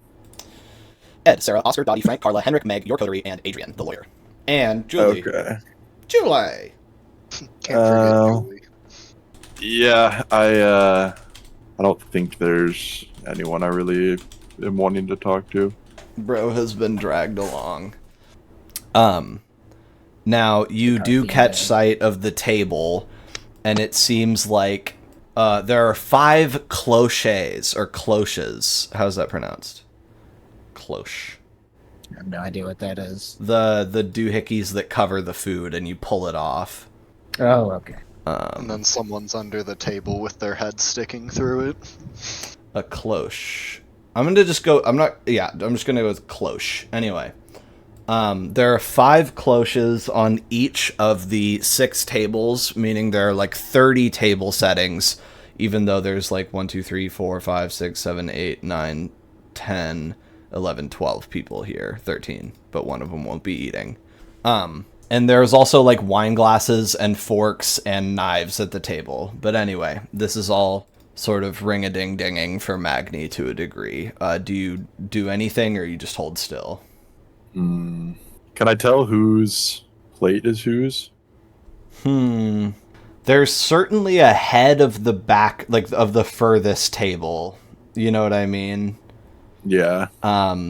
Like if you had to guess, Ed's seat could be all the way at the deepest ebb of the room, at the furthest sort of point of the 5-pointed star of the last table, but that would just be a guess. I think I'm gonna kind of just walk around the tables as if I'm checking out what kind of food they have. And while I do that, I'm gonna like keep an eye out to see if anyone's watching me Okay. as I walk around. Let's see. Jean-Baptiste, are you watching him? I mean, if I know that he's doing this, probably, but I definitely have not made it known. I have not talked about it. Yeah. yeah, basically I'm watching him if I notice him walking around looking at stuff all suspicious-like, but... All right, then we're I gonna may have to be do a too focused on contested my thing. prey. All right. So people are starting to kind of mill towards the dining room since you're in there too, but there's a lot of like conversation keeping people in the seating area. So I think it's basically just going to be a contest between you and Jean-Baptiste to kind of represent the core thrust of this drama, because this is the most interesting interplay we could probably get anyway. So Jean-Baptiste, roll wits plus investigation. Do you have any points in that? Yes, 1. Okay. You get the not -3 then. And Magni, roll composure plus stealth, please. What's your stealth? Nothing. Yeah, I don't have any stealth. This is kind of the only way that I can think of this. Like, it is physical I was thinking subtlety. expression because I'm acting like I'm not searching for anything. Right, Like, you're I'm not acting like I'm physically just looking hiding. around. Yeah. What's your... Yeah, I'm not. I'm more like looking, like as if I'm checking out the food. What's your pool, Jean-Baptiste? 4. Okay, and what would that pool be, Magni, if you took the social one? 4. Okay. Magni lose 1 for being the only guy in this room, basically, and it making your performance have to be that much more convincing. So Magni roll 3, J-Bat roll 4. Let's go. 2 successes. Also 2 successes. All right, one more. Fucking spy versus spy in here. 2 successes for me again. I got 2 again, too. Oh, fuck. All right, go again. The 2 off. Yeah. They're having a mid-off. This time, Oh. Okay. another 2. I just rolled 4. Hell yeah. I rolled a 10 again twice with the same dice. And then it rolled into an 8. Magni, you are unnoticed, relatively speaking. And then there is... I just noticed Magni's being a fucking weirdo. Yeah, but nothing in particular catches your attention about it. And then... I'm just seeing if they have vitae instead of just blood, you know? There's a glass clinked in the main sitting room, and we'll leave what Magni does sort of binary and up in the air right now. And then somebody's getting your attention. One sec. Hi everyone, happy Thanksgiving. Thank you for joining us. We really appreciate it. Now, let's get to dinner. All right, and that's Sarah saying her piece, and from the front of the room, and then Prince Ed says, she couldn't be more right. Let's get to it. To the dining room here. Magni, do you want to go off screen? Sure. Yeah. Okay, right before the kind of elephantine rush of hungry kindred into the dining room, you get a chance, a moment to slip it in. Do you do it in the one you assume will be Ed's seat, as we've talked about? I think, yeah, I do. And I think I'm going to do that and then kind of go stand off to the side of the door so that the first people coming in Right, don't it looks like necessarily you see me standing there. Yeah, like it feels more like I'm coming in with the crowd. Yeah, okay, cool. So then this will be definitely what's your best let's do dexterity plus stealth, and it's got to be stealth this time. Okay. So that's just 1 dice then. Oh, your dex is only 2. Yeah. Okay. Is your composure better than that? No, my composure's the same. All right. Do you want to use a willpower? Yeah, I think I will. Okay. Go down to 3. Be on the lookout for masks and dirges as you approach. I like those because it's like you only think about your mask and dirge when you're low on willpower. You know what I mean? Yeah. But anyway. Okay, so that brings your pool to, what, 3? Or no, 4. Because it adds 3 to your pool of 1. So roll 4 dice, please. 2 successes. Okay, you slip it in, and you catch sight of something odd under the cloche, but you just put the paper down, woman's face up, and then scramble back to your position, unsort of noticed, and we'll go back. Okay, and everybody enters into the dining room, and it seems like Magni's just kind of entering at the front of the pack, took his little tour of the dining area and was satisfied and returned to enter with you guys. And now you guys are kind of being directed to position yourselves wherever convenient around these tables.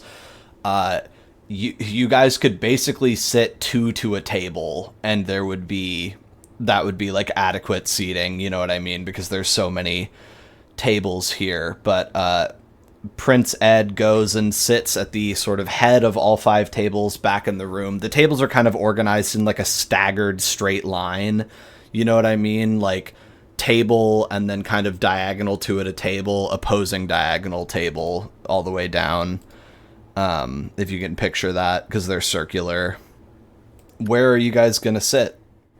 Prince Ed is all the way at the far end of the last table. I'm just gonna stare at Jean-Baptiste and assume that he knows the proper etiquette. For a holiday I've never heard of. Exactly. Yep, proper etiquette to me would suggest that I'm just gonna wait and see where everyone else sits, and then get as close to Prince Ed as I can without crowding him out. Okay. So do you want to sit on the same table as him, you said, or no? Probably not the same table. I think the table right next to him on the seat closest to him looking at him would be ideal. Okay, makes sense to me. He says, he kind of calls out across the room, no assigned seats, you'll see, we'll be rotating, as the night develops, just a little musical chairs or so. Here, let's, Marty, help me out here. I was just about to ask if there's a ghoul around. I'll Yeah. get to him after Ed. There's 2 ghouls. There's one sort of off in the corner. It's an old Maybe lady. I'll go to the old lady and just tell her to get some normal wine. She just nods, inclines her head, and says, "It'll just be one moment," and then heads off. Magni, that is the old woman that you held hostage on the bridge. And she's sort of dressed in like a nice evening gown now and has her hair like pinned up nicely instead of looking like she just got yanked out of bed to get held hostage. Marty, with the wine-stained mouth, comes over, and I think actually on his way to Ed, he's unveiling the cloches that people are sitting at. Are you okay? So Magni, where are you sitting? And Dent, where are you sitting next to Jean-Baptiste, and why? Why? Because no. he is my dad. Yeah. No, because Yeah, Magni, do you want to sit with these guys, or do you want to find wow. someone else to sit next to, or sit alone? I think I would kind of stand back and like let everyone take seats, and Yeah. then just take any seat that's open. And Okay. if there happens to be a seat next to them, then yeah. But if there isn't, I'll just sit alone. Yeah, I think I'll try you're to probably just get a sitting seat with the for him. coterie. and I'll pat the chair, try and get him to come over. Yeah, it's like Ed and Sarah at the top table, you 3 to the right, and then like Dottie and it would be Dottie and Oscar and Adrian, and then it's like Henrik and Frank and Meg, and people just sort of mixed around towards the back. Carla is here wearing her normal sort of headscarf stuff to cover up her disfigurements. And yeah, cloches are being pulled, and when he gets to your table and flourishes them away from you guys, Magni, it's like there's a silver tray underneath the cloche, and on top, or that tray has like a cutout in it, and in that cutout from seemingly underneath the table is the bare underside of a human forearm, sort of like locked in place underneath the silver tray so that it is like sticking up through it, if that makes sense. Yeah. And then Dent, you are on the opposite hand side of Jean-Baptiste from Magni, and a similar forearm is revealed to you. similar but mirrored, and then Jean-Baptiste in front of you, the cloche is pulled off to reveal the nape of a human neck sticking out of a plate. I definitely jump and go, oh, what the fuck? And they're seemingly all I'm attached. figuring out the logistics of this thing. It's like, okay, got some sort of person table. I forgot to mention this, but when I sat down at the table, I wanted to look at J-Bat and Dent and be like, you know, if they're gonna be serving any like vitae, like are they gonna be serving any vampire blood here, or is it just human?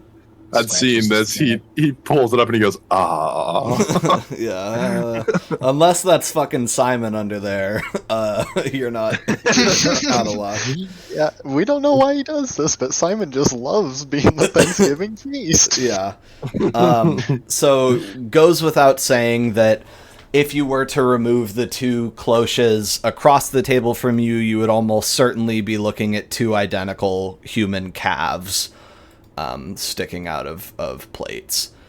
And this is being done on or a couple of the tables. The old lady comes back with a glass of beautiful looking wine from 1960 vintage, and brings it to you with a crystal glass. There's several wine glasses already on the tables, but she gets you a fresh one. And then Prince Ed's is revealed with a flourish, and then a paper flutters out from under his cloche as it is whipped off by the ghoul Marty. And this paper seems to be a little bit smaller than like a standard 8x11, and you can see there's some kind of image on one side of it as it kind of flips upside down and right side up and upside down again and lands draped across the nape of some unfortunate sod's neck, face up. And you can see Prince Ed sort of look quizzically at Marty for a second, like, what is this? And then he looks at it for another second and studies it. And his eyes get very, very cold and very dangerously sort of emotionless and frigid. And then he rises and stands, and I think he says,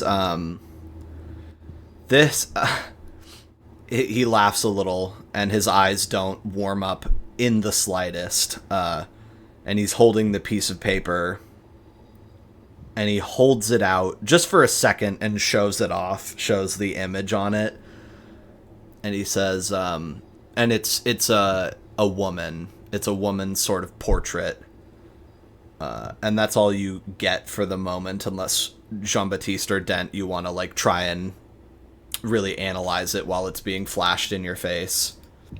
I think I'll just kind of take note so I can recognize if I see it again. Okay.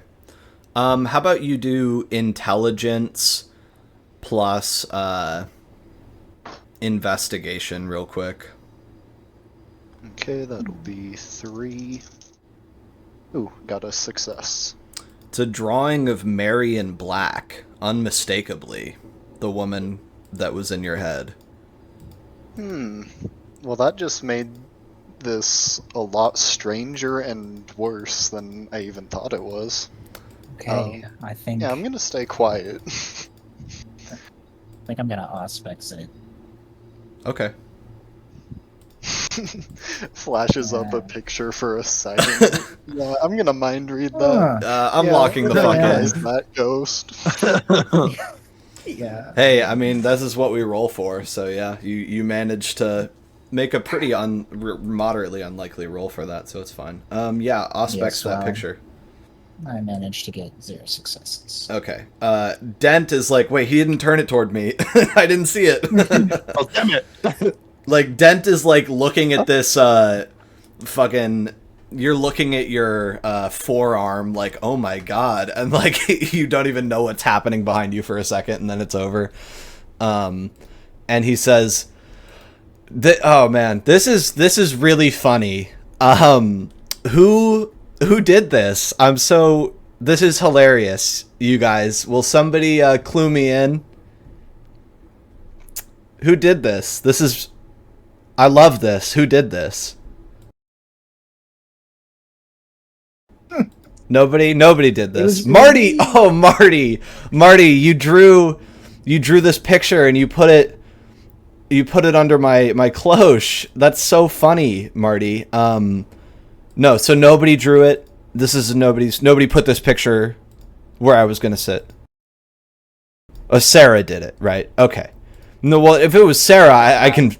Then, like, you two better not have fucking done this. Everybody's just staring at him silently.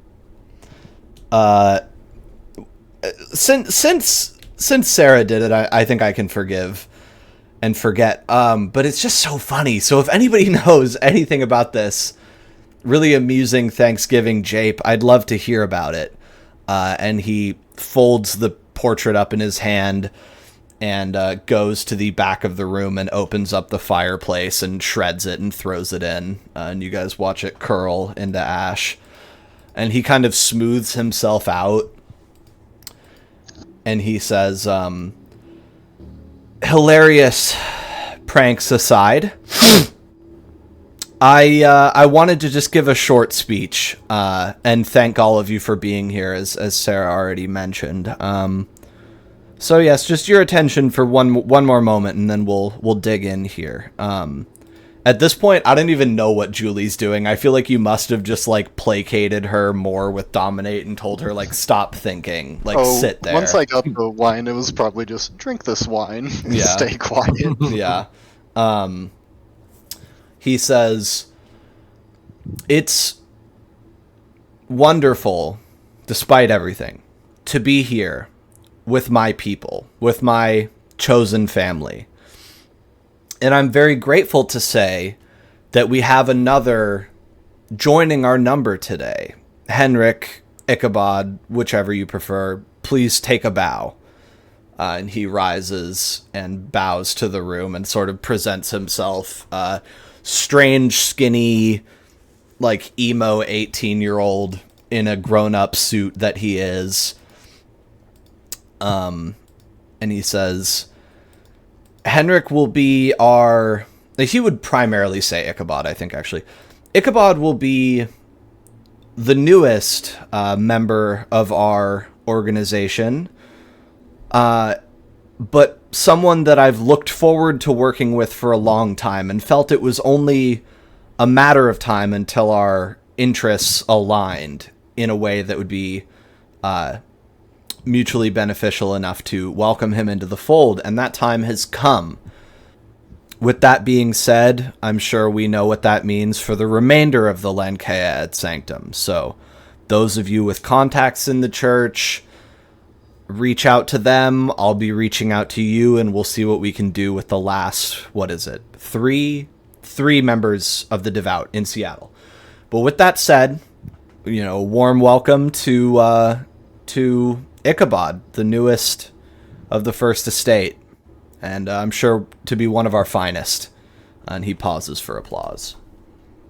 Yeah, I'll give him sort of polite royal applause where it's not very loud. Yeah, I think that is basically the same thing that is echoed throughout the room by most of the other diners. Magni or Dent, do you put your hands together? Absolutely. All right. Yeah, I think I'll very slowly. All right. And then I think he says, "Oh, now that I think of it, it seems like we're missing someone. Was dear old Laszlo indisposed?" Yes, he's attending to some matters. He got kidnapped. And Also at the same time. an incredible bolt of pain goes through all three of your bodies simultaneously. Three? Yes, all of you. Okay. You feel a flash of burning heat. Where are your tattoos? I think Magni's was on Mine's top of just- his thigh. Left Yeah, I shoulder. think so. Left I shoulder. do not remember. All It's right. where it's where my real life tattoo is. Yeah. So that's how I know. Jean-Baptiste, you feel a burning on your lower right calf. I feel like that's where he would have psychologically hidden it out of the way. Yeah, that works. And where's yours again, Magni? Sorry, I know you literally just said it. Thigh. Okay. Thigh. This spot erupts into searing pain, and each of you take a lethal damage. Oh my god. God damn. I know those are my fucked up stuff now, but they still don't. Yeah. It feels like a bolt of lightning rips through that spot on your body. And I think each of you would think that this was just something that was happening to you if you didn't look across the table and see the other two going, "Ugh!" like they just got shot. And unfortunately, this happened while you were in the middle of talking to Prince Ed, who says, "Whoa, slow down. Sorry, what was that? Are you all right? Here, how about we could speak privately about this." Oh, Okay. is that like... Yeah, I guess I'll head to wherever he's going. Well, oh no, he's giving his speech, and Oh, I see. he detoured on the Yeah. speech to say, "Where's Laszlo?" And then you guys went, "He got kidnapped." Ah! And he went, "Okay, I guess we'll talk about that later." That one. Yeah. Yeah, I'll just kind of nod. Yeah, you're all like, you can actually feel a slight pinkish red blood sweat breaking out on your upper lip, Jean-Baptiste. But you nod stoically, and he continues.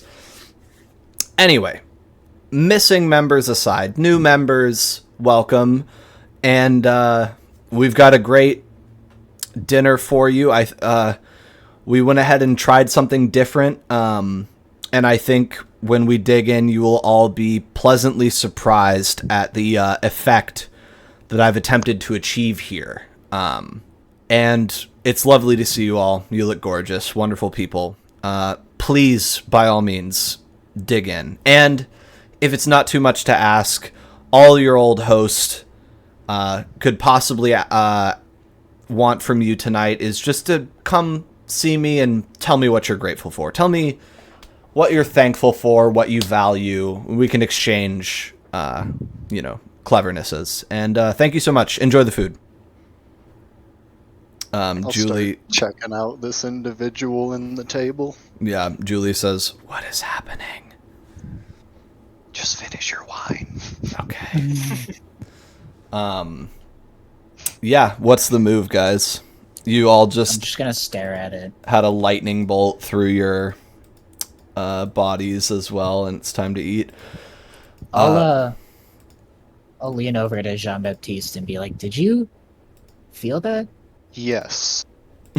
I suspect it has to do with Laszlo. Is that a common thing with coteries? No. I suspect it has to do with Laszlo. Oh. That's funny. Is there anything we can do to stop it, I guess? I don't know. Is it gonna happen again? I Should I just certainly not, hope like, not. say his name or something? We'll figure that out later. Laszlo, you guys have been hiking for like 20 minutes, headed up the skinny, direction of the island. What do you think you've been chatting about? I might have asked him what he's been up to in the apothecary, what he did there back in the day. I see. He says, when it was just Mom, it was hard for her to make big amounts of medicine. For she was a slight signs girl. Oh wait, girl's one syllable. Oh, you can just say girl. Yeah, but he signs woman, or whatever, Okay.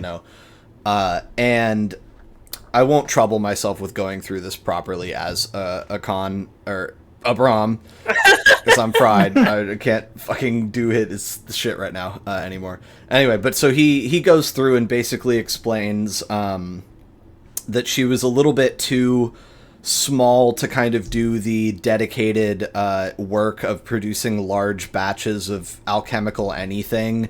So it was really just almost like village witch stuff. Like she just kept to herself and did things on a really, really small scale. But then she got the idea of a worker and made him. And then after that, he was responsible for, you know, dragging whole wheelbarrows full of dirt places and building a facility for her to do more refining in, and harvesting like large swaths of herbs and the various ingredients for her concoctions. And he explains, you know, I till the field, I break the earth, I build the walls, I drag the pots, I pour the oil, I boil, I toil.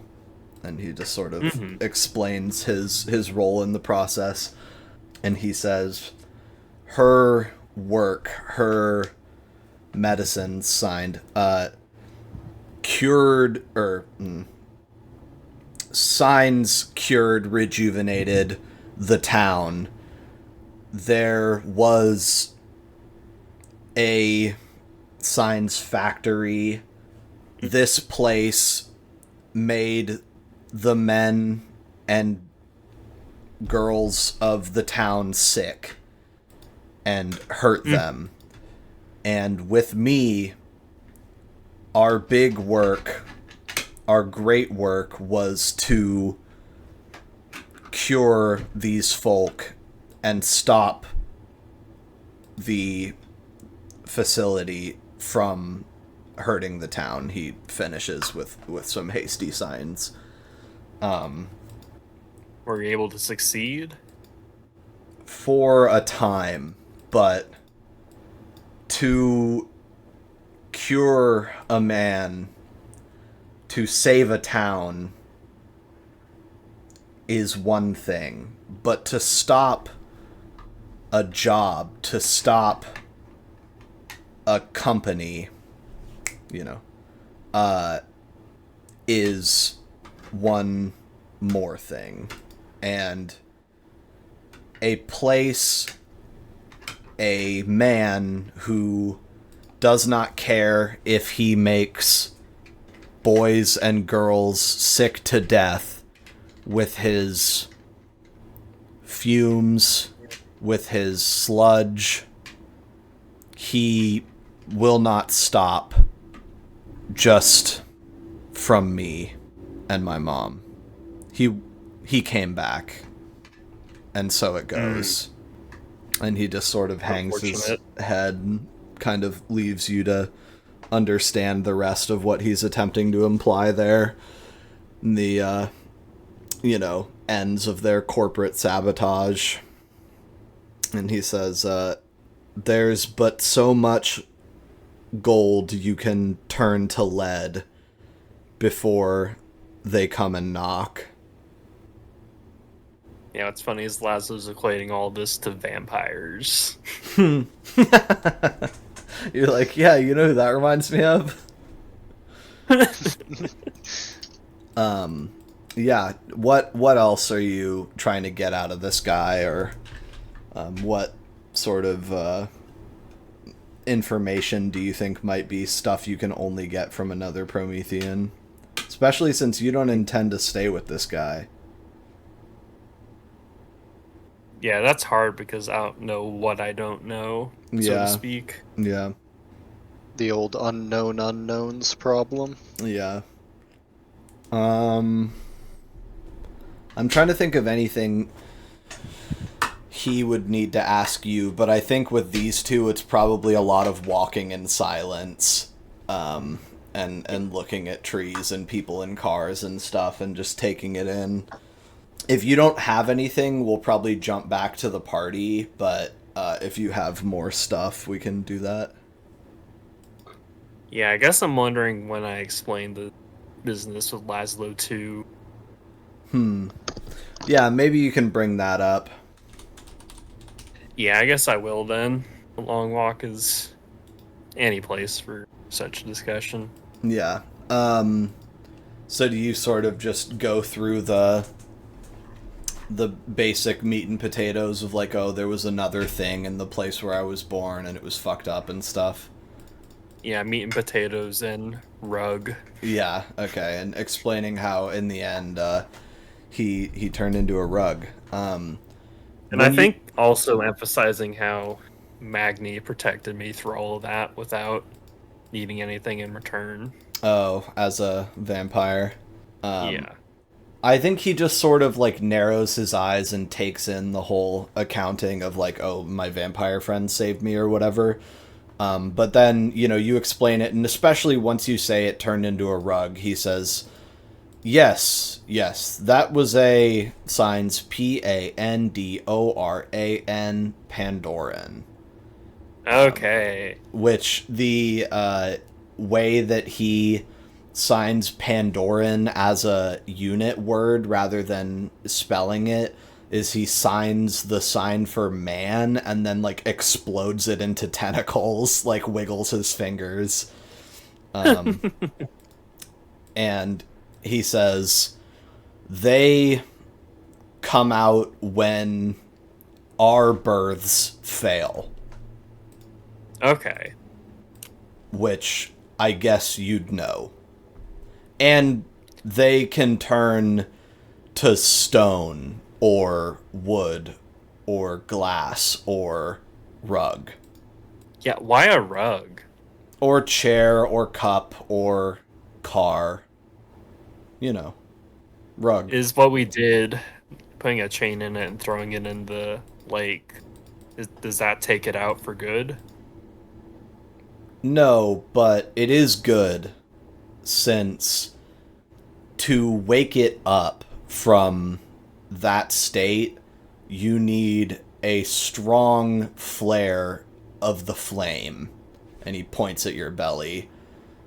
It woke up since you were there.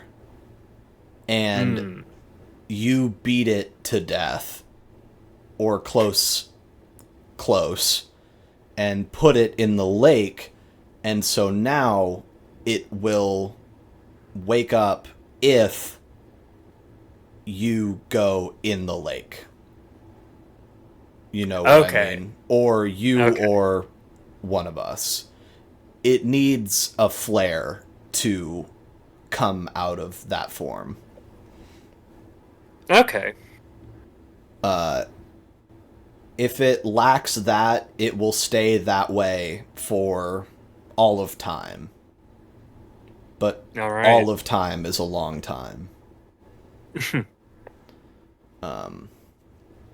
Yeah, so you know about Pandorans now, and he says, it is part of our task, part of our great work to rid the earth of these things as we move. Okay. Just as they would consume us. We root them out. We have no choice. They come out when we're there, and then we kill them. It's just how it is. Back at the dinner, behind you... I kind of want to whisper under my breath real quick and just be like, Laszlo was kidnapped. And see if anything happens. Oh, no, nothing happens. Okay, I'm feeling a little better. I'll try Laszlo was not kidnapped just to cover our bases. Yeah, it's, you die. No. You explode into dust. No, that's fine. It does not seem to cause that. Must be a Laszlo thing. I'm gonna try to determine if this table person is a lady or a dude. I will roll a dice. Odds or evens? Evens. It is you take a deep sniff of your thing, and you're like, I smell women's shampoo. It's a girl. The soft skin seems to complement that. Behind you guys, at a further table, Oscar takes a steak knife and slits up the calf behind him, and the blood wells up, and he licks along the incision, and the table doesn't shake, the person doesn't move, nothing happens except Oscar gets in there, sucks a big slurp out, and says, "Cranberry sauce! It smells like cranberry sauce." I'm gonna. Can I try and smell it and see if it smells like cranberry sauce? Do you go over? or yours? Yeah. Your I don't want to slit mine open, but just from where I am. Can I no, smell no, it? no, no. You can't smell anything. Damn it! You gotta fucking run it. Fuck. That makes me uncomfortable. I don't think I have the guts. Well, you could always just sink your teeth into it. I think that's what I'll do. I think I'd be fine with that. Once everybody else starts eating. Yeah, people are kind I of don't wanna be digging that in, guy. and across the tables, I think Henrik goes, "Oh, mashed potatoes and gravy. Whoa." And then, you hear stuffing from another table, and what's another one? This is the most excited I've been to drink human blood. No. I'm praying. Please Pumpkin be pie. turkey. Yeah. Do you bite? Yeah, I'll give it a tentative bite. All right. So the top level of blood that goes gushing into your mouth is salty, sweet, perfect, replenishing, quenching human blood. It tastes like blood, but there's an unmistakable miasma, scent, flavor, all of the above of turkey in this blood. Hell yeah. And it fills your mouth and coats your throat, and it's like, holy shit, this is turkey flavored blood on, like, fully. Like, I definitely wouldn't be able to hold back, and I would just start fucking sucking as hard as I can. all right, Dent's digging in. Who else? Yeah, his eyes kind Magni of will roll take back. a gulp and he'll do what other people do, and he's gonna be like, "Turkey!" Yeah. Like happy. He's like, "Turkey!" Yeah. So often blood has the suggestion of food flavors, but whatever they've done with these people, they seem to have reduced all of the background noise into their blood to just one type of food. And the effect is such that it would be complemented by people sort of playing musical chairs and dining with different people and getting up and mingling and sitting down and getting a taste of the cranberry sauce to complement the turkey, as it were. I'm gonna look around and see who's dining in the way I find the most polite, and then do whatever they're doing. Dottie kind of has a thing going where she this is grotesque, but Oscar slit all the way down his calf and peeled the skin back a little, so he's just exposing muscle and veins and blood, and that's horrible, and blood is spurting everywhere out of his. Yeah, Jesus, Oscar. Yeah, and Dottie takes her steak knife and sticks it in the meat of that person's thigh and then pulls it out, and there's just a welling up that occurs, and she just sort of puts her mouth on it and goes from there. How many points are you two drinking from this character? As much as I can get, I guess. Dent, do you want to heal your injury and then drink on top of that? I'll see Yeah, Dent that's going a good idea. crazy and say, "Don't drink all of it." Okay, so you get What? 3 out of them. Dent, there's a tapping underneath the table. It's for a second you're like, that it can't be what I'm hearing, but when your face is pressed to this forearm, you distinctly hear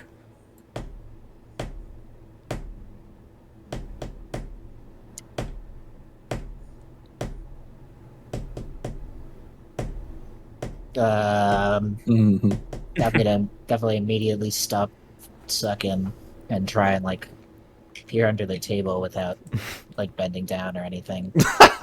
I'm gonna get I'm under gonna the try to, table like- without getting under the table. Well, I'm just gonna like back up my chair and try Right. and look under the table. Do Try you to lift get the that up. tablecloth at all? Yeah, lift it up by thigh or something. Mm-hmm. You catch sight of a young Asian woman's face peering at you, and all of her limbs are sort of like, you know, those like metal clasps that you like drive screws through, like to, you know, that are kind of flexible, like aluminum with all the holes. All of her limbs are like locked onto the table in that style, like riveted, closed. Like how they get like pipes to walls. Yes, kind of exactly, thing? exactly, Like the exactly. bent aluminum. Yes. Okay. With the screws Hell on yeah. several locations, and she looks up at you, and her eyes are like streaming with tears.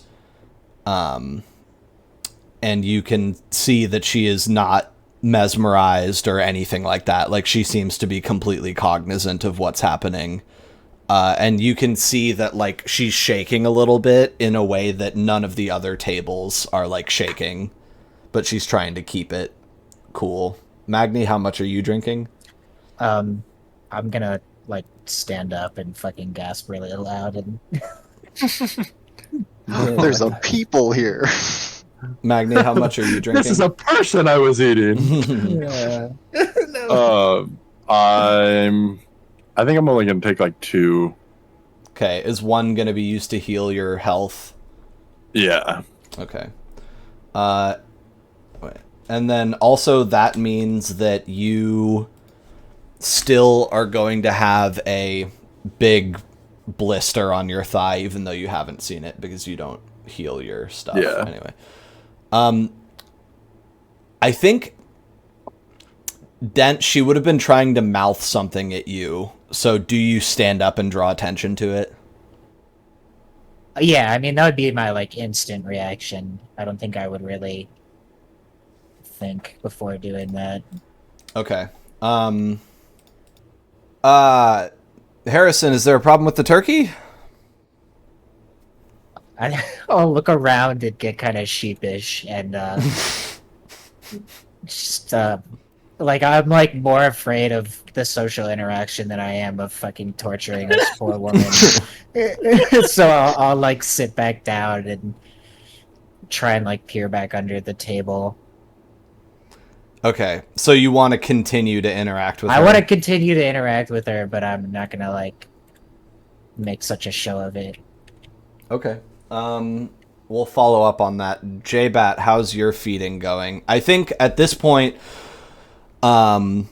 tears are streaming down Julie's face, and she's kind of shaking, and like basically like seems super glued to her seat, and her like arms are at her sides, and she's just like rocking back and forth slightly, crying, like because Oscar is like drawing faces on the tablecloth with like blood thanks, fingers. Oscar. Well, there's pretty much everyone is eating human flesh and blood here, so yeah. Yeah. Oh, man, Oscar. I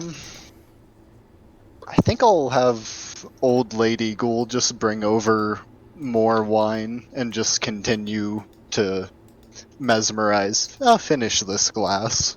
Okay.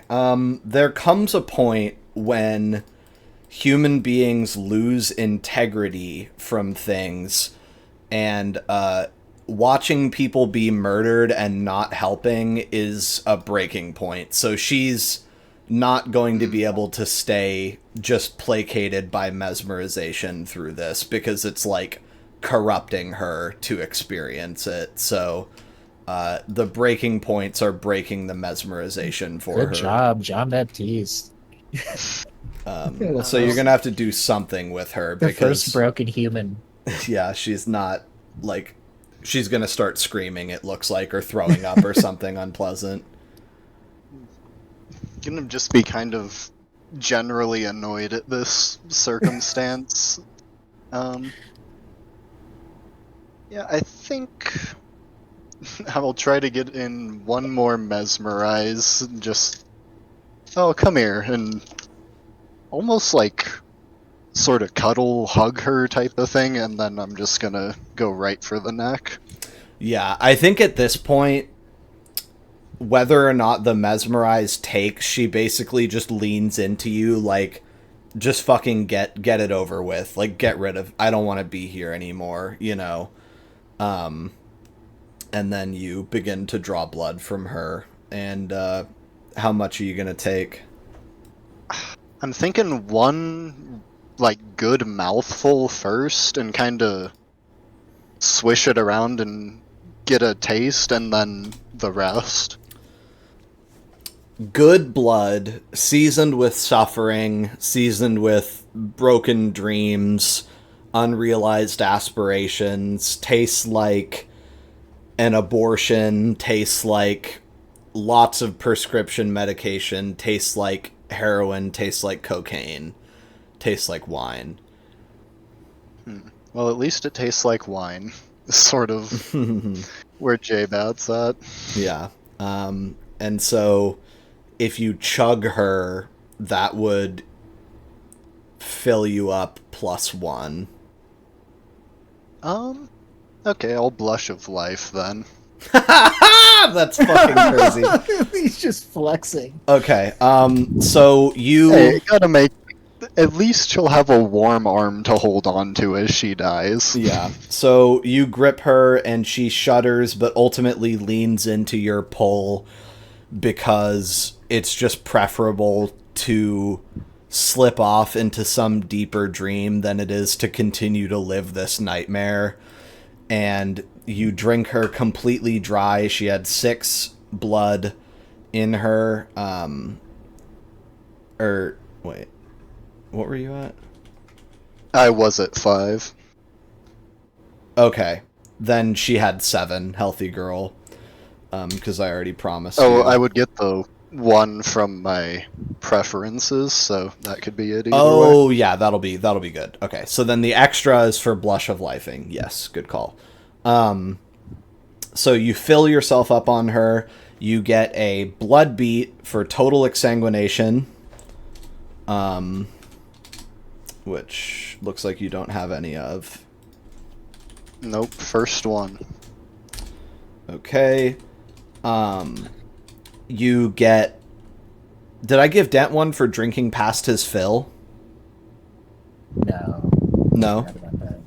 Well, but is... The blood bead, I guess. No, I think I must have, because you have one. That was a while ago. But, like, from drinking from Chuck. Yes. Okay.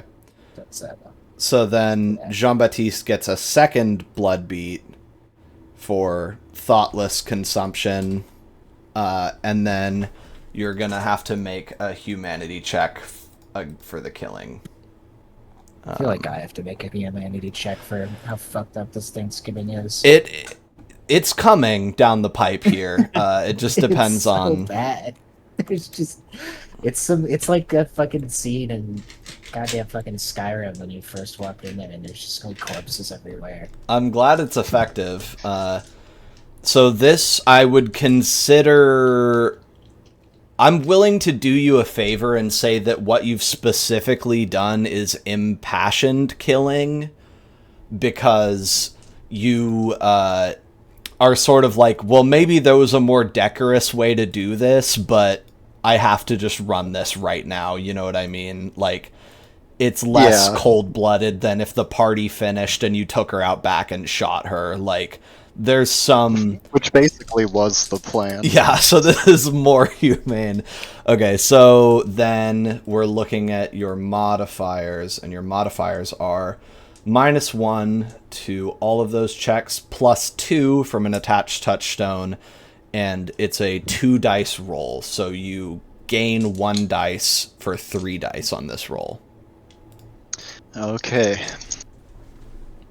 Wonder... Man, it would be so embarrassing to lose a humanity right now. Oh, 2 successes. Okay, you succeed, you get a beat automatically for it. Oh my goodness, I gotta do this more often. Hey, Please that's don't. the name of the Drowning in game, baby. Please don't. Yeah.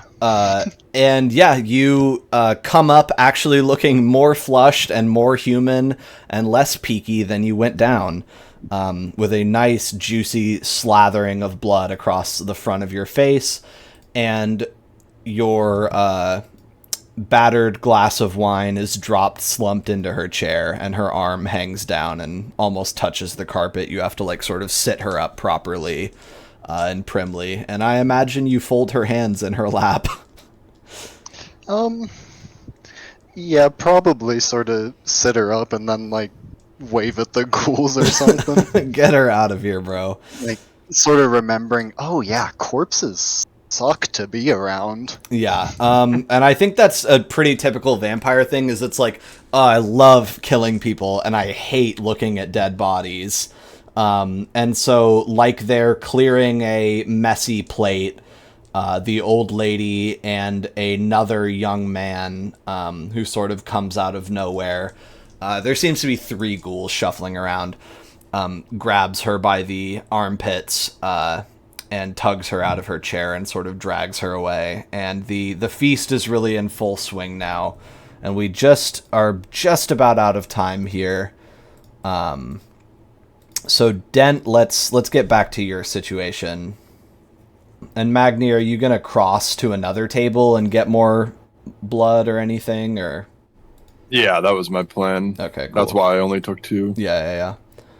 I'll leave some for the others. Yeah. And I think they were counting on someone bringing a +1, probably Jean-Baptiste, honestly, like, because if you do the math, this isn't quite enough blood for everybody to, like, fill themselves from 0 or whatever, you know what I mean? But anyway. Now there's plenty.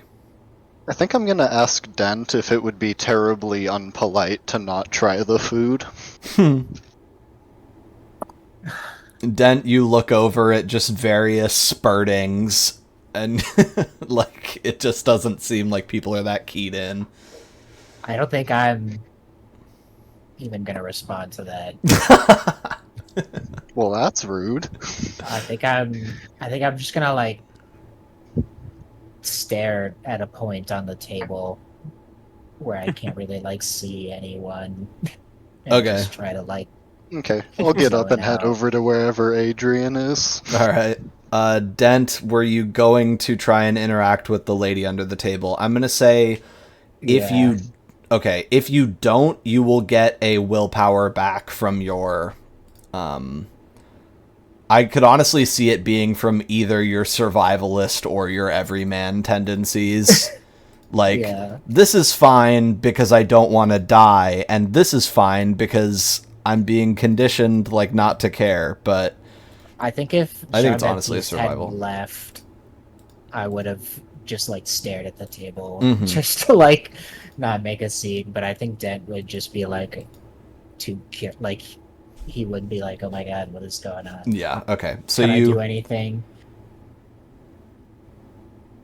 All right, so you sit back and then sort of lean and try and look at her again, flip the tablecloth up a little and lean back.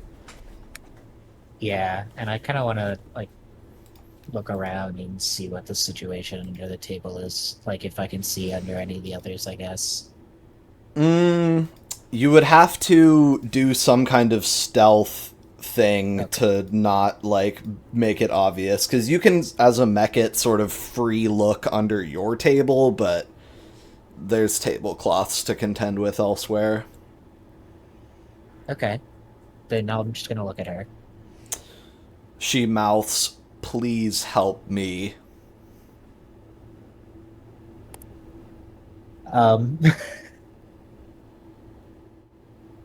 I think, damn, this is the problem, is that vampires don't use silverware, so I can't like pretend to drop my fork. No, or there's something. you have a knife. There's knives. Oh, yeah, there is knives. Okay, yeah, I'll like pretend to like drop my knife on the ground, and then I'll like go down to pick it up and try to talk to her. All right, are you facing the crowd or anything like that? Yeah, All right. So this sort of blurry trying to be sneaky. guy you know, comes down under the table and locks eyes with her. And she's just looking at you like she's losing a lot of blood. It's really, really scared. Yeah. I'll try to talk to her and just be like, just calm down, just relax. This is only gonna last a little while longer. You're gonna fall asleep, and then you're gonna wake up back home like nothing ever happened.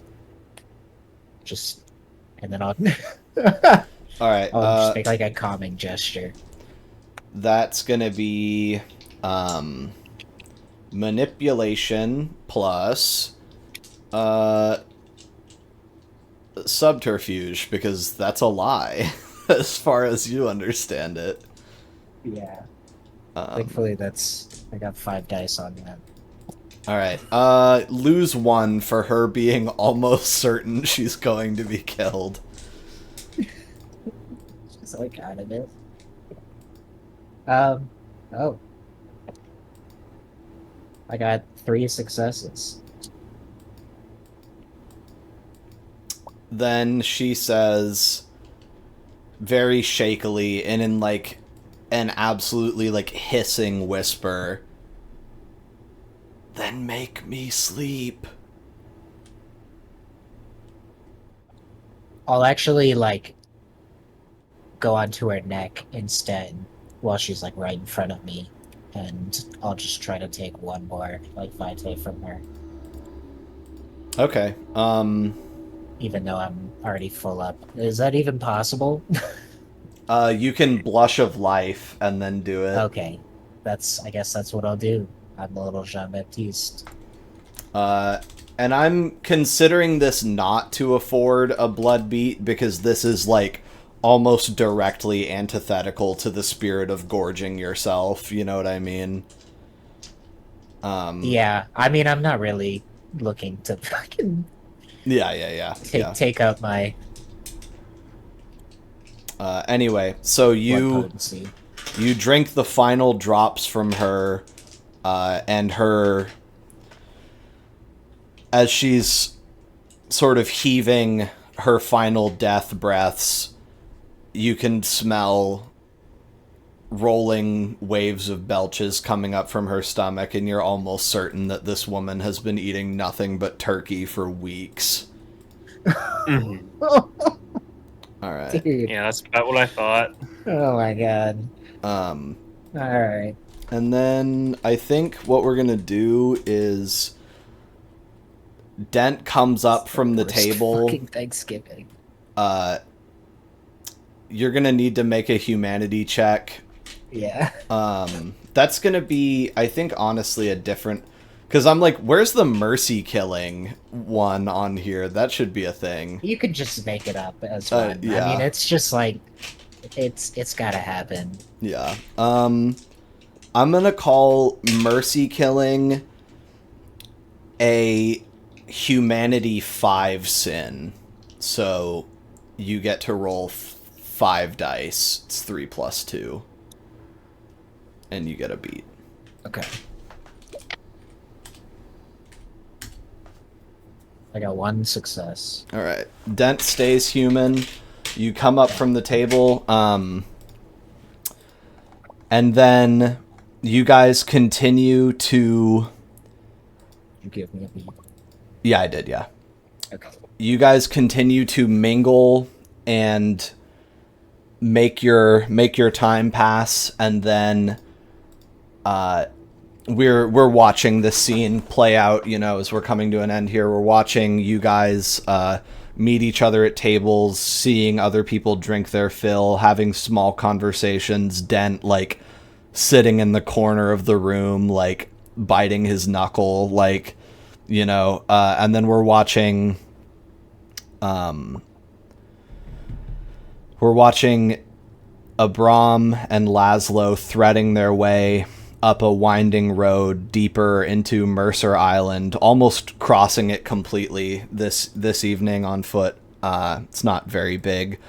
Winding their way through the autumn landscape. And then after one more hour passes, you are all struck with another bolt from the blue and burned for 1 lethal. What the Oh, what the hell? goddamn Laszlo sorcery? And I think that makes it 2 for Jean-Baptiste. And here's our song.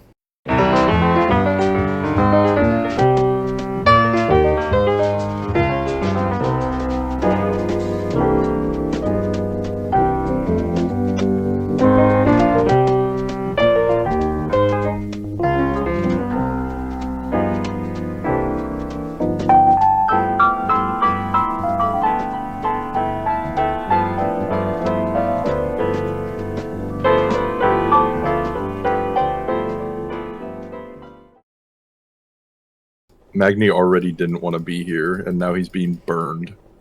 Yeah, now he's dying. That's a good that's a good hour. way to start it. Taking that DOT. Yeah, so you guys have been zapped once, another one is on its way.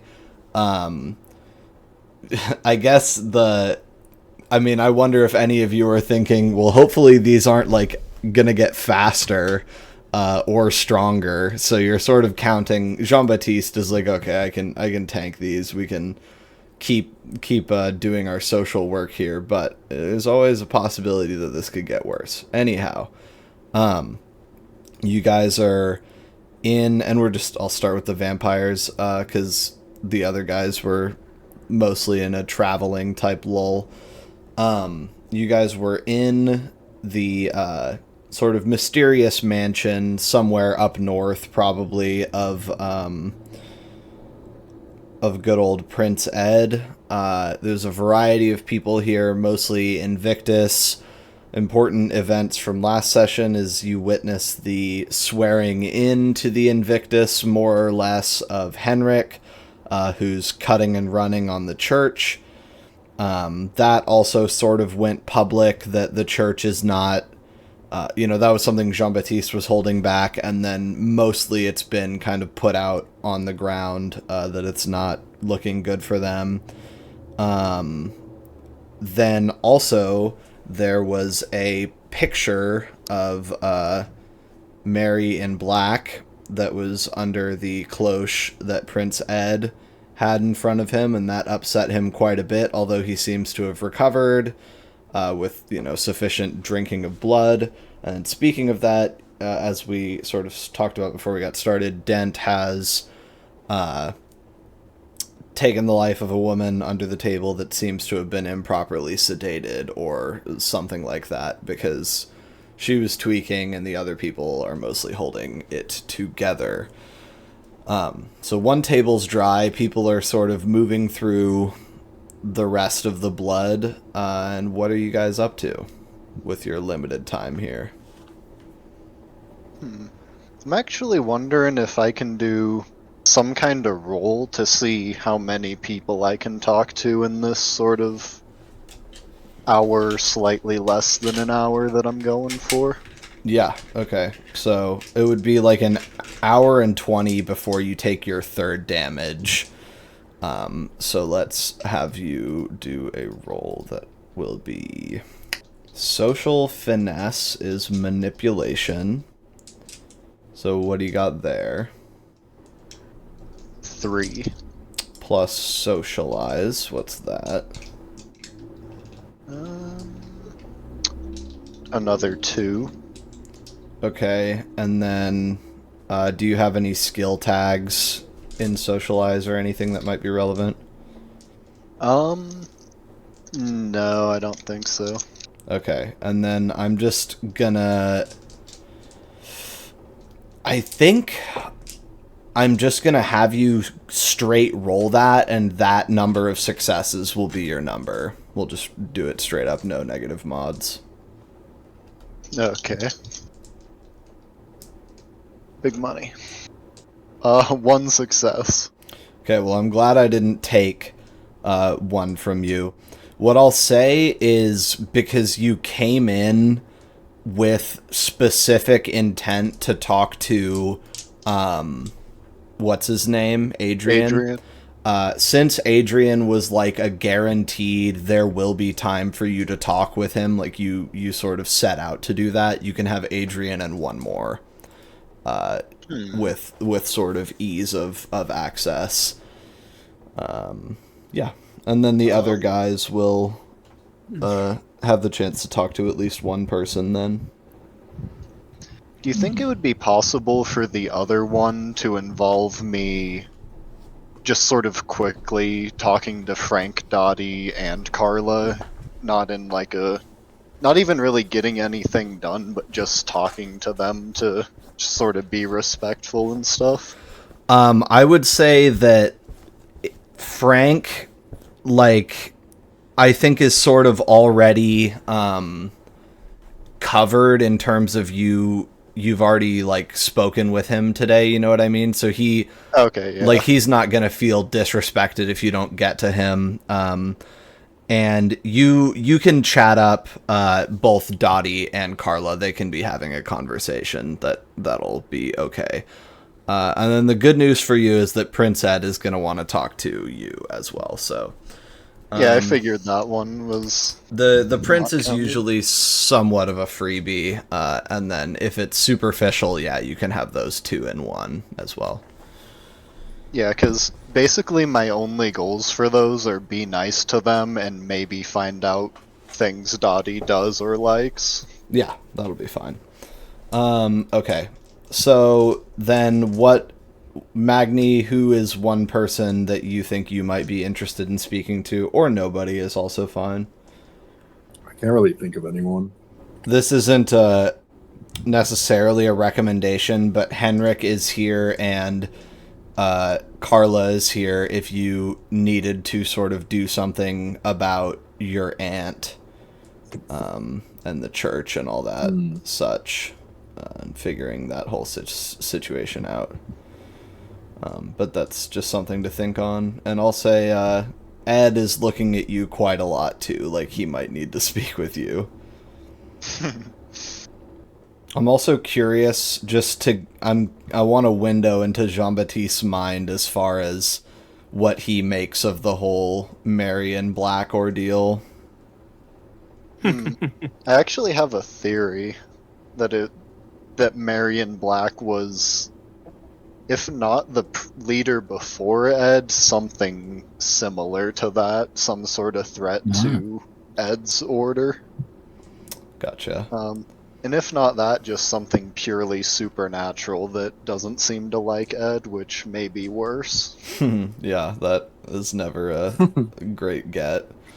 I don't know. Ghosts and vampires are a volatile combination. Yeah. Ghost vampires even more so. But hey. Okay, and anybody in particular that Dent is thinking of, or are you just trying to keep your head down and get through this? I think I would have tried to talk to Frank, actually. Yeah. Okay. About Laszlo. Alright. Then it sounds like we have a... Oh, go ahead. I was just going to say, I think the first thing I would be like the last one to stand up and interact with people if everyone was like mingling and standing up. Because I think Magni is for sure feeding to the point where he's full on vitae. Like he is stuffing himself and then he'll interact. Yeah. And then he'll interact with people. Yeah. Does anybody want to heal their first burns? Because I think Magni's the only... No, you... Oh, that's your second burn. Yeah, Magni's the only one that healed his first burn. Oh, I thought I healed my first burn because I was like drinking and over full. Oh, then maybe I just didn't delete it. Oh yeah, you still have the... Oh yeah, I got it. I can just have one, I guess. Yeah, that makes... But no, I'm just gonna... I think you blush of life to fill up on it. Yeah, you did. I think that was just 'Cause you were- Jean-Baptiste. Oh, okay, then... Because that was after we took was the it? damage. Yeah, it was after. He's right about that. Yeah, I forgot that Jean-Baptiste brought lady named Julie to this he and went then in on this. discarded her. I forgot about that too. He I just know, fucking yeah. murdered that woman. It's entirely like God, something Got that would left out of the happen. recap. and He's so everything. Yeah. Okay, so then the one more will cost one It's fucking bad. vitae. Vitae. I don't know if I want to heal him. Okay, that's My weight up your on that. prerogative. Yeah. I only say that because there's blood here. You know what I mean? So it's like you're more likely to get to heal for free in this environment, but that is up to you. I just don't want this icky blood, though. Yeah, true. not You did drinking already any. kind of drink your proviso. Although they seated you at a table with a woman and everything. Anyway. I do think Magni would. I will heal and then go eat Get my more. fill. Yeah. Yeah. Okay. Sweet. So did you just take a vitae away? Or no? Yes. Oh, you did. Okay, cool. Then I took the health. I was at 8. Yeah. All right. So Jean-Baptiste is still rocking his smoking flesh. Dent is a little bit more stitched up, and Magni has healed himself, which your thigh, I believe, will still have a blistering spot on it, but it just won't actually hurt you or do anything. Anyway. Yeah. So yeah, let's have Jean-Baptiste kick things off, since he's sort of gotten rid of his girlfriend of the day and now is free to go mingle. Dent has disappeared somewhere, you're not sure where. Magni's sort of chilling out, slurping, etc. I was gonna say, I actually am gonna specify. I don't think Magni will stand up. I think he's just gonna eat unless anyone comes up to him. Well, he's just gonna be going table to table. Oh, okay, yeah. He would stand up to move tables. Yeah. Okay. When everyone else is Right. not paying attention to their food, he's just taking it. Yeah. Okay. Yeah, it was supposed to be kind of buffet style anyway, but you guys just cleaned your table out really hard, so anywho, yeah, Jean-Baptiste, where are you headed? Honestly, I think it depends on who I can catch first. Sort of. As long as I can avoid Oscar, that's one of my main goals right now. Okay. Then I'll do a little dice roll. Let's see. Okay. It basically, what I'm sort of looking at is that just to make it interesting, your options are talk to Adrian while he's at Prince Ed's table, or talk to Dottie while Oscar is there. One of them will be hard to get on their own, just to gamify it. Alright, I guess I'll have to deal with Oscar then. Okay, that's interesting that's that way. He might not even cause any trouble. He just does seem to be rather attached to Dottie. Yeah. Okay, so do you want to go over to them and wait until Prince Ed moves on? Yeah, I think that's the plan. Okay. Cool. Then you head on over to their table. It's Dottie, Carla, Oscar, and I'll say Henrik kind of gets up as you get over there, not pointedly or anything. He's just got somewhere to be. So you sort of take a seat at their table. Okay. Their meat seems to be from a person with slightly darker skin than your guys's, if the limbs showing on the table are anything to be believed. Can I smell what flavor this is? Yeah. Do you know the roll Taste of Blood? Oh, I don't remember exactly what it is. I'll just say that by eyesight you can tell this is a guy. Oh, I meant the, like what food they taste like. Oh, yeah. I believe that Oscar yelled cranberry sauce somewhat memorably, so I think that this is the cranberry sauce guy. Yeah, I think I'll kind of start with that though. Go.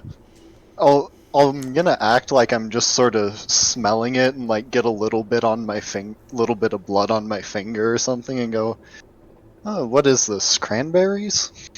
Yeah.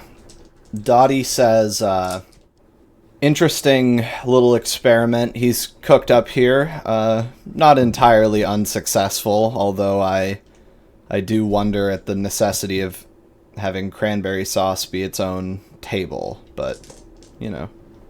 Yes, it's all rather interesting, very colonial. Isn't it, though? How are you doing, Jean-Baptiste? Oh, very well. I've been enjoying my own sort of meal. I saw you brought some refreshments. That's good for you. Yes, it was rather nice, and of course this location is astonishing. Yeah, Ed's got a really nice house. I came here once when I first came into the city, or like afterwards. And same And with where Oscar. did you come into the city from? Oh, Olympia. I thought that somebody had told Ah, you. Yes, I think I remember hearing that now. Yeah. That was just recently, wasn't it?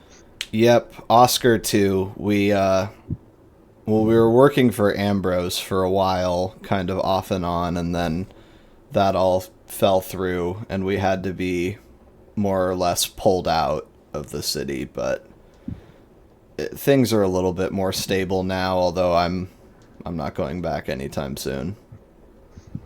I see. And beyond business for Prince Ed in Seattle, what are you partaking in? Well, right now I'm just a little bit worried about getting... So it was me, Oscar, and a third person, and we were trying to get him out, but so far Ambrose has him on a pretty tight leash, and it's difficult to get him out of his sight, and also he's not a very... It's difficult to relay messages to him. We're not connected by blood or anything like that, so that's primarily been what's on my mind. But I'm just, other than getting Leon, I'm just kind of getting acclimated and, learning the ins and outs of this particular scene. Sounds rather similar to my current situation, though of course I have no one to save. Perhaps maybe Laszlo right now. Yeah, what happened to Laszlo? Where's he at tonight? Well, Dent seems convinced that he's been abducted somehow, but I'm rather certain this is part of some plan Laszlo has concocted. He's a extraordinarily strange fellow in many, many ways. I like that the strangeness flows directly from the plan, where it's like, yeah, he's always got a plan. He's fucking weird. Yeah, getting abducted probably is plain. He's a weirdo, you know? Yeah. I think she would say to that, wow, does it ever slow down in Seattle from what you can tell so far? No, as long as I've been here, it only seems to be speeding up. I think she would say, yeah, it does seem like a busy town. Well, Oscar's happy to be here. As you can see, Oscar is just sucking blood hard right now. She says, it was a bad scene. I'm glad we're here. As much as it does seem chaotic, Olympia was not the kind of place I wanted to end up for any real amount of time. Yes, I've heard only bad things about that city. Well, what's your big dream here, Jean-Baptiste? We're the same stock, I'm sure you have a goal in mind, being what we are. Well, at the moment I only have goals in the broadest possible senses. Security, foremost among them. Wealth, property, power, those sorts of things. But especially right now, more than anything, what I'm seeking is security. Oscar says, I am seeking employment as a stonemason. Wonderful. Oscar is quite skilled at the manipulation of limestone in particular, and he sort of makes a hand and fist like he's chiseling away at a rock. Should I ever have need for stonemasons, I'll know who to call then. He nods at you sort of seriously, and then goes back to kind of poking the calf meat in front of him with a fork. Okay. Yeah, and then I think I'll just sort of go, and Miss Carla, how are you enjoying the food tonight? Cranberry sauce isn't precisely to my taste, but it's a change of pace. I guess it's good to be in broader company. Yes, it all is rather unique, very interesting. And She looks at you and says, "You've been round to Elysium, then?" oh yes, just before I came here, actually, it's where I found my meal. That was kind of the tell, although I like to think I can see it in people's eyes when they've been to our haven, but trust it's all well over there. Oh yes, it's still the most wonderful establishment in the city. I think this is a good moment to sort of see how she likes you. So let's do manipulation plus socialize, because I don't feel like you're lying necessarily. You're just being sort of Jean-Baptiste. Yeah, just it's like one of the 3 places I've been to since you're I got here. Just being mildly flattery and exaggerative. Yeah. Alright, so socialize manipulation. Yeah, just your 5 pool. Oh my goodness. I rolled 3 10s. Okay. 3 successes. Okay. Then let's see. I think I'll just have that be just a raw pool rather than her contesting it or anything. So those are successes, and she kind of smiles in spite of herself and says, "Now, how many clubs have you even frequented?" Well, I've been to several other bars, and none of them were even worth visiting, really. You'll have to tell me about your Paris salons sometime. I'm sure you know that's sort of what the club is currently based on, is a emerging French thing. So, it could be fun to do some kind of a throwback thing, as it were. But I've heard that you don't remember much. I remember some things in rather vivid detail, but other things are indeed entirely lost to me. Yeah, I'll say I've never taken the long nap, so it's certainly, it's not my area of expertise, but it seems like you're, pretty put together for somebody who was underground not 2 weeks ago. Yes, I believe having arrived in such a fine city has helped to soothe my transition. You do seem to be fond of it, huh? Yeah, how could I not be? You have a good evening, Jean-Baptiste. I have to sample another tables. Oh, of course, you as well. And then, yeah, I think I'll also sort of say bye to Dottie and hopefully catch Adrian alone. All right. I think Dottie would say, Thanks for checking in, Jean-Baptiste. I'll see you next time. Oh, of course, it's always a pleasure to speak with you. And I think Of course, Oscar bow. would put his hand up and kind of wave at you, and then open Dottie's purse and dig through it until he finds a cigarette and pull it out and start smoking it as you leave. Just reminded me, I can't think of the name of the show. It's with Larry David, I think is his Curb. name. But yeah, Curb Your Enthusiasm. But there's one clip, I'll try to summarize it really fast. He sees a Japanese guy bowing, asks him about it, explains that he was bowed to, and sort of shows him how, and the conclusion of the thing is, oh, that's a fuck you bow. That guy wasn't sorry. No bow would have been better. That's the Yeah. type of bow Oscar is getting. Where Oh, it's I like, see. It's yeah, I'm perfunctory. bowing at you, but yeah, it's like worse than if I would have just waved. I think he blows cigarette smoke up in the air and says, "Auf Wiedersehen," and then you take your leave. All right. Dent, did you have anybody to talk to? Did we decide? Oh yeah, Frank. Yeah, I wanted to talk to Frank. All right. He, I think, is probably standing on the perimeter of the room, not like doing full security, but he's kind of in between chats, you know, taking a Frank-style breather, since he's not particularly the most social butterfly, but Sheriff of Seattle impels him to do a little Yeah. bit of schmoozing.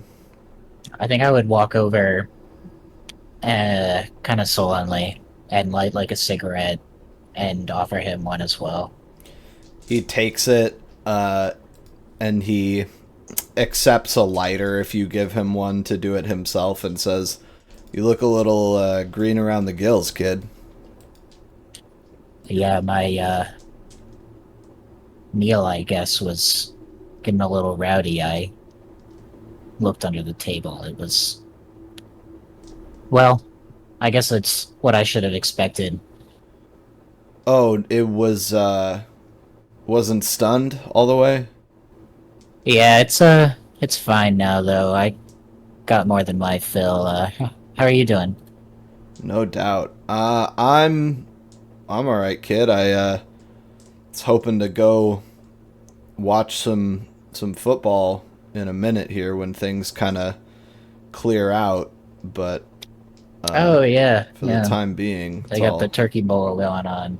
right or whatever. But no, it's fine. I need Ed to get another ghoul for driving. I'm sick of driving you around. No offense, not you in particular, but you get the idea. It's wish I didn't have to be the one to come out here, but you know we're. It's no problem. I appreciate what you did. I can see you getting annoyed with it. I'm sure you got a lot of better things to do than just drive people around. Hopefully he'll get on that. Look, the operation is delicate right now. I wear a lot of hats. I get it. You know, it's not that Yeah, I'm not yeah. compensated well. You know how it is. Speaking of your hats, you hear about what happened to Laszlo? I don't remember if I told him or not. I know he's not here. Is he all right? He's busy. No, listen, man. He got kidnapped Okay, by by the, a okay. Kindred.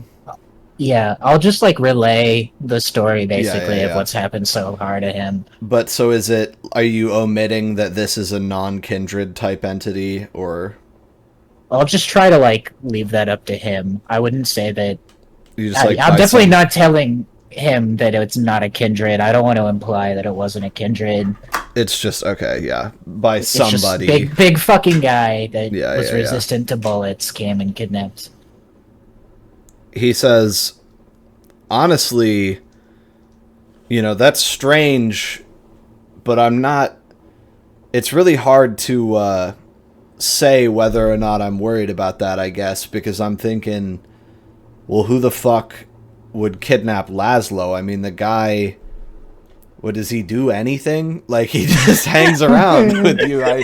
I haven't seen him sort of play a major role. So my thought is, you know, Magni, sure, Jean-Baptiste, absolutely. I can see them getting kidnap, politically speaking, 6 Ways to Sunday, but if we're talking Laszlo, I like how I'm admitted to. well, I'm Who cares if talking I to get you. kidnapped? Look, my point being, it's not to. I'm not sure. I mean, are they going to hold him for No, ransom? I get Would it. you That's pay it?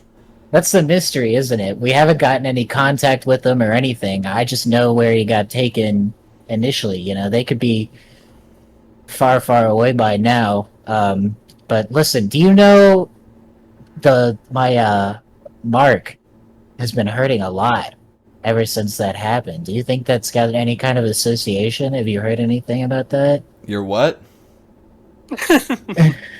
We did the what do we call it? A cadre? A blood bond coterie thing? We did the coterie. I don't know why I keep thinking it's cadre. Hey, it could very well could be. Yeah, he's a member of my coterie. You know, I want him back. I just wanted to see if you had any advice, if we could get any resources. I mean, he's an outsider. You developed a mark when you made a blood bond? Well, yeah. I mean, it's right here, and I'll like lift up my shirt sleeve and show him. It's like yeah. So have you healed all? No, you haven't healed. I still have one. Yeah. So it's like the flesh around. I've described the thing, but it's basically an oval with 2 dots in the center of it. It kind of looks like a weird shaped button or something. You know, like the 2 eyes of a button. And it looks like a mix between a tattoo and a scar, but now it's like burned deeper into your skin, and there's a little bit of necrosis and kind of like burned ashy flesh around it, and it looks like infected. And he goes, "Oh, kid, whoa, what is that? That's not a thing that happens. I'm gonna tell you right now. That's blood bonds don't do that." Oh my god, Okay. Put that away. That stinks. Yeah, well, it fucking hurts, and I Holy think you shit. can kind of understand why I'm trying to. The fuck is wrong with Laszlo? It's happening. It's happening to all of us, so you can see why we're fucking concerned. I'm just wondering, you know, can you guys help us out at all? Like, you got. I heard they found him in a dumpster, but he's a vampire, right? He's Kindred? Of course, he's a vampire. How else would we have done a blood bond? I'm not. Sure, I mean- but this is so unheard of. Okay, well, look, I'll take it at face value. So, what can I do for you? Well, look, if I could take you back early, I don't know. I'm not particularly invested in staying till the cock starts crowing. Do you need a ride? I know I just said I didn't want to drive, but hey. What are you asking me for, Harrison? Look, this guy that took Laszlo, I shot him with my pistol right here, and I'll like pat it. Did 0. You know, I know if I got shot, you know, I probably could shrug it off after a while, but it still hurts. You know, this guy, he didn't react at all. Do you guys keep any big guns anywhere? You know where I can get some? Like, we're really in a pinch here. I don't know what I'm gonna do about this guy. Look, I can get you a shotgun or something. That's not a problem. You know, it's if we go through Jean-Baptiste's kind of line of social credit, that's nothing. That's free. If we go through yours, I'll just need a little taste of something. But ultimately, it's almost perfunctory. I can get you a shotgun. If you're asking about rocket-propelled grenades, you know, this isn't the Saigon. You know, I'm not exactly flush with heavy ammunition and materials. But Well, you know, I don't have a lot of experience with this kind of thing. How would you guys go about handling hostile kindred? Do you hand to hand? Do you tie them up, put them in the sun? Like, what are we talking here? if possible, if you were dealing with a threat that was far beyond your sort of ability to deal with, I would say typically, unfortunately, the best case for you would be to deal with it during the daytime, get some ghouls that you vetted that are strong and capable, and try and roust him out of his hidey hole, or better yet, stake him while he's in day sleep, and then take it to him, while the sun's still up. Because if it's a straight fight, you can wear him down. Of course, hey, I mean, you're a shadow. You should be able to figure out his bane if he's got one, and maybe exploit that. You usually don't get that big or that strong without having some kind of bane. That's true. But Right. The more to the point is, unfortunately, if you're not good enough to kill him, then you got to find somebody who is and put it in their hands at the end of the day. Speaking of which, how's your ghoul going? He's good, I guess. I mean, So he is not your much ghoul. different than before. Not mine. Jean-Baptiste, of course, but Okay, well, we'll need to see some money for that, unfortunately. yeah, I'm sure he'll be able to pay. He's also not Jean-Baptiste. That's right. Speaking of Magni, For all intents and purposes. while Dent is trying to get out of handing $50 to Frank, will Yeah, he's not my ghoul. That's Magni, Prince Ed comes and sits down at your table, which is just you now. Unless Okay. you've moved on to another table in which he'll still go to that one. I think I've moved around. I think I'm just, instead of going to talk to people, I think I'm just filling up on Vitae. Like I'm Yeah. just eating my fill. All right. Okay, yeah, so you're at 11 then. That's fine. Here, I'm going to take you to 10 for right now just because of what's about to happen. Okay. So you're kind of midway sipping on something that tastes a lot like stuffing. And Prince Ed sits down and he says, Magni. I think I'm gonna act surprised, like I didn't know he was coming over, Right. even though I probably watched him the whole time. Yeah. Oh, hi. I just have a couple questions for you, sir. Just a, little holiday quiz. If you're not busy. Question 1. Do you hate me? What? Oh no, I don't hate you. Okay, You're a good guy. Okay, that's good. Do you like to upset me? Do you like when I'm upset or seeing me like suffer? Things like that? I'm indifferent to most people's suffering, but I don't love my friends being injured or suffering. But That's clean. He says, "Oh, that's thoughtful. That's really thoughtful of you." Okay. I appreciate those answers, and I think I appreciate them so much that I have a little present for you, and I think that it's something you specifically might benefit from. Here. And he takes out of his pocket a large medical grade sort of repository for blood, where it's like the vials after you get your blood drawn, you know what I mean?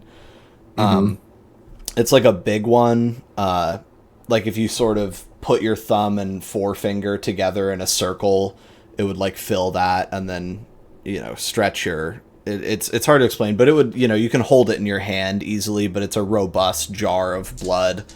And in fact, yeah, inside of it is like a ruby black sludge that you instinctually, your heart leaps when you see it because it's Kindred Vitae.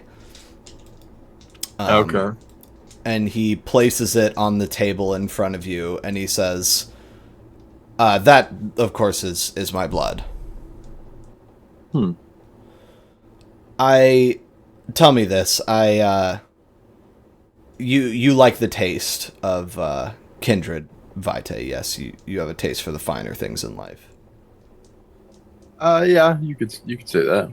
Okay. Well then, I feel like honestly, this is all I need to do is set it in front of you and say, drink up. I'm sure you'll enjoy that. And I just, really, that's it. I just wanted to know where you were at with the whole doing things just to kind of upset me thing. And if you're the kind of person that likes to do that, or if maybe you're the kind of person that would do something to upset me just like for the hell of it, not necessarily because it was like something you desired, but it was just because it was convenient or something that caught your interest at the time. But seeing as you're saying, that's not the case, I might as well, give you a little gift and just say Happy Thanksgiving.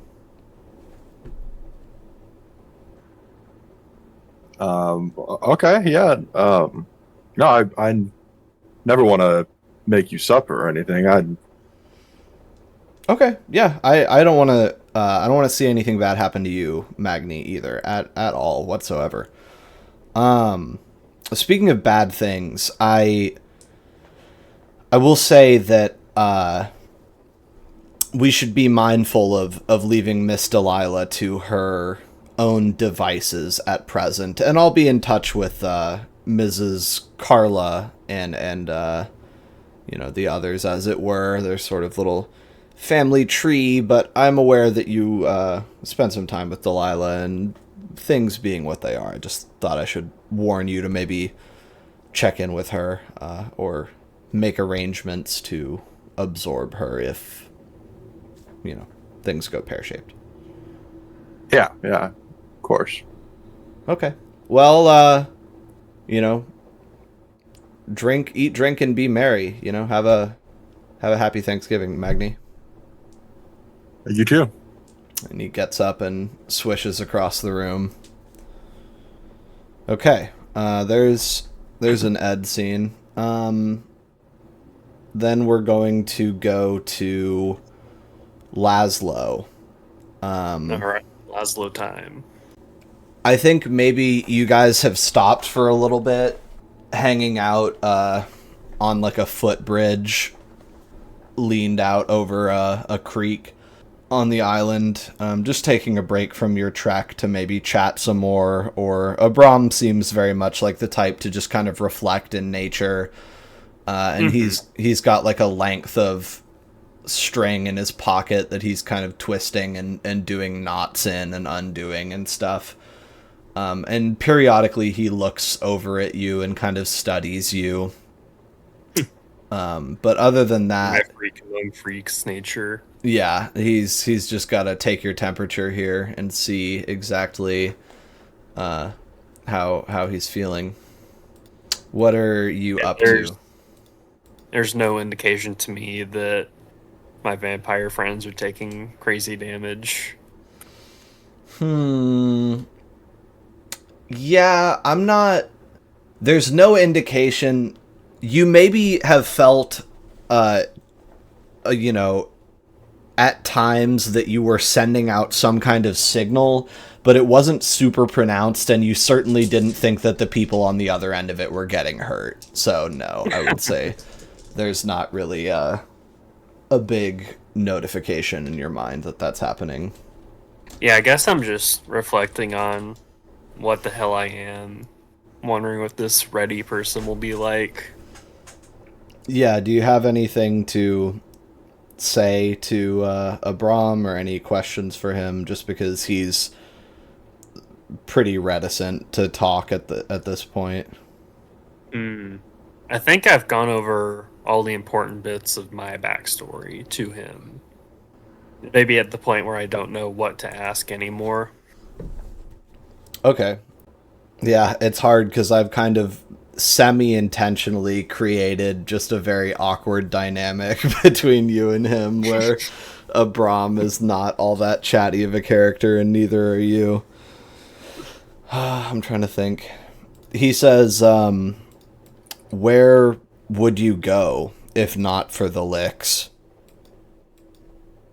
Yeah, I guess the other option would be finding people like me, such as yourself. That's who you would go with, but where would you go? What would you see? What do you want? I should put on more of a voice for him, do a little bit deeper. We'll see. What would Yeah, you, I guess what do that you is a want? tough question, given how little I've been walking around thinking about things. You are strange to me since you seem to know so much, but you know not much. There is a part of me that thinks that you are somehow more made in full than I am, but yet you are such a child in some ways.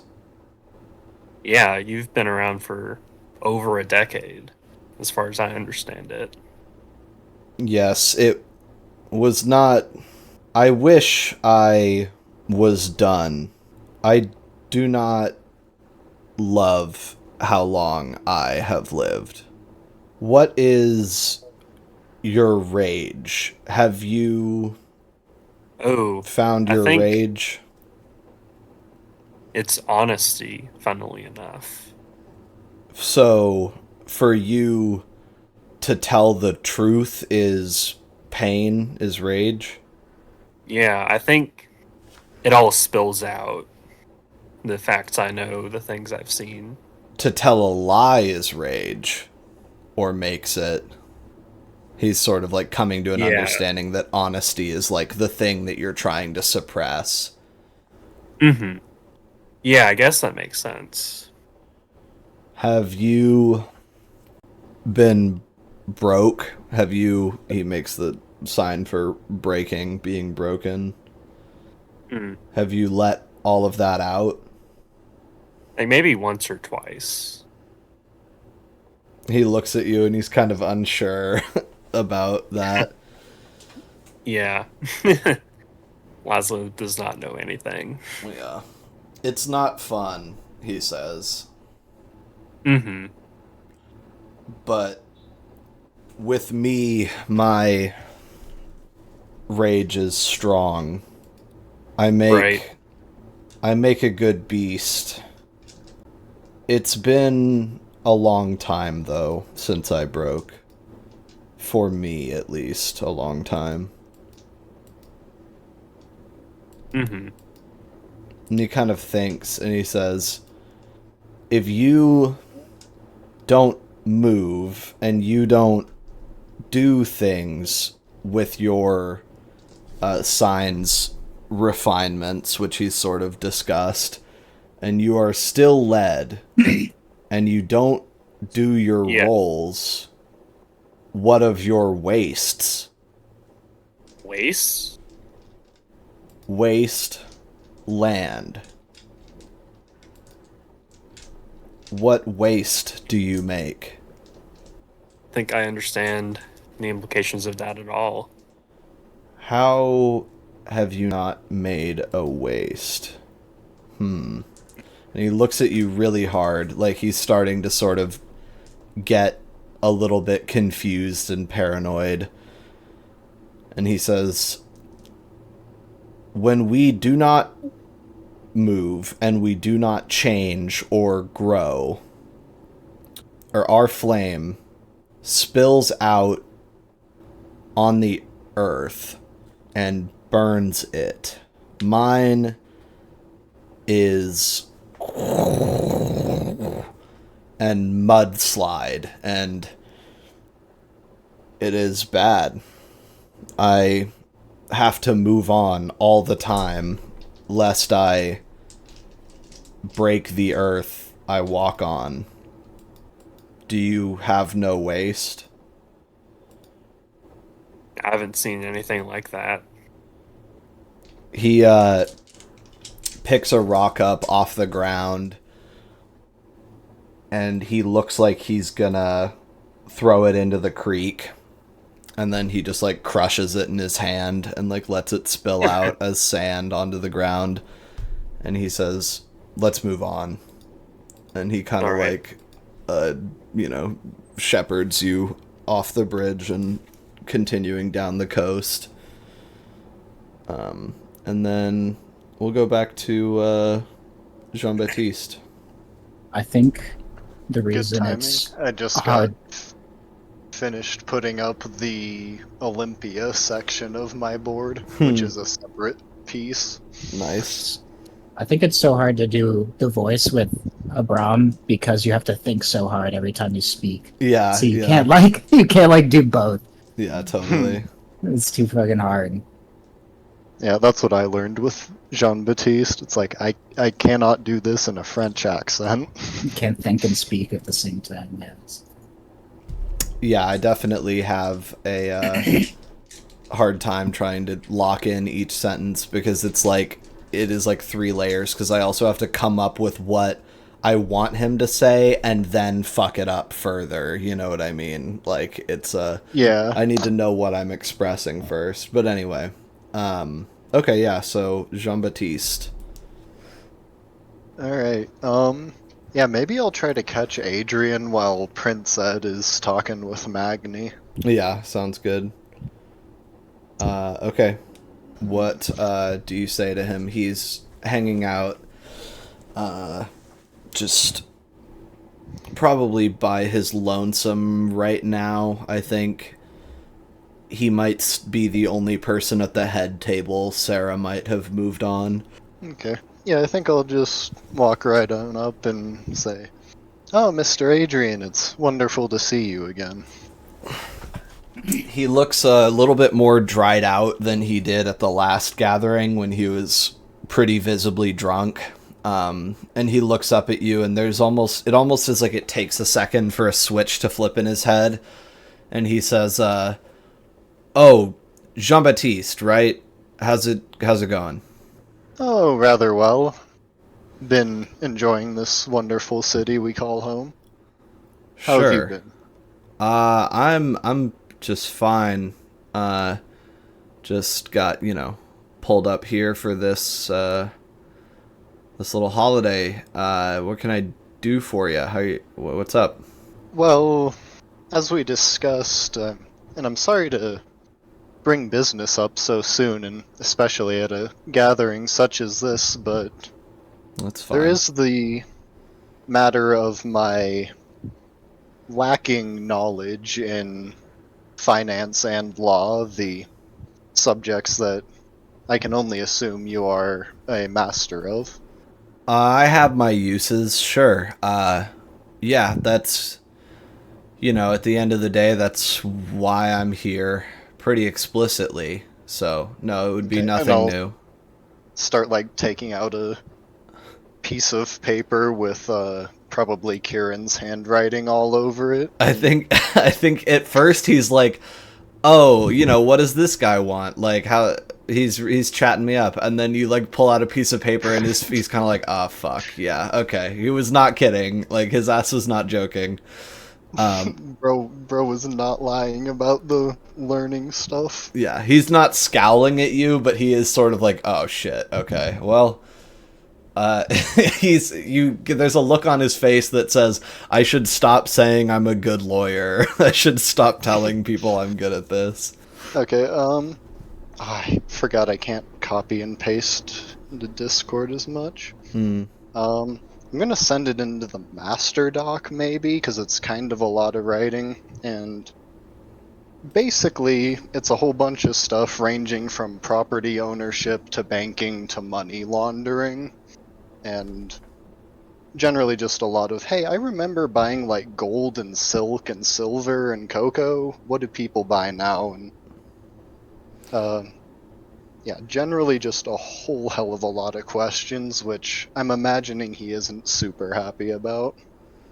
All right, yeah, let me he sort of lip reads / whispers aloud. "To the esteemed Mr. Adrian Sontag, as we discussed previously, this letter and the enclosed payment is for your instruction and assisting my understanding of the modern I conventions." wouldn't say enclosed payment. That was part of when my plan was Oh, okay. different. Conventions of Finance and Law. I believe that there are a great many matters related to the subject of which I can only presume you have a great knowledge of. Any information you can provide is appreciated, especially which I do not know to inquire upon. Following is a list of questions or subjects. What is the legal process of acquiring property? Who authorizes the purchase? What documents and legislative processes are involved in the authorization? How is property inherited, gifted, loaned, rented, and taken by the state? How is money lent and by whom? Are there regulations on interest rates? Governmental or personal money in the city? What would a typical loan entail in terms of notarization? What are the prominent goods imported and exported into the city? In my time, what are business professions, suitable investments? My God, you recall the ownership and management of farms, fisheries, plantations, mills, orchards, mines, smithies, waterways, brothels, and you are like people. No, me, my associates, those working for me. Okay, how are goods and people imported to? And my, it's quite a bit. He would sort of quip. Am I to be paid by the question answered? Well, that's the thing, I'm rather unsure of what would be appropriate payment for such a thing, but considering your skills, I'm sure it wouldn't take you all that long. Would $150 be appropriate?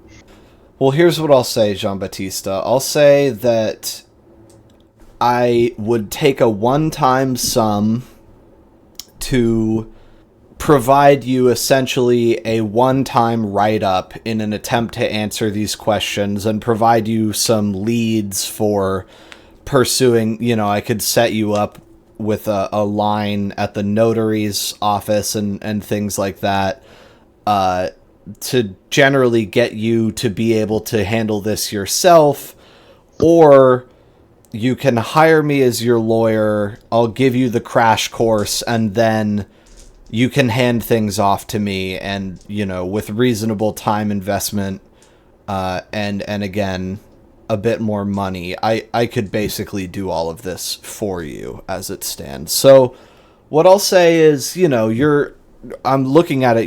These are great questions. I could see. I think if things were different, you probably would have made a fine student of law. You're asking all the right questions. So the only question I have for you is, do you want someone to answer these questions, or would you like a lawyer? Because I can do that. Now, if you were ever to end up in the unfortunate position of going to trial, I, of course, wouldn't represent you, and you would almost certainly not go to trial, as they often happen during the daytime. But, for like the real work, the legwork of being a lawyer, I'm saying, the behind the scenes. Well, I wasn't sure if I would want to burden you with such things, as I'm sure the amount of work I will have for such a position would eclipse whatever free time you are afforded, not dealing with more important matters. He's kind of got like a hungry light in his eyes now, and you're starting to see the Ventru in this guy kick up into gear, and he says, I've got paralegals. Look, I'm not saying that I think we can find a happy medium. I can facilitate you doing your own thing in the capacities that it's convenient for you, and then when it's inconvenient for you, maybe it's convenient for me, and we can, it's I'll be honest, I don't need another full-time job. You're right, but I think neither do you, and let me tell you, this law stuff, it can shake out that way. Especially, what are you going into? Property, based on what I'm reading here? You're real estate. Yes, primarily. Yeah. Look, you're on the right track. Just let me know. Yeah, let me know how I can help you. And he kind of like hands the list back to you for the time being. I propose that I pay you the $150 now in exchange for you answering these questions in whatever way you deem fit, and at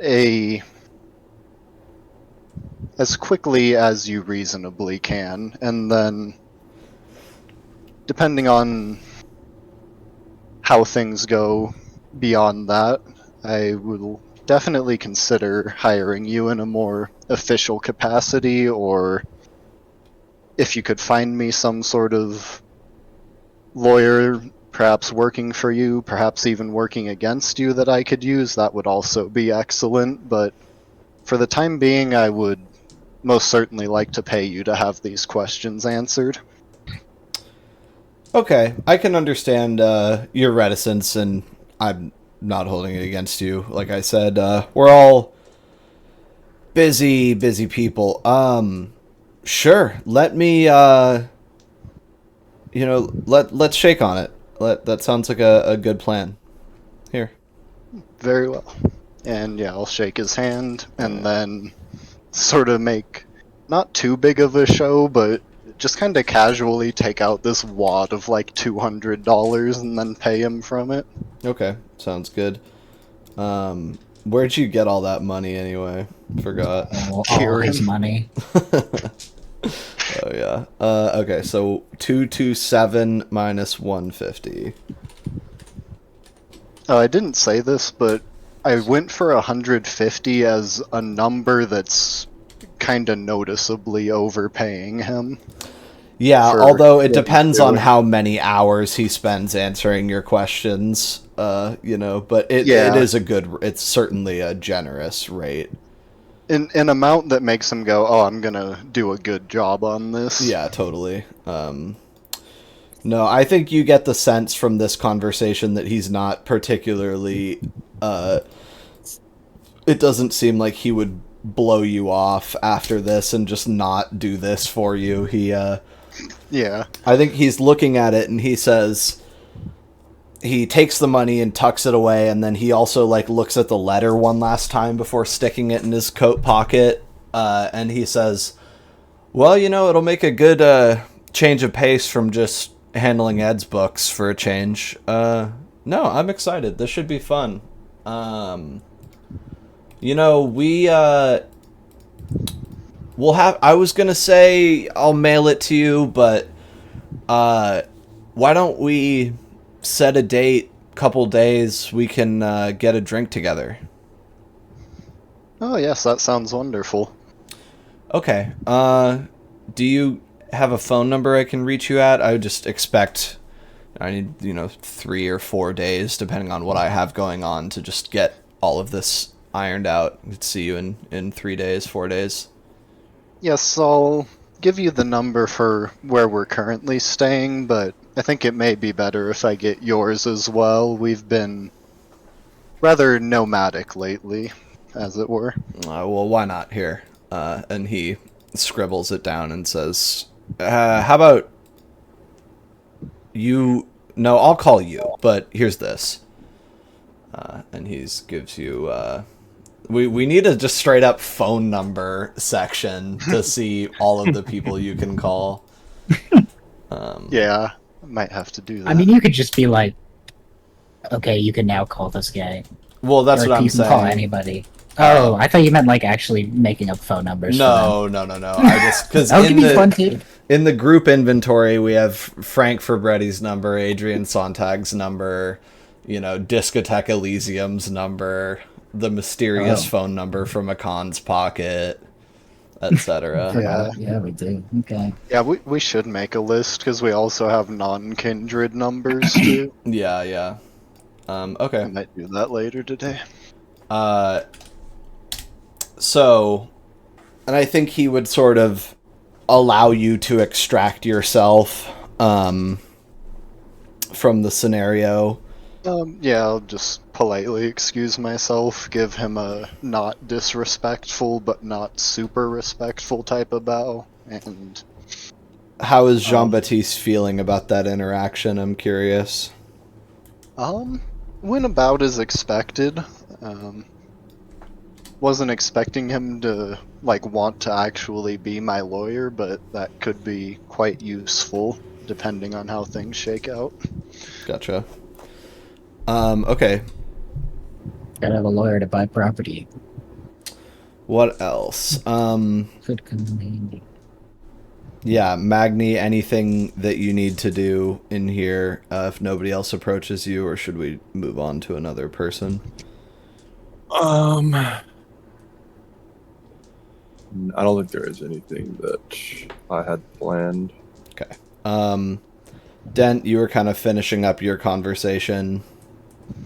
Yeah, I think the only thing I really wanted to know is if Frank can get us some ghouls to help rescue Laszlo. Okay. He says, what, are we talking day service? Like I was saying, is this a full bore, kill thing? We don't know who this guy is. I don't want to say, oh, just because we don't, but, we got to be careful. So, look, how's this? You get me some more information on exactly what my guys could be potentially walking into. You give me a call. If I determine it a suitable level of risk reward, I'll get you what you need. But for the time being, I have to say, giant bulletproof monster man sort of becomes a little bit of a zero-sum game for me in terms of sending people at it. All right. Well, Frank, how about this? Could you just get us the shotgun? I'll pay for it, biggest you can get, and we'll try and do what we can. And if things don't work out and we can't get him, I'll give you a call. Okay. Yeah, that sounds good. Look, when do you need it? Soonest tomorrow night or the next. You're gonna tank damage for 24 hours? What's the plan?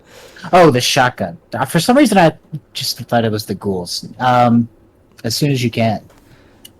He says, look, if it's urgent, I've got one in the van that I usually keep in my vehicles. You can borrow that one, and then if it comes back in good condition, you can pay me for the new one. You understand? Yeah, I'm gonna get you your shotgun, but right now you can have mine. I really appreciate that, Frank. Okay. Such a nice guy. And he sticks out his hand and says, points at it and says, "This is a legal contract, by the way. This isn't a friendly one." Oh, sure. I'll shake his finger. Okay, weirdo. Don't do that. No, don't do that. No. No, I know. Dent would not do that. Yeah. They haven't come up with gags like that yet. Yeah. You pull his finger and Frank rips ass. How did you do that? What the fuck? What the hell? Some sort of magic trick? Kindred can't do that. How'd you make me do that? Jean-Baptiste, how are we doing? Oh, very well. Can you tell who this is based on that intonation? I'm guessing Prince Ed. Yeah, that's my Ed. The way you said it, I knew it wasn't you asking out of character for sure. Put a little stink on it. So right now you can feel, all of you can feel that you're like a new 20 minutes away because you guys already took that second zap. Now we're working towards the third zap, like 25 minutes, you think. Okay. And Ed says, can I pull you over here for 1 second? Oh, of course. No, All right. Just head over. Oh, I just realized I forgot to say this last time, but I had put one of my aspirations as acquire vitae without conflict. Ooh. And I just realized I had done that True. accidentally from Prince Yeah. Ed. Prince Ed's just here's an aspiration, Magni. Pretty low. You've been grinding through those. Yeah, that's a good... Yeah, I've been trying to keep them. I looked at this website. It was actually I think it was just Reddit, but it was like they had done a recommendations for aspirations because I couldn't think of any, and they were saying you should do one long-term one that you're working towards, and then one that could easily happen in a session if you like actually tried to. Yeah. That one is a great one. I definitely would have approved that one. So I gave you the beat. That's a good aspiration. Okay, cool. I gotta get some new aspirations then. That's a good idea. Okay, so I'm thinking we cannot forget Magni needs to roll dice to see if he's addicted to Tom's blood, because that is something that we forgot to do last time. Do we want to... Jean-Baptiste, do you want to go off screen for this? I probably should, yeah. Alright. Since Magni got to do it last time, If the why DM not? asks you, Right. you probably should. Yeah. All right, Yeah, here we go. like, if I want to tell you guys later, I can. Right. Alright, off screen with Prince Ed. Yep. He says, look, I'm not necessarily trying to level any accusations, mostly because I don't have the personnel to be sort of truly putting any kind of squeeze on Magni at the moment. But I'm encountering a theoretical pattern of behavior, if my guesses are correct, my suspicions, that is frustrating me and disturbing me. But the point is that I've just gone and given him a little bit of my blood to hopefully mellow out his temperament, especially towards me. But what I'm essentially trying to say here is not, I hate Magni, My point is that it's important for you to understand that in my eyes, you are in charge of Magni. You are Magni's keeper in a very, very real, tangible way. And so what I'm saying is that if it were to sort of precipitate that Magni were to lose himself and find himself truly, truly out of my good graces, I would consider that to some non-insignificant degree a failing on your part. And this isn't a threat. This is not, by my God, this is not any kind of shakedown. I really admire your work ethic so far in our community, and I'm just trying to say that I trust you with Magni. Because I don't trust Magni with Magni. Not as far as I could throw him. But you, I am placing you in charge of him, and I am tying his fate to yours, because I know that will give you the sufficient motivation to control the important asset that he is. So that's all I wanted to say, is the guy, you know how he is. But with you in charge, I know we're going to be just fine. Yes, I understand completely what you're saying, and I'm sure you can understand that the controlling of someone such as Magni is not an especially simple feat. However, I've been considering him and observing him, learning about him for the whole time I've been here, essentially, and I believe that if I would be allowed to start having him drink from my vitae, that it would likely, as you've suggested with using your own, help ease his temperament and, of course, make him more susceptible to obeying me. So my thing was a double blind. He's addicted to Vitae. I was almost certain Sarah did a cursory sort of inspection of him, and that was something I had essentially suspected. But so that's he's got a thing for the good stuff. The more I'm around him, the more certain I am that yes, he's rather fond of it. Okay. Now that's your call, because I'll tell you one thing.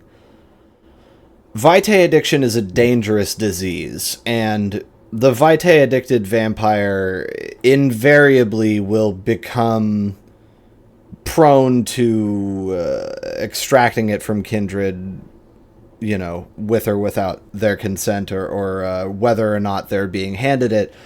And so this, I think, I understand your proposition, and I think that's essentially a decent road that you could go down. But just know that I nurtured the habit to try and flush him out. Continuing to nurture the habit could prove dangerous, but again, I trust you. Now, I would also just suggest as a broad offer, and I'm sure that you've already been doing this, but mobilizing him in concrete ways and sort of giving him a place to channel all that energy might do him some good. I think the limiter and the purging that we initiated was a stroke of genius in that regard, if I do say so myself, that it gave him baddies to hunt down. So, see if you can't get missions for this guy to really wet his teeth on. But anyway, I'm not going to tell you how to do your job. Is there anything you need from me?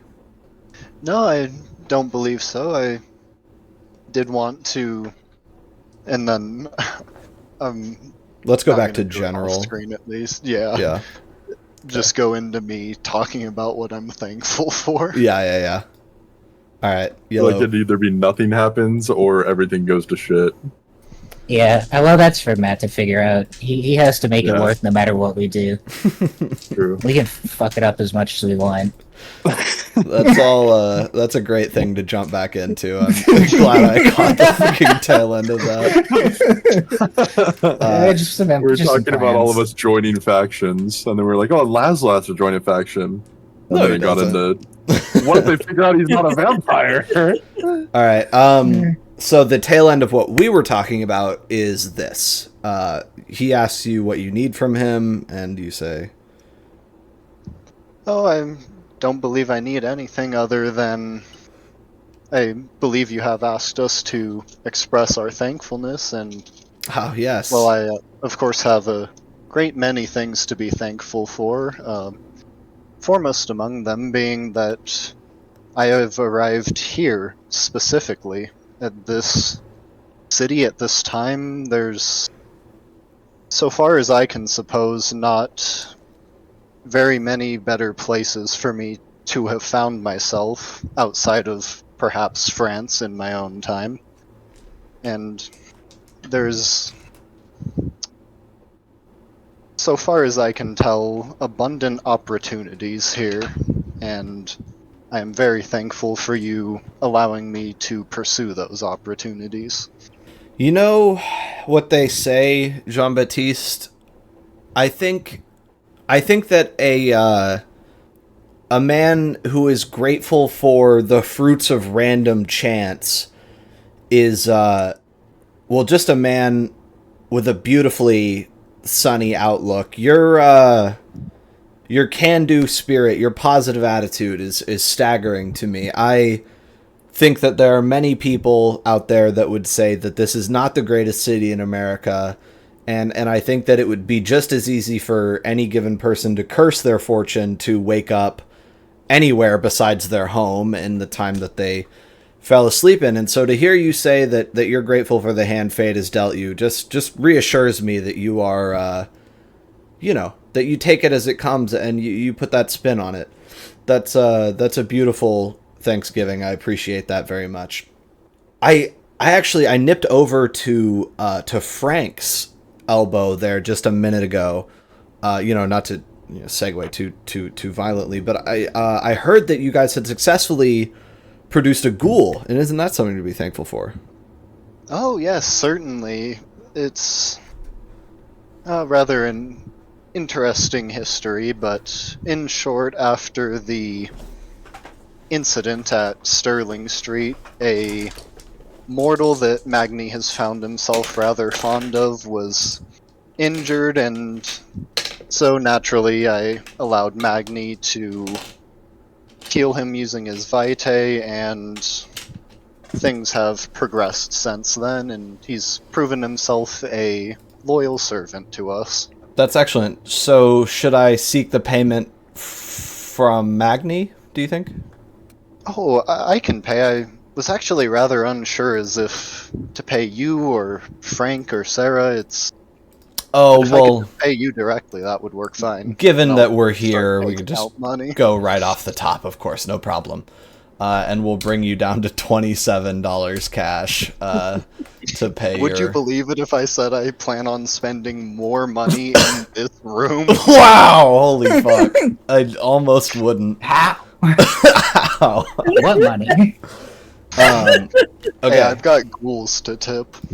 That's crazy. Alright, so what do we call it?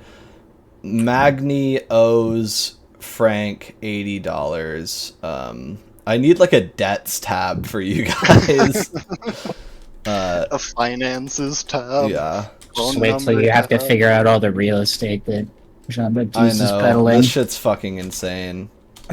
Hey, I'm hoping I can get to a point where money actually isn't an object for me, but Well, I I'm hope glad you can that do it that, is too. because I really like how much we've been having to actually deal with the money side of this game. It's fun. yeah, I have been enjoying it. Me too. I like the JBat strategy of earn $200, spend it the next night. Yeah. Well, it's like a perfect way to make us interact with like the human world, you know, besides just feeding. Okay, so he then takes it and he inclines his head toward you in a sort of reflection of the bows that you're always giving out to people. And then he sticks out his hand for you to shake and says, you know, it's been said that there's no greater status symbol than a fine ghoul, so I'm happy that you've joined the club, at least indirectly for now. Yes, and about him, would I need to provide information? Does anyone need to meet him or anything of that sort?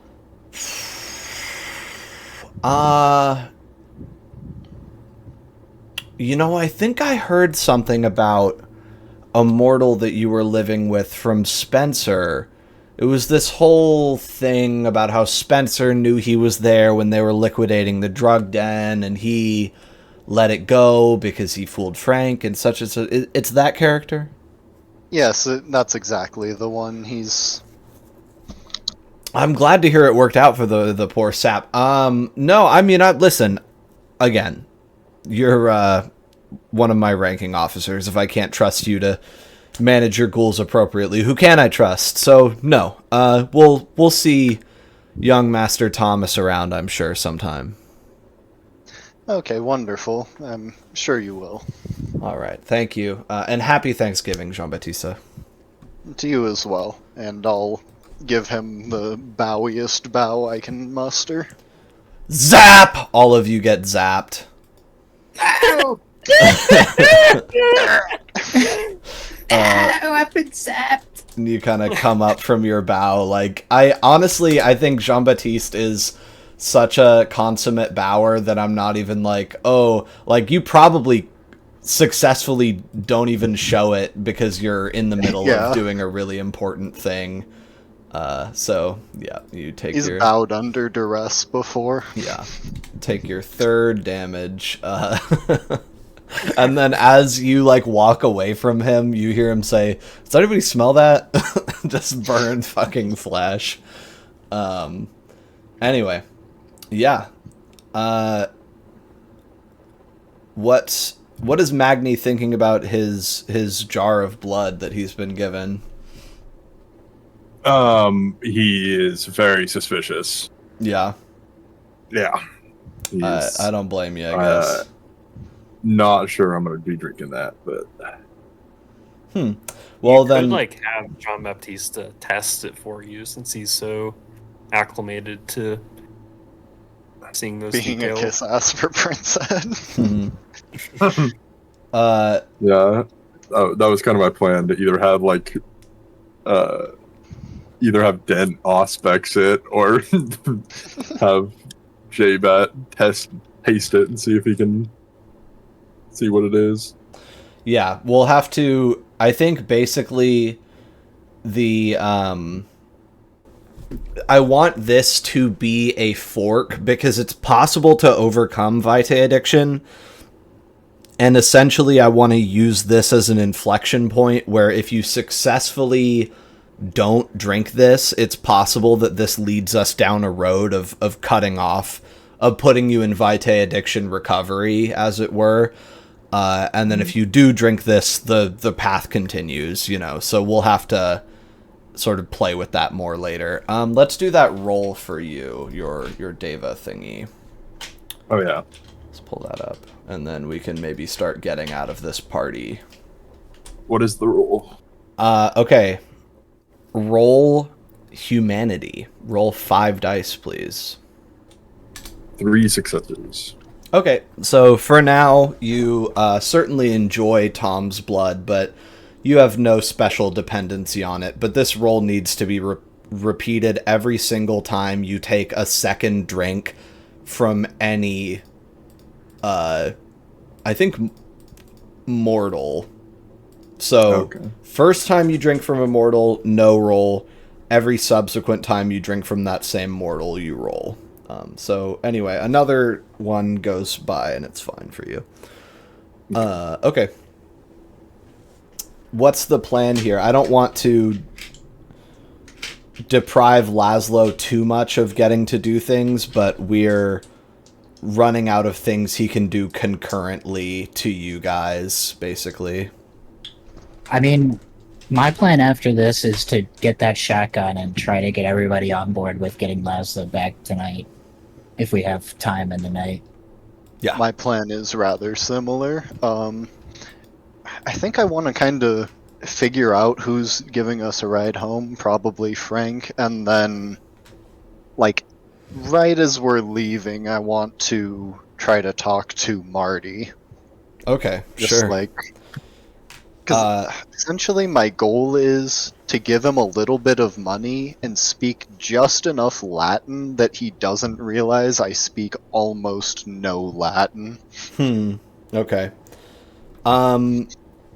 So everyone has kind of filtered out back into like the kitchen and living room area instead of the dining room of this place. And a ghoul has gotten Prince Ed's large television on, which is still fucking hilariously small for the time, but you know, it's a big CRT TV. And playing on it is a football game. Oh, it's nighttime. Nobody's playing. These are taped. Oh. These are taped games. Oh wait, they didn't have VHSs, did they? Yeah, no football. Okay, never mind. Definitely no VHSs. Yeah, the introduction of Betamax in the 80s was the first time that you could. Well, I was thinking they might have. Yeah, it doesn't look like anything. It's all like crazy fucking expensive. It's the equivalent of $500,000 to record the TV. That is... Wow. That's in hilarious. 1956. Okay, never mind. They're just playing some music in the drawing room, and people are sort of relaxing on couches and stuff. But anyway, you go and catch Marty, who's replacing the cloches on the table. Oh, did you want to fill yourself up on that last Vitae, Magni? Yeah. Okay, or on, the blood. Okay, cool. Kinescopes? That's what they used. Yeah, he's got like a 7,000-pound machine. It's going in his living Yeah, they literally are. Like, of course. Like an old school computer type of thing. let me Probably. see if I can... I think Magni, when Prince Ed sat down and handed him the vial, was like, "Oh, maybe I'll fill up my last Vitae on this," and then he's like, he starts talking about. He's all, "Oh, never mind." Talking about You read so well. yeah, do you hate me type shit. Yeah, he goes, "Oh, maybe I'll fill up on this." He goes, "Do you hate me?" He goes, "Oh, never mind." Oh, hang on. Wait up. Maybe this is poison. Oh shit! Yeah, look at that big fucking iron lung, bro. They got. Okay, so Marty is cleaning up the dining room. How do you approach?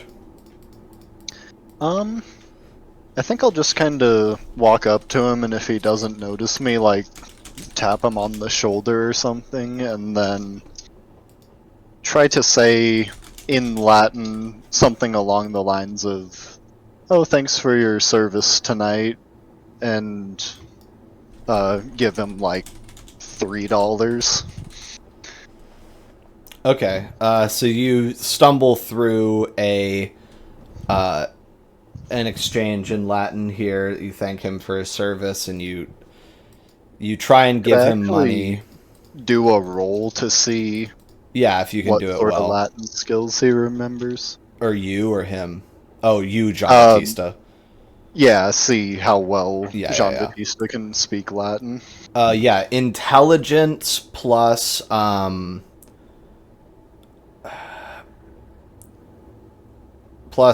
academics. Do you have anything there?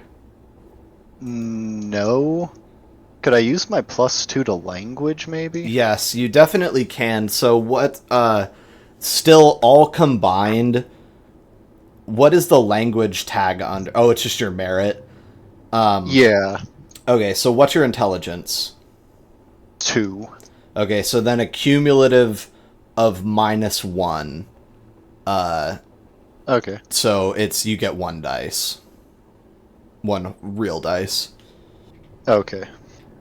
Let's see if I can speak any Latin. Just because your book learning, your academics has deserted you. Nope, no success. Okay, so that I imagine means it's horrible, barely recognizable, mostly French Latin. Then. yeah, you're stumbling through it. Through a thanks for your service, and it ends up probably being about 40% French by weight, but you're doing your best. And he says, oh, he like looks at you, and his face kind of like, it occurs to you that you've never seen him speak, and it kind of seems strange, like he doesn't, like his face shouldn't be doing that. It should be kind of like vaguely fish mouthing at you instead of like talking. But he says, Gratias pecunia nuya caeso, and he like pushes the money back at you. Like, I don't need this. Okay, I'll take the money back, and then I'll point at the old lady ghoul and say my best Latin of, what's her name? Necio. One more time? Necio. Necio. Okay. And then I think I'll give him just a sort of little head nod and walk off. He nods back at you. Yeah, no, I'm ready to get out of here. Okay. And are you gonna talk to her? No, I just wanted to know her name. Oh, okay.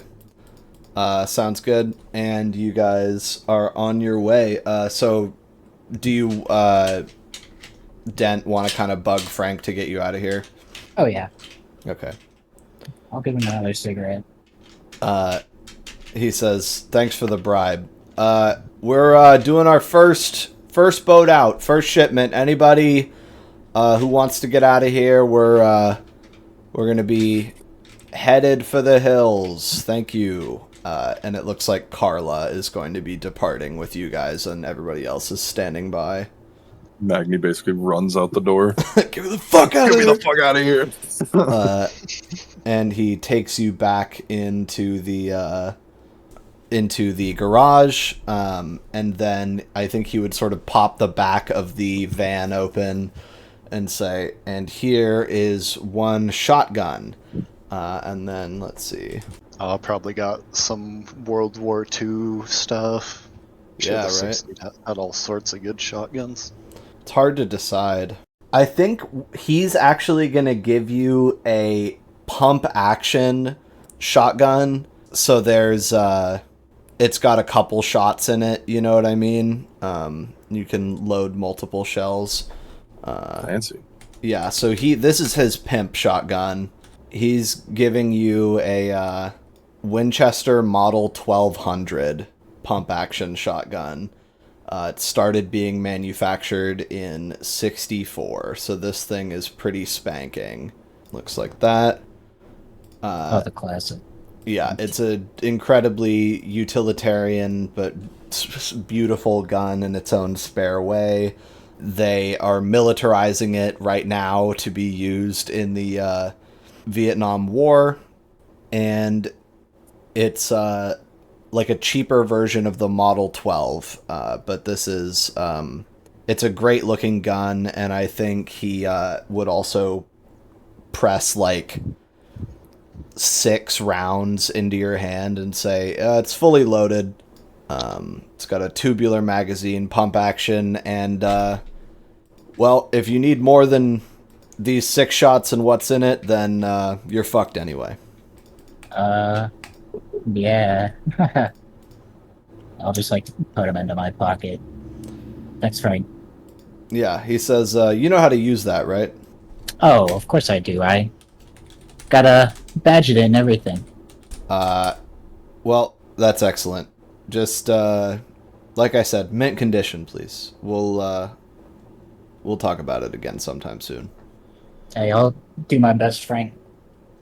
I got the money if things go sour too, don't you worry. He just looks at you like, I would rather not, but, yeah. But, you know, drop it in the ocean on accident or something. Yeah.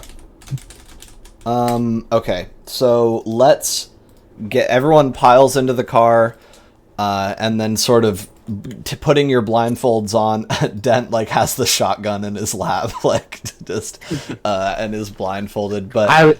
I will say I definitely, like, unloaded it and cleaned it. Yeah. I don't want a loaded shotgun on my lap. Yeah.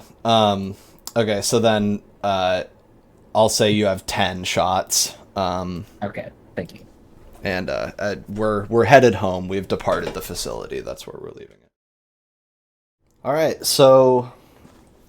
You guys are getting closer to town,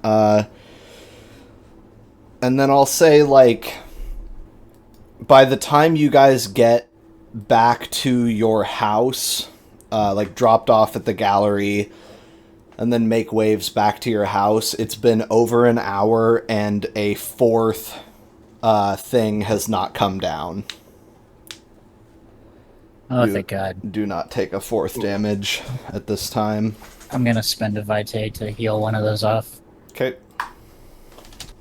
Perhaps I'll just spend 2 vitae seeking and out heal of it all off. Laszlo is helping. Alright. So I'm at 8. What did you say, Jean-Baptiste?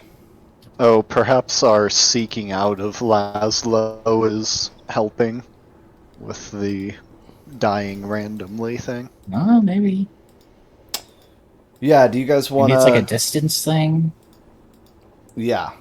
So you guys are back in Seattle proper for sure, because it was more northerly. It was only at his house that you started getting damaged, even though he's been away from you for some time. So, that's that. But as far as that goes, you're okay. It's 2 a.m.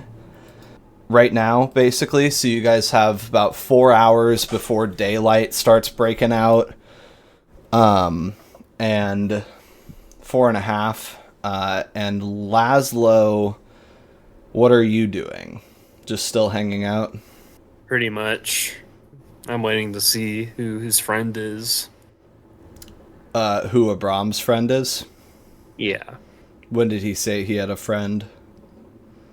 No, ready. Oh, okay. Well, that made it sound like it was not ready the way you said it. Okay. So do you bring up, like, well, where's ready or whatever? Yeah, like, how close are we? He says, I tried to kill some time, but we need to go back up and cross the next bridge to the next place. I don't know what it's called, but it's where we came from. I went from there crossed this bridge, next bridge, then in your town, then we went back over the or on the bridge. Okay. So, need to cross one more time. Let's go back up. I'm not sure what I wait for, but I feel like, I don't know. He's looking at you funny again. No waste. Right? As far as I can tell. That's not fair. Come with me. Let's go north. I probably have other fucked up things he does not have. Do you offer that explanation? Yeah. You're like following him. You know, there's stuff about me that's not good.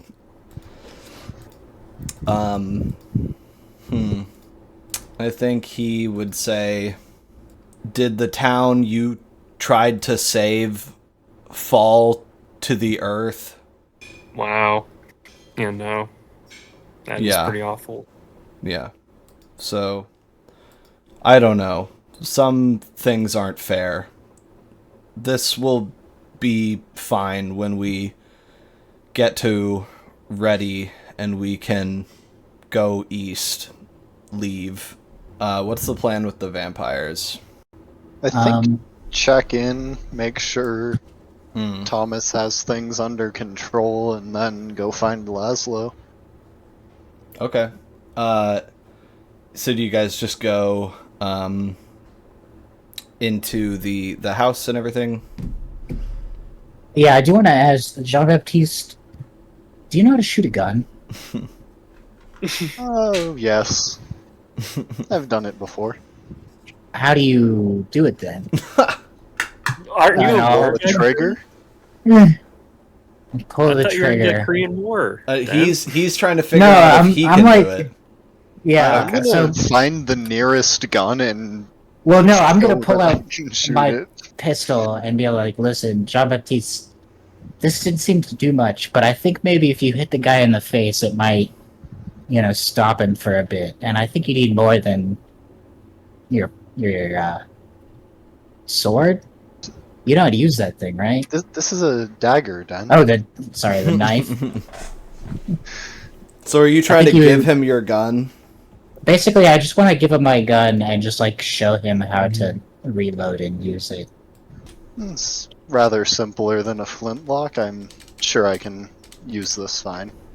All right, we'll move that. Just to you. don't point it at anybody you're not willing to shoot. Okay. I'll carelessly flag the entire car with it. I'm gonna take the gun away then. No, it's in his inventory. You gave it to him. What the? I flag everyone and then immediately put it away. Put it in your I pants. want it back after this is over, though. Okay. Are you going to heal at all, Flags Jean-Baptiste? Everyone and then sticks it up his ass. Yeah, exactly. Yeah, With now all the that other I'm sticks not up his ass. taking damage as consistently, I think I'll just heal it all up. Okay. Looks Because I good. got plenty of Vitae. Go down to 8. Alright, everybody's healthy. Alright. Except Magni. Oh well. It's like we didn't even go to Thanksgiving. Yeah. No, you guys are better off. $200. Yeah. Right? Yeah. Um, But you're gonna get another document, and that's what matters. Yeah, documents way more important than money. yeah. As long as you can spend fake money to make me do real work, it was a good session.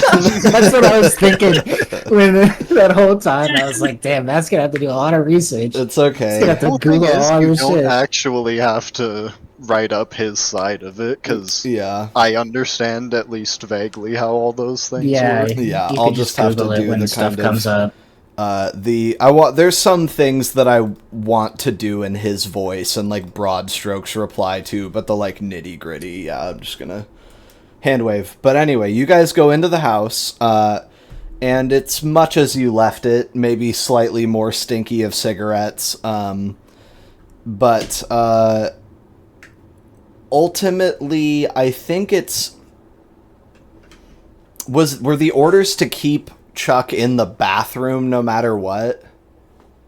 I think the orders were keep them from freaking out and in the house no matter what. Okay. Probably keep Chuck in the bathroom. I think then But the It's scene not as strict. is Chuck is sitting on the couch next to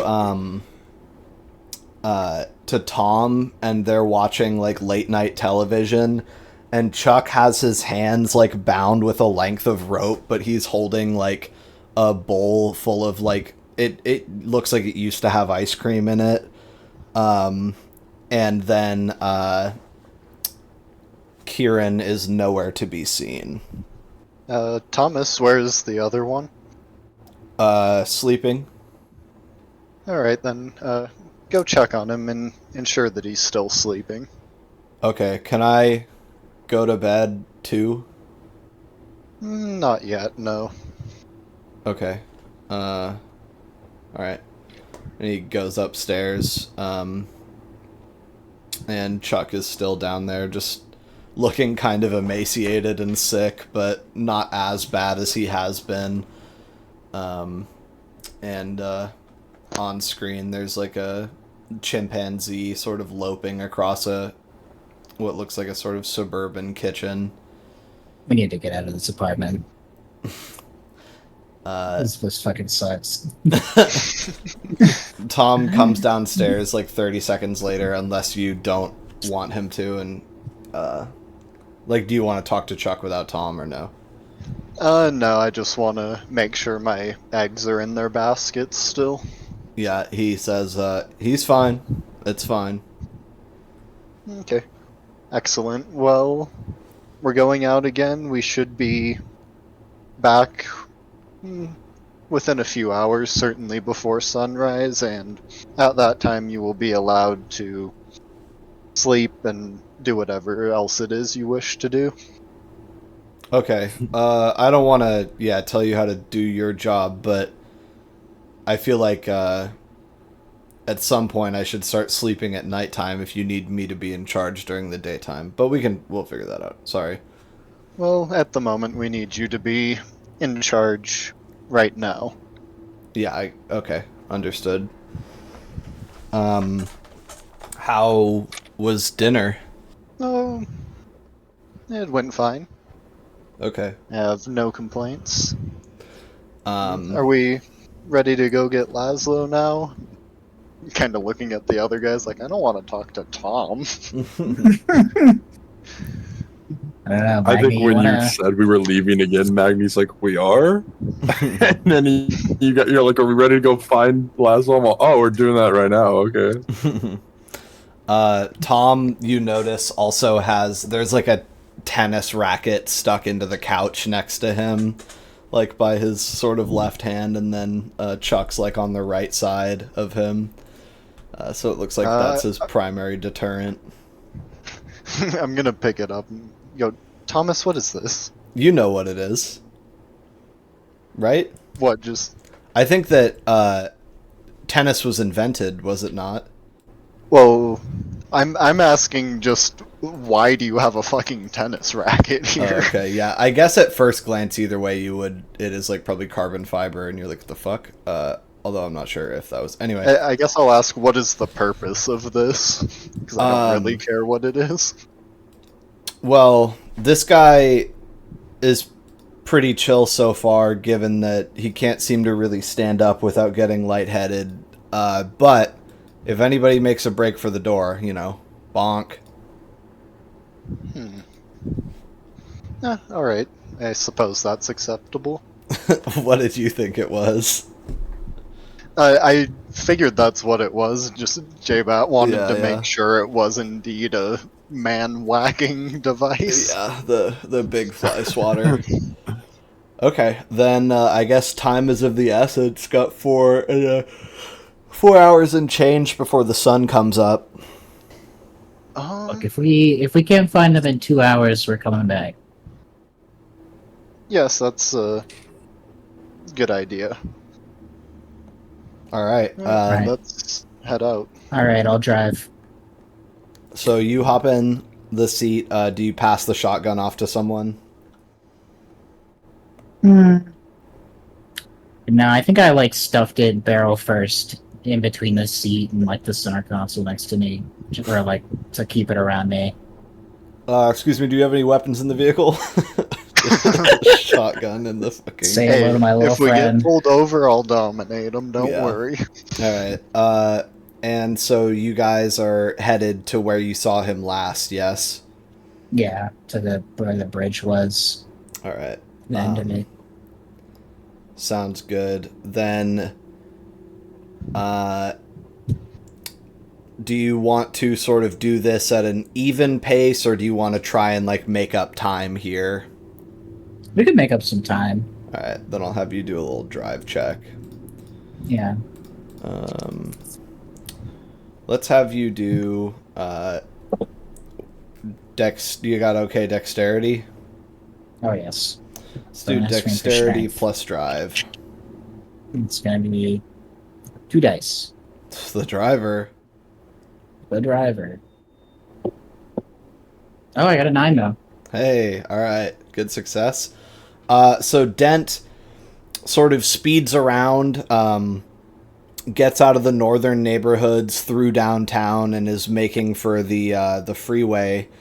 And at first, like, I imagine Magni's fairly impassive, but even at a certain point, you're like, okay, damn, this guy is driving. Like, hopefully we don't get pulled over. But with your success, you manage evasive and defensive driving while still going quickly, and you manage to get on the freeway and are headed over to the island without any major incident, and you do it really quickly. So we'll just say that basically you're going to be getting to the bridge where you left them with still 4 hours to go. Yeah. I would say that in general, Dent is a pretty fucking reckless driver, though. He like lets his true self fly whenever he gets behind a wheel. You know, he feels safe in his little car, and he drives a little crazy. Who does that remind me of? Yeah, so you get out there and you make it out to the bridge where only last night you saw a fucking crazy Promethean running across the bridge on the other side. And now you are headed across the floating bridge to... Mercer Island? Yeah, Mercer Island. Mercer. This guy is sort of really leading you around in the dark, but it does seem like you're coming up on where eventually there will be a bridge off of Mercer toward the east, but it's taking quite some time, and he's just sort of like looking over his shoulder a lot. And he... trying to figure out exactly how this needs to go down. Is the timing gonna work where we like see them coming to the bridge as we're No, they're going the across other the way. other one? They're Yeah. going like off the island east, and you're coming from the west. Because there's like another bridge. I think he was on that other bridge though. Like that's where I last saw him. But Because I think I was like across the water on the other bridge. no, it's like they're on completely opposite, like, sort of sides of the island. Like, I'll look up. No, what happened was... Oh, okay. We So you- went across the first bridge. You drove over that bridge, looked around a bit, and then went back to Seattle. Yeah. Okay. So there's a western... I was like on their tail. Yeah, it's like this. So they're going like the opposite. Okay. Yeah, so they're going east. Okay. To get to Damn. whatever Oh, the no. fuck, Bellevue. So anyway, but you guys are like still not really toward that. And I think I want you to do a little roll here, Laszlo. Ice game. Yeah, let me pull up something. What's your second alembic in the The one that's not disquietism? I have Saturninus. Okay, and what's the second thingy in Saturninus? It's Heed the Call, Okay, heed the call. so I can detect the Zothic Radiance better Yeah, okay. as a passive. 150. Roll wits plus empathy plus Azoth again. 6 dice, Alright, run it. 3 successes. Okay. This dude is like, you can see in his aura that he is bearing dangerously close to torment. He's like just barely holding himself together at this point. And you can kind of feel his resonance like swelling and crackling and like shrinking back down. And it seems like it's really he's losing his grip a little bit. And he tells you, I think with 1 or 2 more days we will find ready. Okay. This is good with you? Alright. I don't want you to go home. Did you know that? Yeah, I understand. And I, of course, disagree.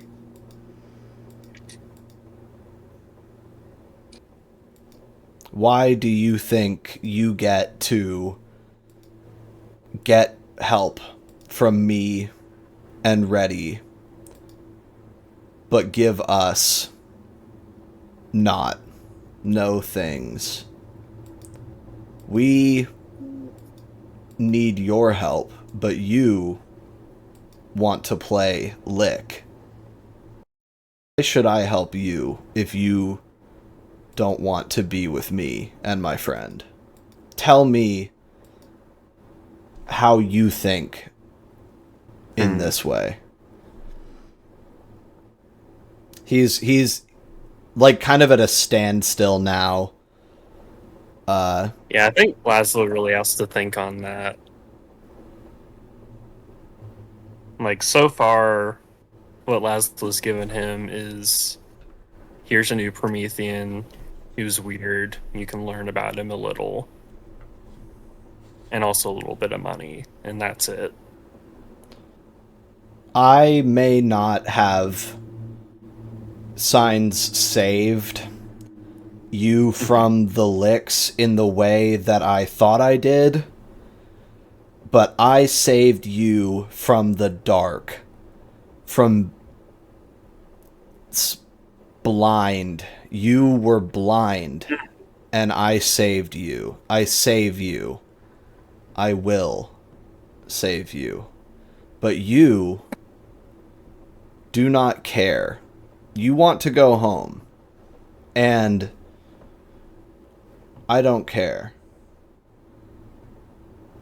It's like, that is all I know.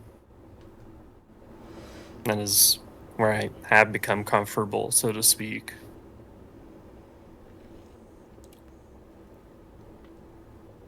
And he just sort of sits there chewing the inside of his cheek for a little bit. And then I think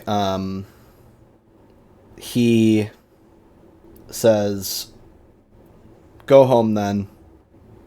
I'm done. Alright, I understand. Our time... I'm sorry I wasn't able to give you what you wanted.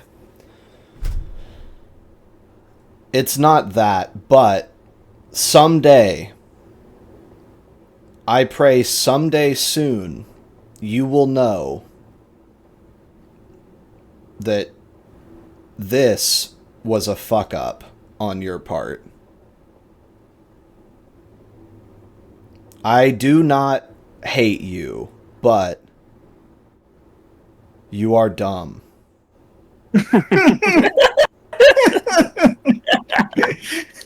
Now go home, or I'll get mad. Alright. I guess. All right. What wisdom you have given me. I hope to see you again Okay. someday in the future. I think at this point, he's just walking away from you. Yeah. Yeah, he's just pissed off. And I think that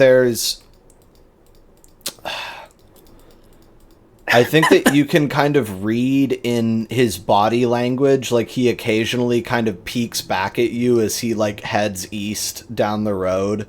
Because we'll say, for the sake of argument, that this is happening near where it says Fortuna, and that it's like you have a clear east-west delineation here, you know, and he's moving that way. Symbolically, I could go one way or the other. Exactly, and he keeps looking back over his shoulder like, okay, he's definitely gonna come follow me, right? Like, there's no shot that but then he just, I think, he kind of keeps looking back for you, and every time his eyes, even though they're like polished mud balls, like I've said, kind of flash in the dark, and the more he looks back, the more the light is kind of sucked out of them, and you almost feel like you can see his form shifting and getting bigger and a little more rugged again.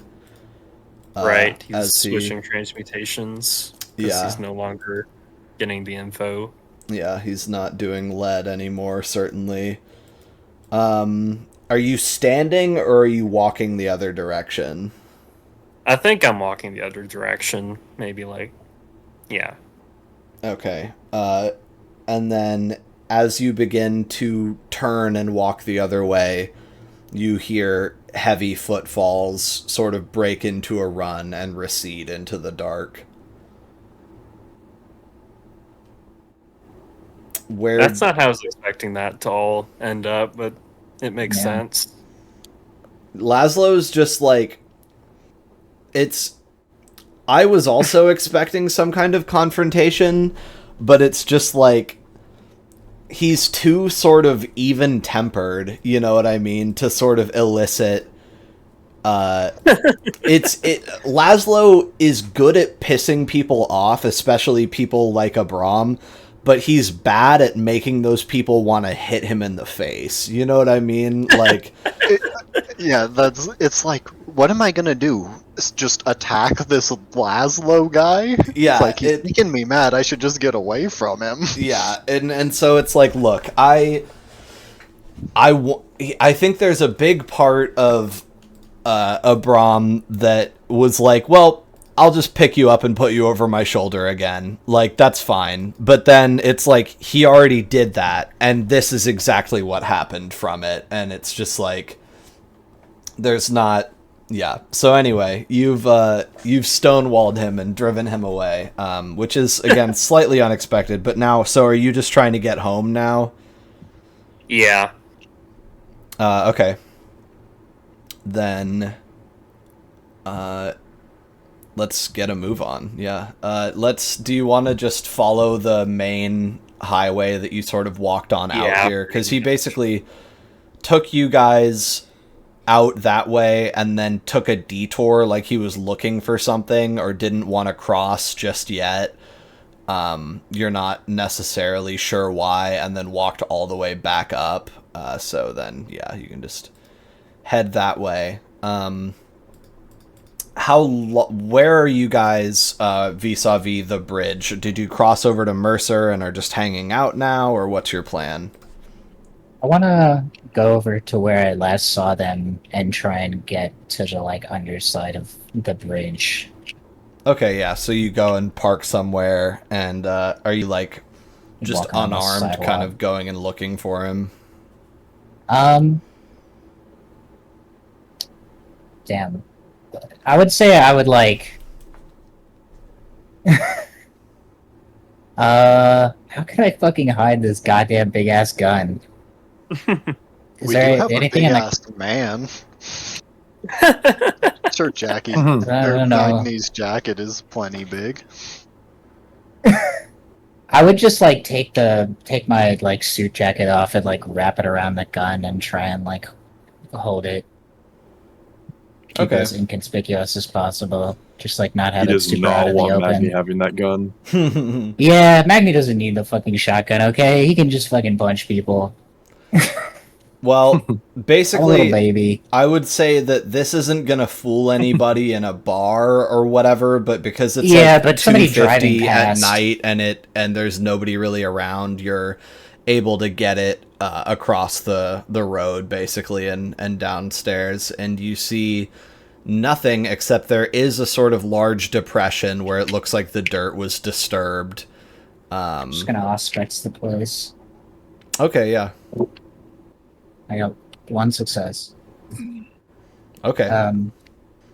What direction did the people that were residing here last go? And then sort of as before, when you went and searched out his path of travel through the alleyways, you find your eyes kind of instinctually driven by the beast inside, tracking the very obvious like scuffed footprints up and down the hill, and then kind of the muddy footprints across the highway, and then you guys see Sherlock Holmes Jr. On his way up the highway. That's you. I'm saying the other guys see you like looking at the ground and looking at little crunchy leaves and shit, and it's like you can see every little thing suggesting their direction. And it gets you traveling along the road. I think there's probably a point where you're like, oh, there's a Denny's here, but then it kind of detours back onto the main highway. And then I think, do the other guys stay with the car, or what's the point? Or I mean, what's the So point? do we? What's Will we the actually plan? like? So yeah, I'm just gonna be like, I'll point at the footprints and I'll be like, they went down the highway this way. Come on, let's go. And I'll try and get everyone back in the car. Okay. I think I didn't even get out of the car. Yeah, yeah. So yeah, we're back on the road. Okay, sweet. Then it's really only a matter of time. Read like 20 minutes, 15 minutes until you just see that I'm yelling despondent Laszlo's looking name, by the way. fucker walking up the road toward you on the right side and everything.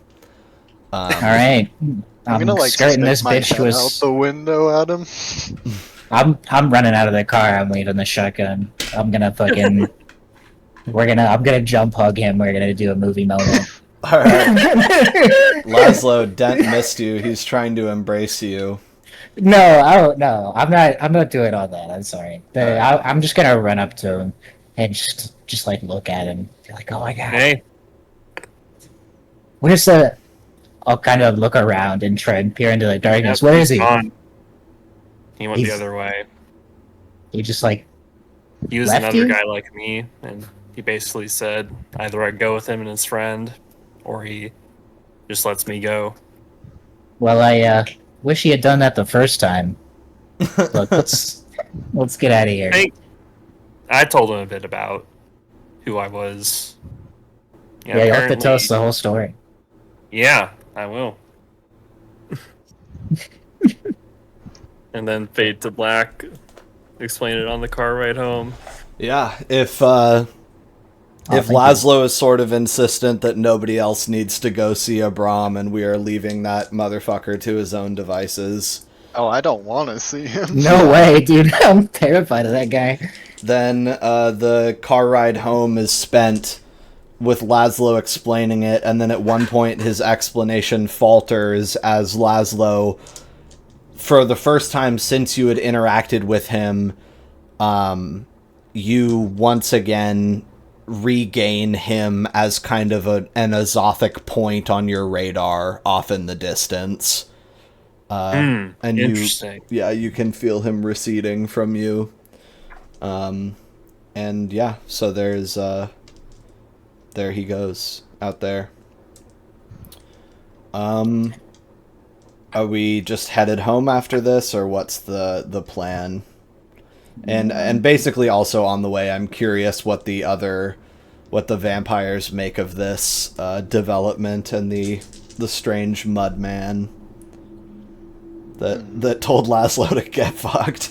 I would say I'm definitely gonna try to keep a shotgun close to me from now on, and I don't think I'm gonna go on any more missions with Beatrice.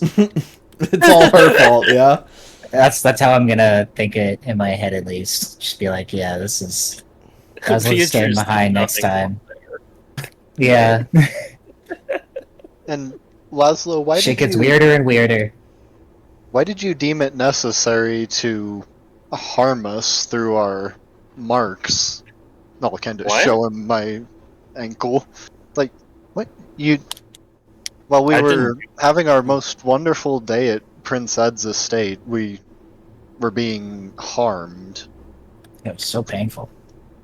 I think he explained to me that that's a Promethean thing. Those marks, like that's what bands of Prometheans who come together Of course get. it is. Wait, what? Well, in the future, we must account for such things. And Wait. I showed Frank that mark. Oh, You guys don't think he knows, do you? I mean, he did ask me if I don't think they want Laszlo to know was a what other kindred. creatures are like. they're not gonna like come after us, are they? no, they wouldn't do such a thing. Even if Laszlo were not a kindred, they would accept him for Okay. whatever it Doing- is he may or may not be. As long as we don't have to pay money for him, like with Thomas. Oh, and speaking of Oh, you that, I did pay did pay for Thomas. I'll kind of look at Magni like I paid for your pool, bro. I'll pat him on the shoulder and go, "Oh, thank."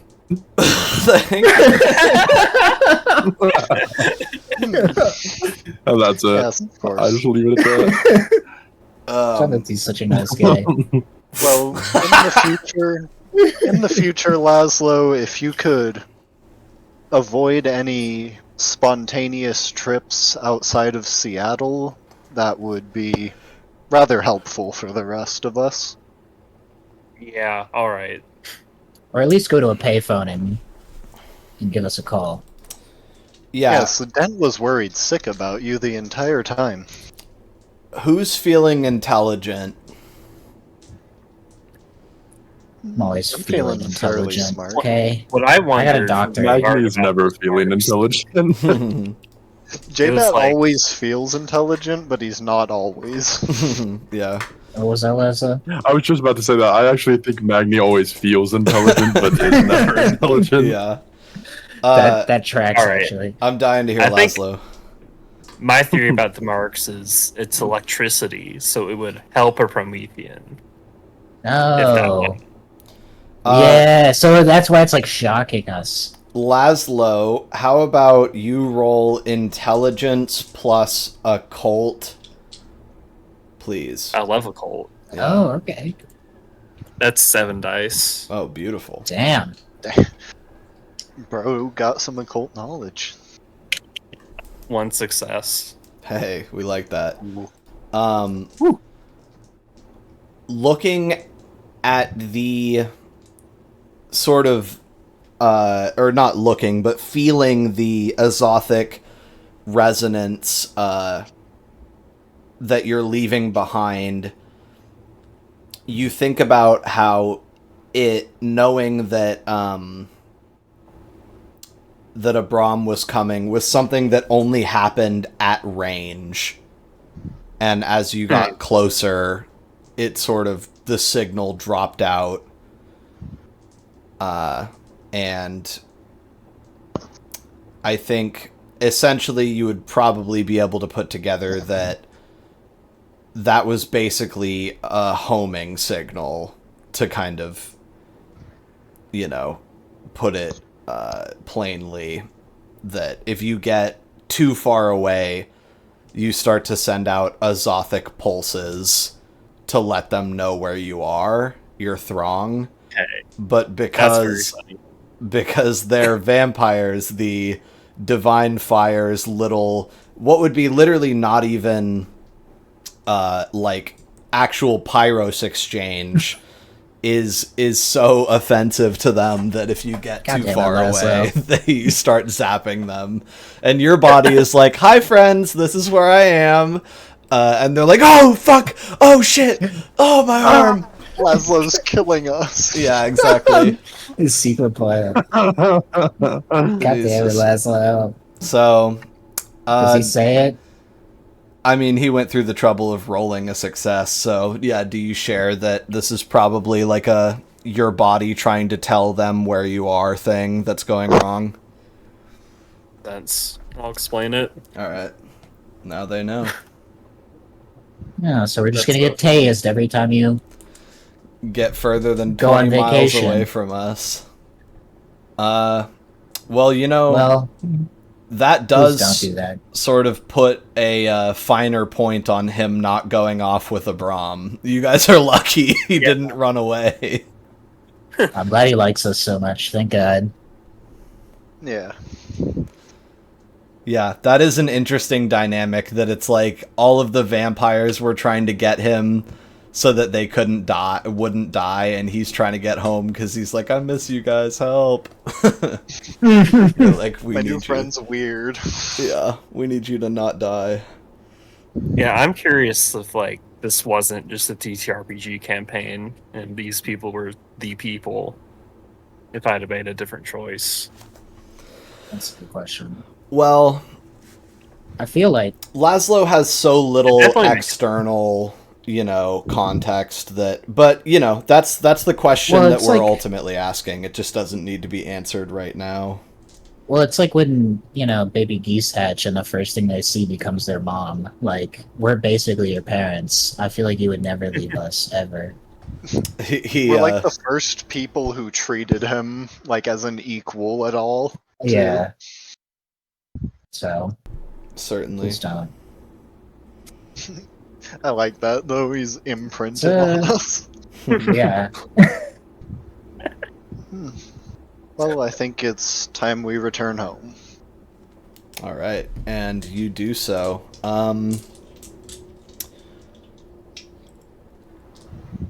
And when you guys get home, I think Laszlo is probably like, "Yeah, I could definitely sleep. It's been a long, Yeah. exhausting day for you, and you still don't know what your source of azothic resonance is that's supposed to help you not need to sleep as much. So mostly you've just been tanking that. Yeah, but you do know more about your condition, which is good. Yes. Do you fill any of them in on that kind of stuff? Like your sort of just your whole who you are and stuff? And what it might I mean? imagine like I might have started to, and Jean-Baptiste is like, I don't care. Explain Yeah, that. I was about to say, if he does explain, I'm actively avoiding that explanation. Yeah. I think I would actually don't write wanna some of hear it it. down. Yeah. Yeah, I'd probably the just opposite interested. spectrum. Later. Yeah. Yeah. This is like some crazy magic shit. This is awesome. Yeah. What else? Now I'm like, I guess this night is basically over unless you guys have something cooking. Do we have... I guess I'll ask Chuck, because he's awake, if there's a chalkboard anywhere in the house. I might need to remind you, I don't live here. I wasn't planning on being here still, so I have no idea. Well, at least you know what a chalkboard is. I suppose I can... No, you go attempt to find me a chalkboard or something closely equivalent. No. I think I'm okay. I think I'll lay here. I'm not feeling Okay. very well. I'm gonna try to Ooh. dominate this fellow That's a bad move. with just do as I say. Okay, so he gets to roll his dice. Oh, I think I want to talk to Laszlo and just kind of brief him about what happened while he was gone. Like the Thanksgiving and stuff like that. Yeah, I Is think my I'd be like, perspective. that's crazy that they can do that, and also awful, and wow. Yeah, it was terrifying. Definitely not going to Christmas. When is? Did you even know that we're like looking for an apartment? Were you there for that? I don't think so. Okay. Uh,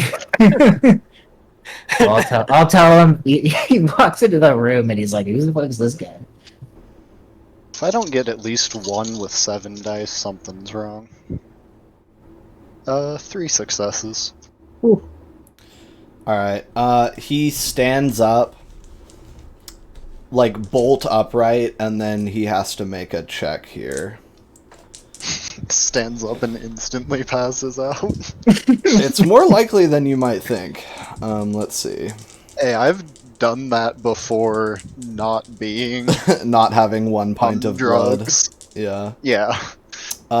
Yeah, he manages to stand upright and sort of wobble across the room. And he just kind of opens all of the closets and things on the bottom floor and sees your guys' like beds and shit like in the closets. And then takes a lap around the room and looks like he's going to go sit down. Do you want him to go upstairs? Are you going to tell him to do that? Yeah, I think I'll have him check upstairs as well. All right. He hobbles upstairs and basically like halfway up the stairs sits on the landing for like a minute and then stands back up and goes up there and then seems to be kind of doing a consistent search up there, but he doesn't come down for a while. Jean-Baptiste is he okay? No. In a sense, yes. I mean, he's not going to die, is he? Are you? Oh, well, eventually all mortals are going to die. Yes. Well, is he like dead upstairs right now? What's happening? He's searching for a chalkboard for me. I can try and find a chalkboard. Oh, that would be most helpful. Perhaps you can assist him upstairs. Yeah, I'll go up there. I'm just like fucking sitting on the couch. Alright, roll to... This is a luck roll. I got to roll to go up the stairs too. Yeah, no, roll a luck roll to go. Give me a roll on a d10, please. All right. I got a 9. Okay, miraculously, you find a chalkboard in the kind of like office room of How's Chuck of doing? Kieran's house. Chuck. It's got a little piece of chalk next to it, a little nub. I don't know who the it's like a hand chalkboard, you know, like it's like Yeah. only a little foot and a couple inches wide and then like a foot tall or whatever, but or 9 inches tall. And you don't know what the fuck he used it for, but he has one. And you're not really seeing Chuck anywhere per se.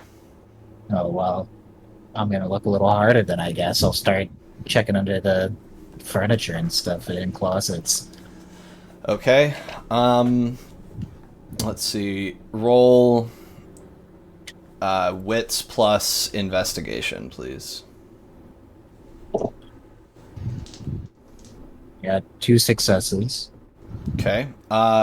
There's a window open in Kieran's bedroom, and he's asleep in there. Kieran is. I'm gonna look out the window. Chuck is sitting on the roof. Like, it looks like he wishes he could sort of stand up, but he seems to be kind of at his limit athletically. And he's made a break for the roof and is sitting on the roof. There's kind of like a stooped, like a leaning part of the roof that extends under the window in the bedroom. Yeah, I gotcha. It's like almost in an attic kind of thing. Yeah. I'll yell at him. Chuck, what are you doing? Can you please come back inside? He says, "What are you? What are you people?" Look, I'll tell you everything. Just come inside. You can go to sleep. You We're need gonna to be gone. listen.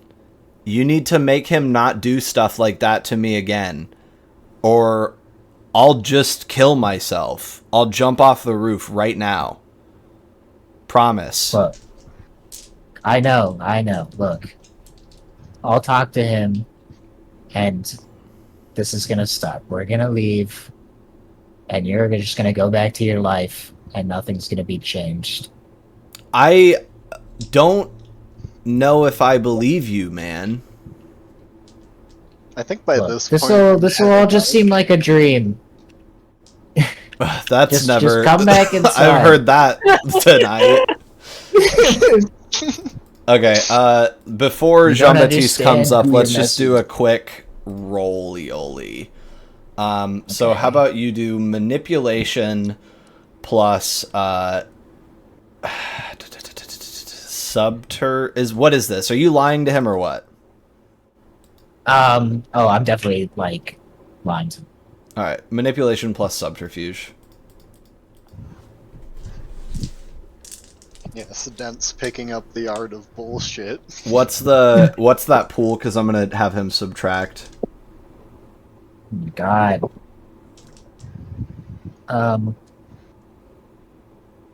Dude, I don't know how I just did that. So it's 5.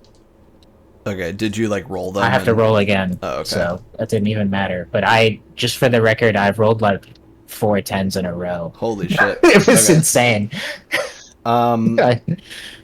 Then how about you subtract? And I do kind of just want to auspex this guy either like right afterwards too.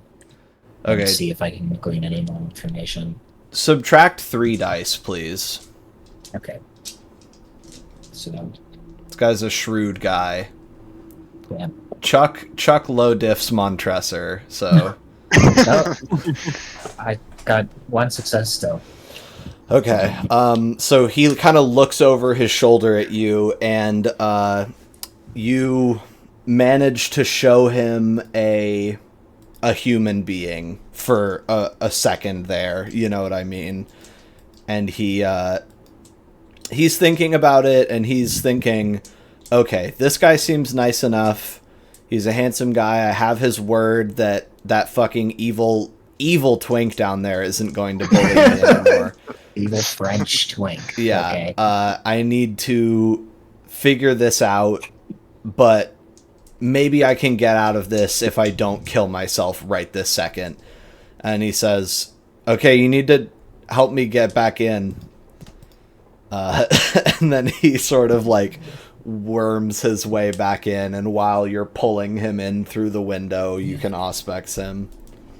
Okay. I don't really need to aspects him anymore. I wasn't expecting to get any successes. I was just gonna like use his mom's name or something to try and fuck with him. Martha. Would Martha want you to do this? She wants you to live. Yeah. No, okay. I'm gonna just lift him into the room. I'm gonna try to listen for if I can hear Jean-Baptiste or anybody coming up the stairs to try and like keep us alone. Yeah, at this point, I want my fucking chalkboard. Yeah, do you want to just sort of give him that? I think I'll kind of come in and see that they're doing something and just grab the chalkboard from wherever it is and head back Yeah. down. I just want to be like, see, it's fine. He got what he wanted. Just lay on the bed here, get some sleep, okay? He like looks Isn't at Kieran Kieran. sleeping in the bed? Yeah, he looks at Kieran and They used to date. It's no, I know. that's- He sort of looks at you like this isn't something he would sort of normally like. Him and Kieran need to have a serious discussion, but it just is the easiest course of action. It so. brings people traumatic events bring people together. You know? Yeah, how much you guys want these two being brought together against you under your roof, who knows? But so anyway, he just sort of collapses on top of the covers with the effort that all of that took out of him, and before long he is sleeping. I'm gonna try and see if I can jam the window shut, please. Okay. Or break, like lock it and break it or something. All right, let's have you just do a strength plus.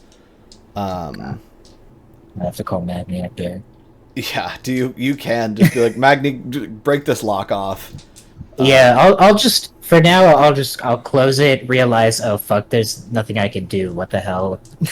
And just kind of go downstairs and talk to the guys. All right, yeah, you got the chalkboard. Now I'm like desperate to find out what this chalkboard is for. You don't even want to know, apparently man. for writing on it. Anthropology. Let's do it. Yeah, so right now I figure Jean-Baptiste is kind of starting what seems to be some sort of diagram he's gonna make on the chalkboard. Well, is anyone while you're doing that, checking it out or just letting him make what he's making? while you're doing it, I'll just like tell you that Chuck tried to kill himself. We need to do something about that, or we're gonna have an incident on our hands. We either need to like keep 24/7 watch on them, or we need to completely lock them inside this apartment. Because I'm not dealing with that. For the record, this is a house, which is convenient. Oh yes, that's Is not really he that high to still kill awake? himself off of, I guess. No, I think he's fallen asleep. He's up there with Kieran. I managed to talk him back inside, but it was just barely. I see. Well, first thing tomorrow night, I shall ensure that he won't try such a thing again. Alright. Then I'm gonna go back to my chalkboard and under a bunch of writing make a triangle that takes up most of the space and then start writing on another corner of it. Is that some kind of like spell that you're doing? Is this No, nothing so ridiculous. This is an outlining of the powers affecting Earth and how they interact with each other.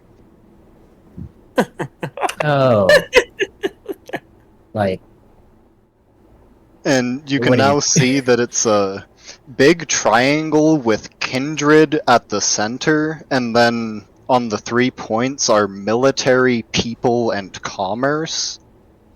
Each of them described. Oh. And then there's like arrows going between each corner of the triangle with various things, like military provides security to commerce, and commerce gives funds, and See, I totally thought you were gonna start talking about like blood and phlegm and like the yellow bile, black bile, like That's Promethean's jobs. that's Yeah. that's I gonna don't be have like medical no knowledge. man, they figured all that stuff out. Like there's science now.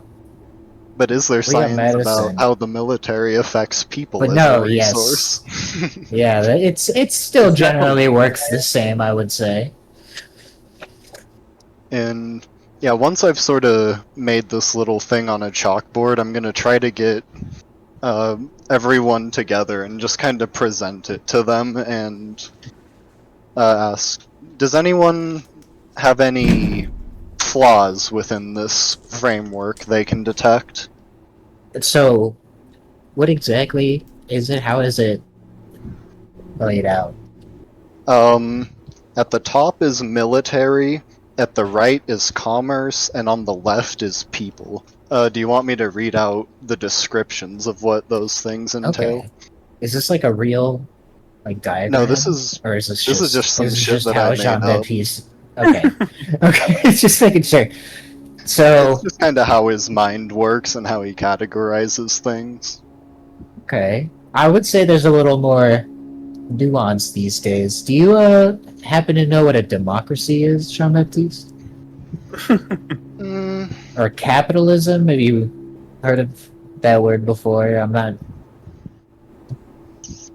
let's suppose I don't. Okay, well, I'll try to explain the current, I guess, democratic government that we have and how, like, the people are more of a thing than they used to be. Well, yes, that's why the people Equality are. and all that jazz. Yes, they're an entire corner of the triangle. I understand a great many things have changed, but these principles are immutable. People are still affected through the force of the military and through commerce. And That's of course definitely through true. ourselves. I would say, if anything, it's just gotten even more serious. I see. Laszlo and Magni, any thoughts on this? I know there are werewolves. Well, What? There's werewolves? That's real? Oh, Did you see a werewolf? No, I haven't seen them. I just know what Frank told us. okay, enough about this werewolf nonsense. They are unimportant. Now, Dent, are you sure there's not some aspect missing to this? Well, I guess where exactly do the kindred such as us fit in this system? In the you've middle. got? Oh, yeah, I'll point to the middle. This is where we are. I'm not so sure about that. I don't. Yeah, don't do you think we control the like, government? I don't. president? No, this is. We do not already control these things, and certainly not in their entirety, but commerce, people, and military are the three axes by which we can express our power, and they are self-reinforcing. The more access to monetary wealth we have, the more people and the more military equipment we can acquire. The more military force we have, the more we think can we could exert that acquire into any commerce. military force. I don't think that's something. Magni, we can you do. think about You got the a cop. shotgun Yeah, tonight. the cop that shot Magni that was in charge of, Yes, but they have Per- tanks and missiles and things like that nowadays. We can't Well, compete with that. Yeah, but with enough money, you can buy that stuff. See, There's Magni no way understands. that's true. There is no means available Magni's, to mortals that cannot be acquired by us through people and commerce. Do you guys think that Kindred Yeah, have that's nuclear Magni's missiles? underbelly. He's all, oh, you can definitely acquire that kind of stuff. Does anybody want to tell this guy about nuclear bombs? He still doesn't know. I don't. I really hope that we don't. Do Kindred really control weapons of mass destruction? Is that? Is he working this out as a theoretical, or are you trying to explain this as the sort of truth of reality? It's kind of like Martin Luther's theses. It's that sort of thing where it's like, I'm pretty damn sure I'm right on this, but I'm open to being proven wrong. Does Prince Ed have connections like that? Is that really true? Oh, I'm certain Prince Ed has a great deal of connections in all of these aspects. How else would he maintain his power? Dent is definitely like assured that Prince Ed could nuke the city if he wanted to now. He's like, oh, I guess they definitely do. Jean-Baptiste is fear-mongering, bro. Jean-Baptiste would never tell the lie like that. And you were not challenging him. No, I'm definitely And suspicious of it. Not only do we occupy the center of a triangle such as this, and Prince Ed occupies his own, every kindred in the city has a similar... Jean-Baptiste, do you have these things too? Have you gotten involved with the military or business? Well, I have yet to acquire any guards or mercenaries or even especially sufficient weapons. However, with the connections I've made amongst immortals and through commerce, I shall be able to achieve that soon. It's all Oh, I connected, see. Mr. Dent. Of course. How do you exactly plan on doing that? Acquiring military strength? Yeah, how do you plan on acquiring military strength? I mean, I got the shotgun, but I think it's going to be pretty damn expensive. Well, yes, we can always get more money. There are a multitude of ways to do that. And oftentimes, militarizing will not even require wealth, as we can utilize our supernatural means to convince the populace to fight for us, to defend us. You understand, yes? Awesome I'm gonna discussion, probably make like an online version of this so you guys can actually see what it is, because I just have Yes. it on paper now. So this It's is kinda just kind of sick, though. your I like- laws of power. It's Cool. basically Welcome back. gonna be, hey, we gotta start getting people, commerce, and military as our three separate resources that we're Yeah. building up to keep ourselves safe. So then, basically, as these guys are talking through all of this, oh, did you have one last thing to say, Laszlo? Yeah, I think Laszlo's just happy to see everyone back together. Yeah. Laszlo's just happy to be there. Yeah. I'm just happy to talk about human shit. Let's see. I I almost definitely believe that Jean-Baptiste is just going to make us so much goddamn money, and I'm so excited for it that I'm like, yes, get us the military, Jean-Baptiste. I believe in you. Oh man, I've already got some plans regarding the United States Corps of Engineers and how they run the Ballard locks and how that's like a military academy and Gallons stuff. per minute. Okay, I think that with this kind of slightly more manic energy carrying you guys to a conclusion here, I want to play this song, and it's kind of it's going to be, you guys are discussing this, and then Magni is kind of spinning his bottle of Vitae in his hand, and listening and looking at his prospect here. And then we're looking at the two sort of emaciated guys sleeping upstairs, and also at Abram manically walking across another bridge and off into the night in search of who knows what now that his sort of big ambitions have been thwarted. Every step kind of shedding more of his recognizable form and changing him more. And then as that happens, as his light is getting further from you, Laszlo, another light, another Azothic signal is coming in a sort of similar direction from where he kind of was coming when you were at the blood bank, you know what I mean? So it seems like there's another Azothic flare that is just breaching into the light of your mind here, and we'll play a song. And this is a good Jean-Baptiste song, and good Magni song, honestly. Great for vampires.